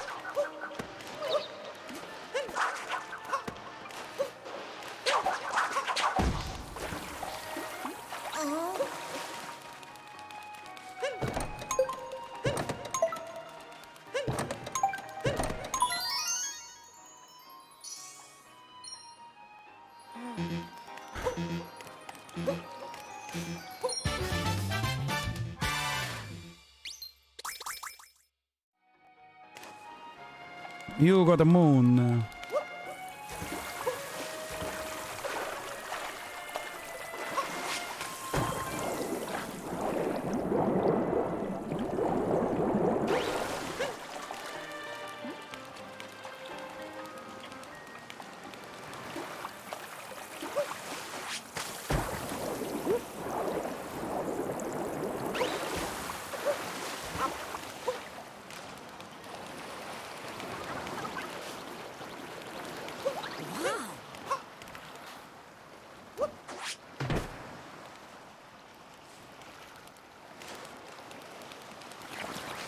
What the fuck? Oh shit!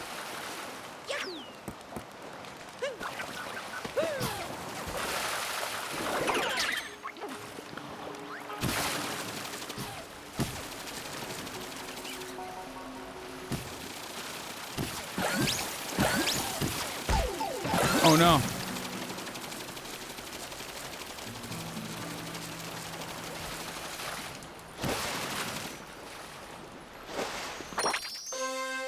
It's a me. Octopussy. Very good.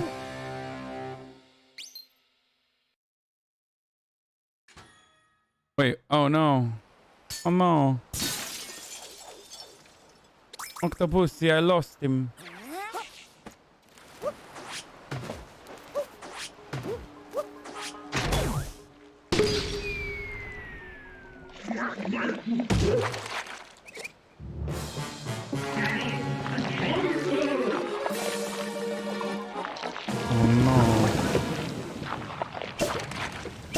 Oh no, he's getting angry.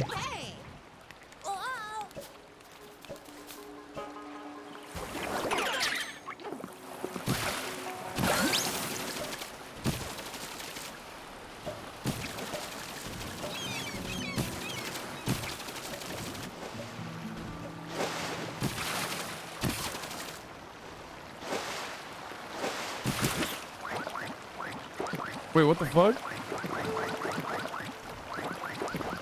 Oh, I need more water. That's fucking weird, dude. Oh my god. That's so weird. That's crazy.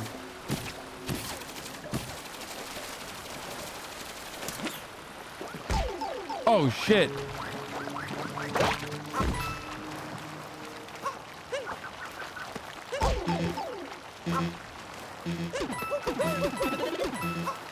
This one is different than what I'm used to, chat.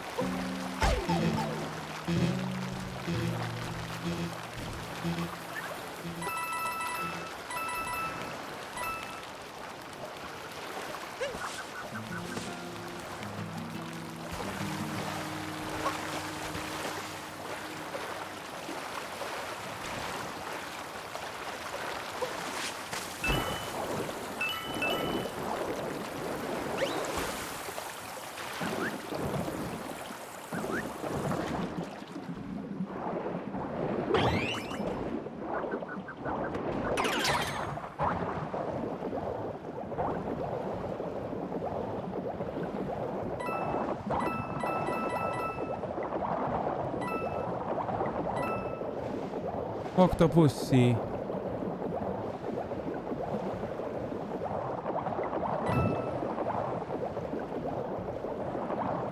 Have we tried photo mode yet? No.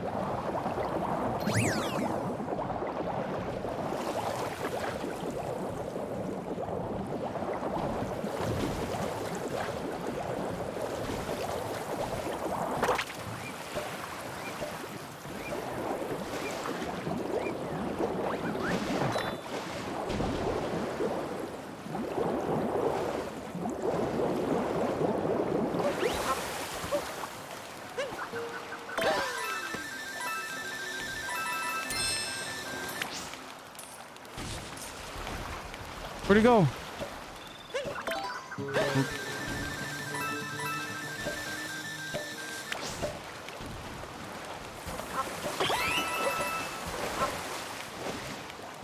Oh, that's where we gotta go.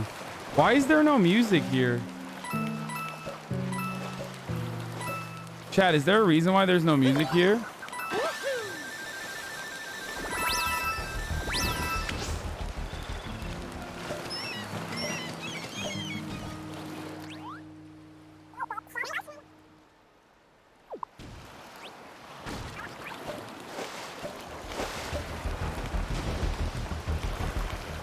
No, but like there's a lot more music before. I don't know what's going on there.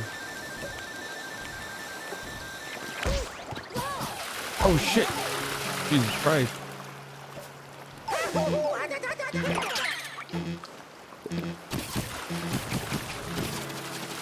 What the fuck?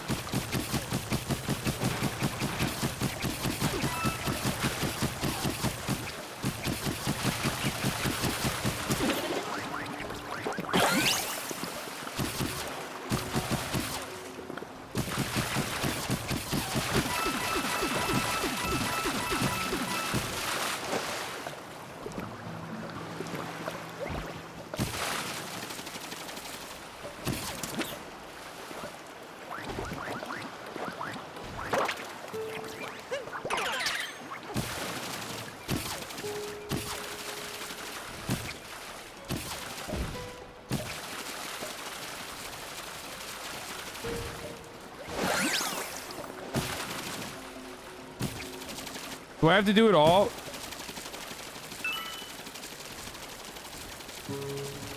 Do I have to do all of it, chat? Fuck.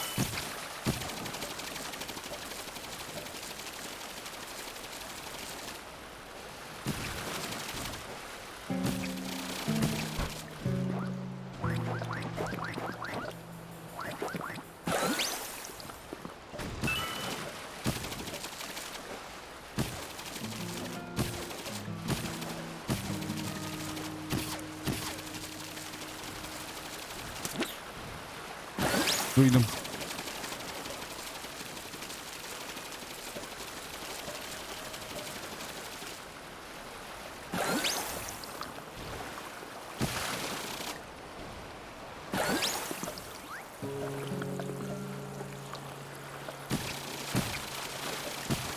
Let's go. Let's go. Let's go.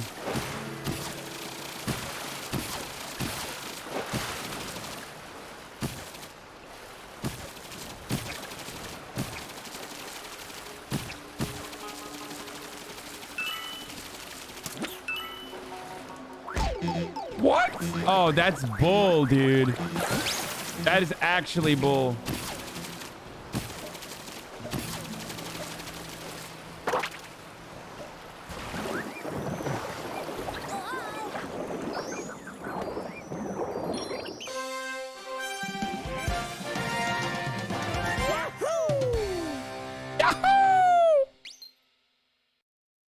Let's go, boys.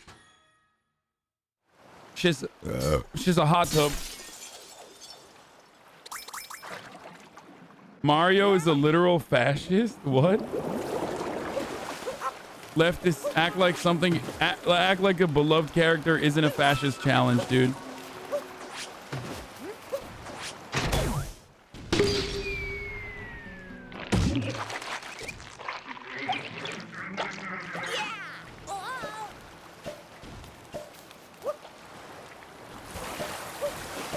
Mario is actually a fascist. A thread.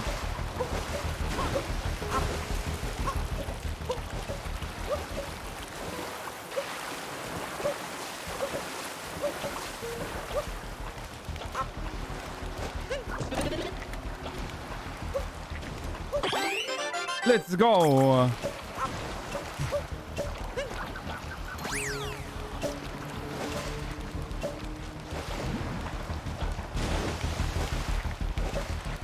This map is confusing. Like, I actually don't know what's going on in this map half the fucking time, dude.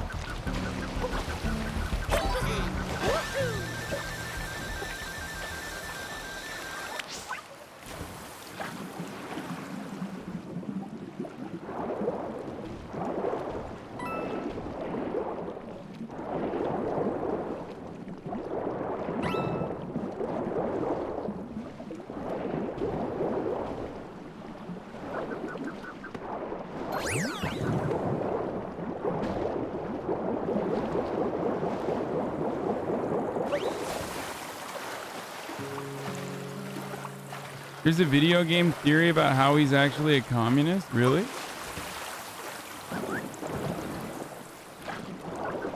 I mean, I doubt he's any of those things, to be honest with you. What the fuck? Oh my god!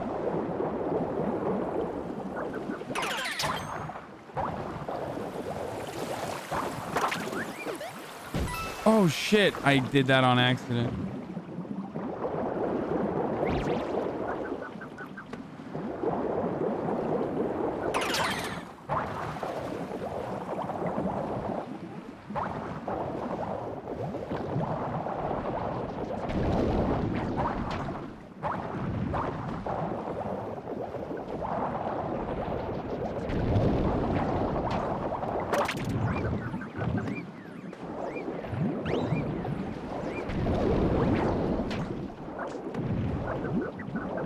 Okay, so I can't do anything to that, huh?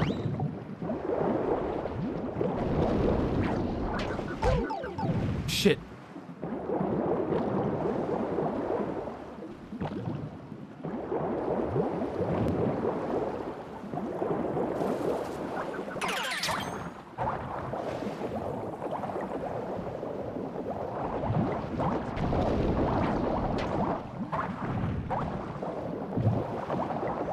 Let's go.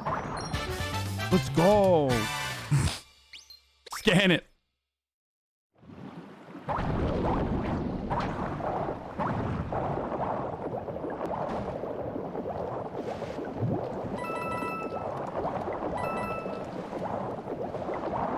You know what I feel like? When you're a fish, like the coral reef should not hurt you. A thread. Like, I feel like, oh God, I'm gonna stop. I gotta stop saying a thread after everything. But like, I feel like if you're a fish,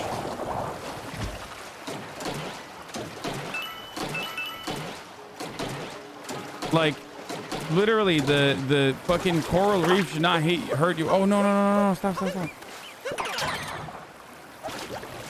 Because like, you're one of them. You know what I mean? Like, it's kind of weird that they're hitting one of them, hitting each other, I mean.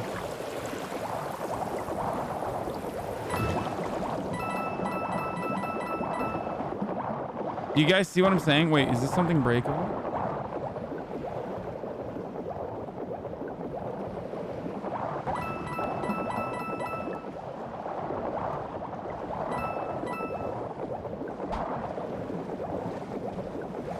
Hey, let's go.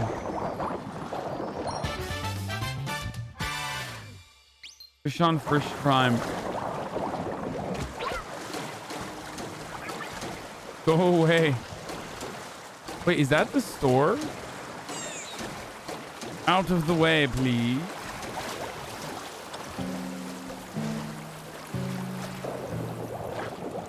Chat, do you know what I'm talking about? Like, when you're fish, the other fucking animals should not hurt you, right? Like, I feel like they should be friendly to fish. Because, like, they live friendly to fish in other instances. So, like, why are they not friendly to fish right now? Like, all of a sudden, when I'm the one fucking manning the helm, like, they're gonna attack me?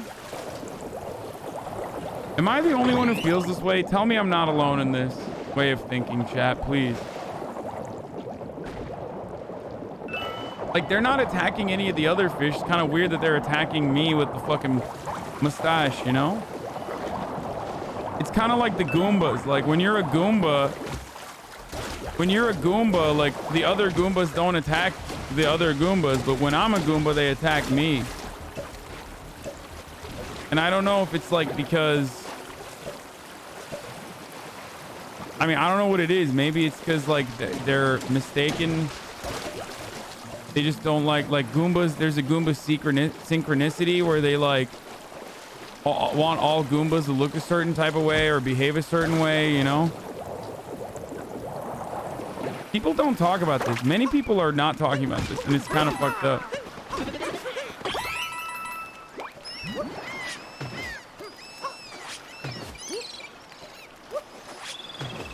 What the fuck? Am I missing the... Oh my God, dude.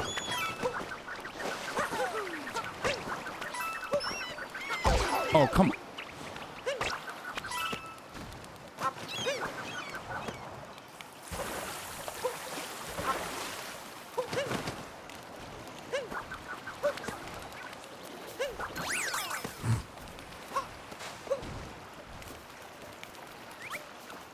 Like, watch.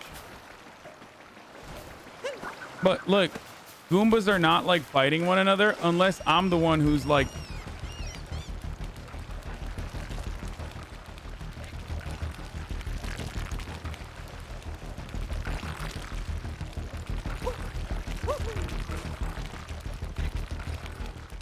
Can I hit these? Probably not, right? You want to play Mario?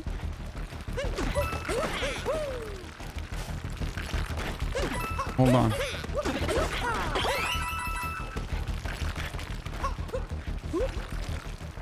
It's Mario, Super Mario Space Odyssey.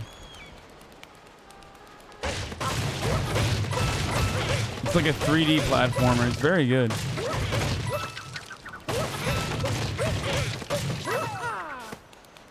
It's very good. It's a little racist though. There's a lot of like racism against Italians. Yeah, there's a lot of racism against Italians. It's unacceptable.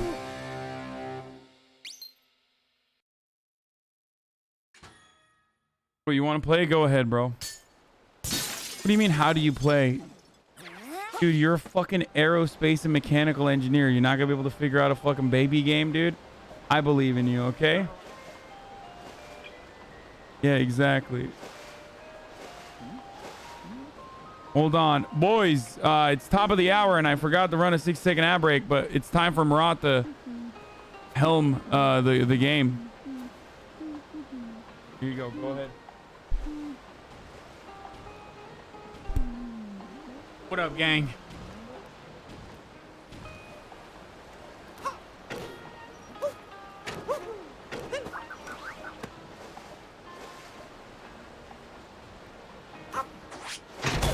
Oh, there we go.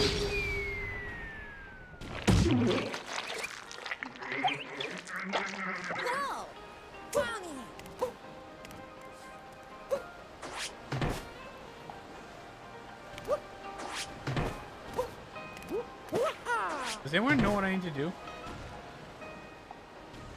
Do I jump off this?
Can I go in here?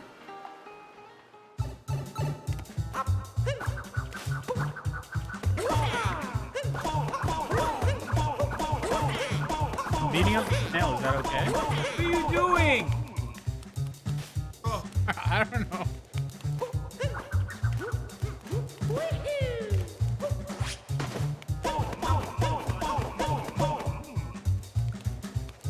Don't know what's going on.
I'm doing really poorly.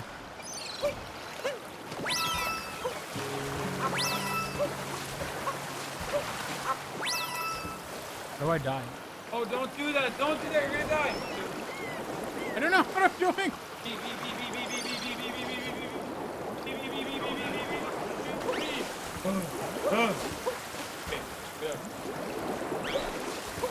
You not know how to... It's like a...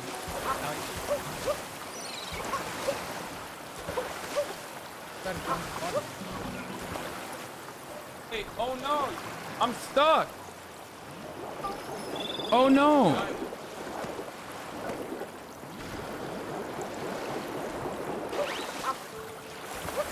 Am I actually stuck? Oh no, never mind. A tunnel there is quite long. Only a fish can make it.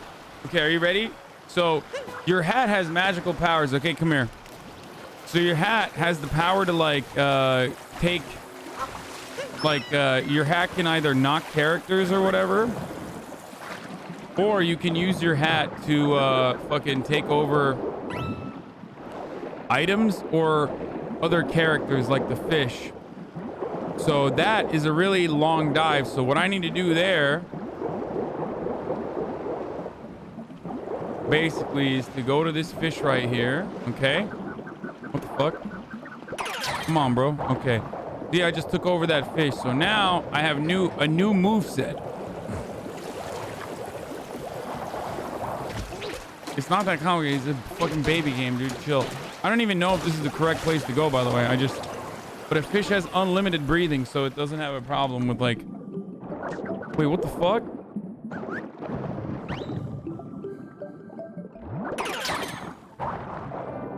Underwater tunnel to the lighthouse. Okay. Oh my god!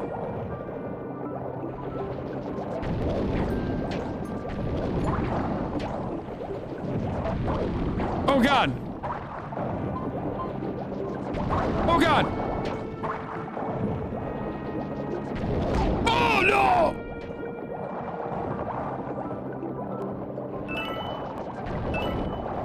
Wait, did you die? I had extra health. Oh no, Murat.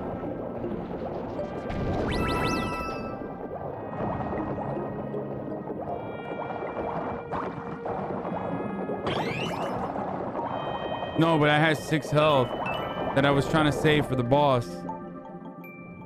It's all good. Don't worry about it.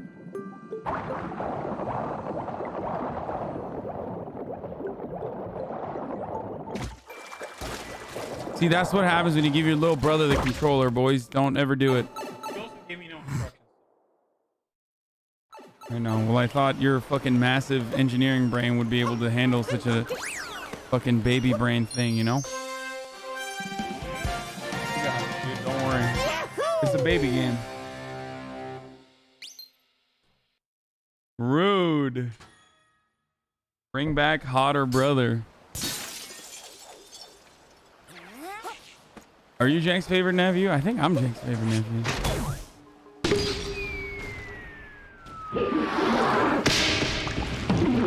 Boys, I'm gonna keep it 100 with all of you. After this Octopussy fight, I'm probably gonna have to end the stream because my family is here. And when they get like annoyed that I'm not spending time with them, when they feel as though it's time to spend time with them, they will just straight up sit right behind me in the living room and act out. And they're currently doing that right now. Like they're...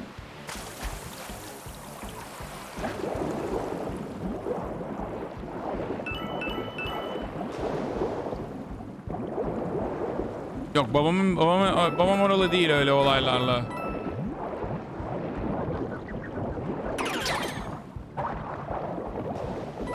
Babam istemiyor. Babam sadece takılmak istiyor bir benimle.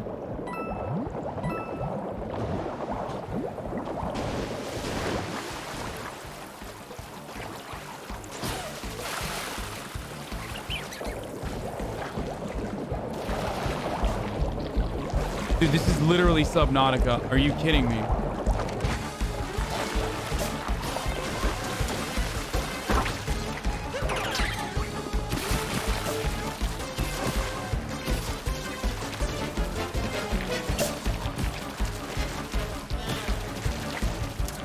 No!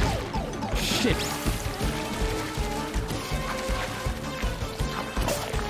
Oh, God. Come on. Yes!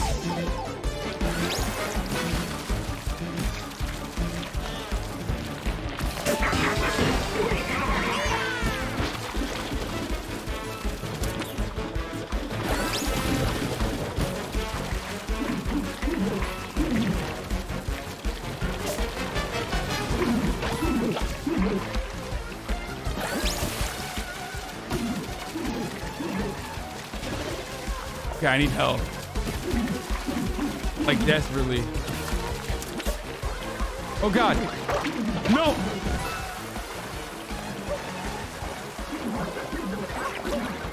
Come on! Oh, no! No! Sorry, chat. Sorry. Abstainers win once again.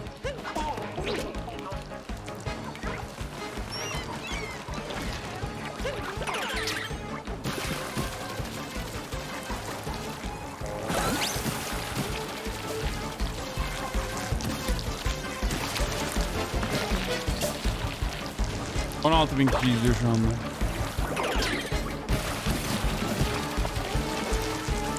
Yok.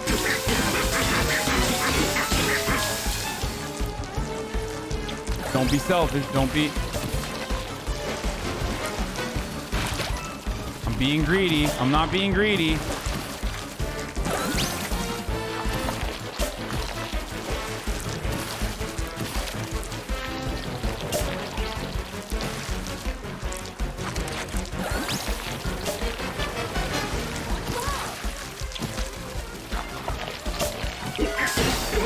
Let's go! Easy peasy, boys. Dude, it looks like such dried, like... The octopus looks so sad when it dries up. Kind of crazy.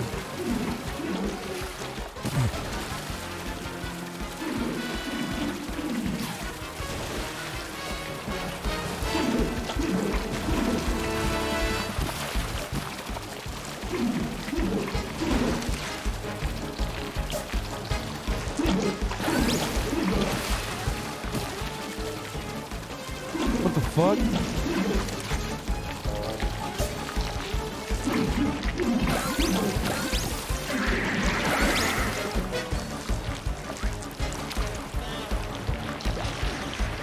Oh shit!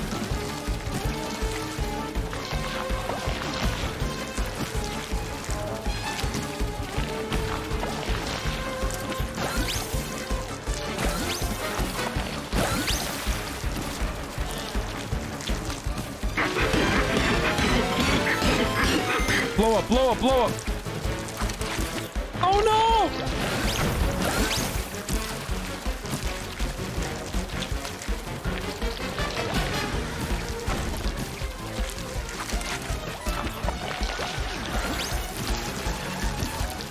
Fuck you, bitch. Let's go, bitch. Bitch ass, dude. No!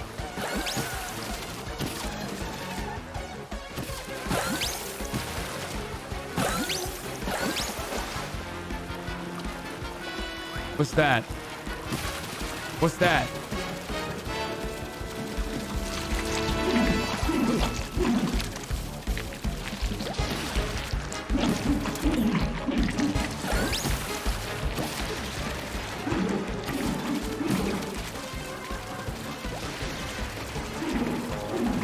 What's that?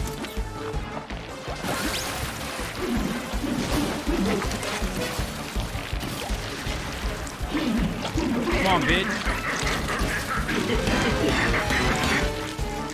Don't be don't be greedy, don't be greedy, don't be greedy. Oh shit.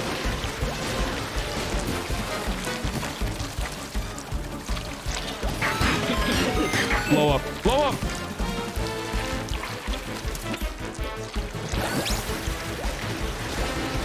5, 6, 7, no 6.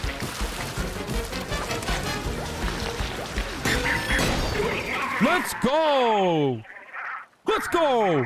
Non-believers, that's for you, dude. That victory.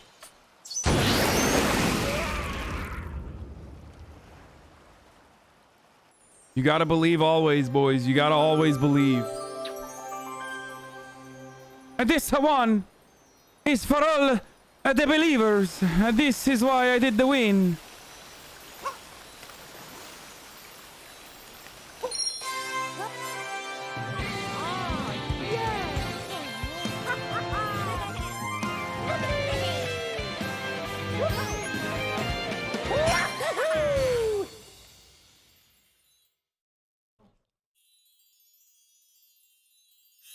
All right, boys, I'm hitting the 3-minute ad break here, and I'm ending the broadcast. Unfortunately, I'm going to go hang out with my family a little bit, okay? I love you all.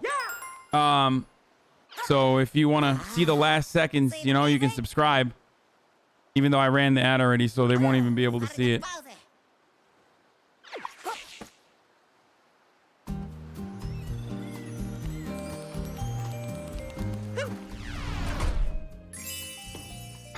Bowser! It does not seem like a Bowser is here. We will find him in the next kingdom. Unfortunately, tomorrow This Saturday, I'm gonna go look at some fucking houses. I might play some b-ball in the morning. I haven't decided yet. And you know, we'll figure it out. I got like a bunch of houses that I'm really excited to see. I'm gonna see some of them tomorrow. So you know, that's it. That's what I got. That's all I got, as a matter of fact, you know. Now we can get to the Snow Kingdom. Very good. Now we can get to Snow Kingdom. Dude, I'm digging the Mario streams though. They're very fucking chill. I like it a lot.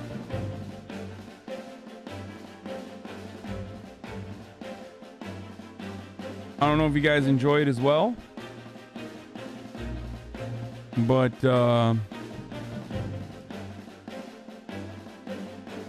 here for all the fucking insatiable appetite that the roleplay nerds have, here I'll send you over to a roleplay stream because you guys fucking love roleplay and lose your mind over it. So here's Racy. Okay. See ya. Oh, when I said I'm söyle. Okay, söylerim. Peace. See you tomorrow. Bright and early, boys. Bye.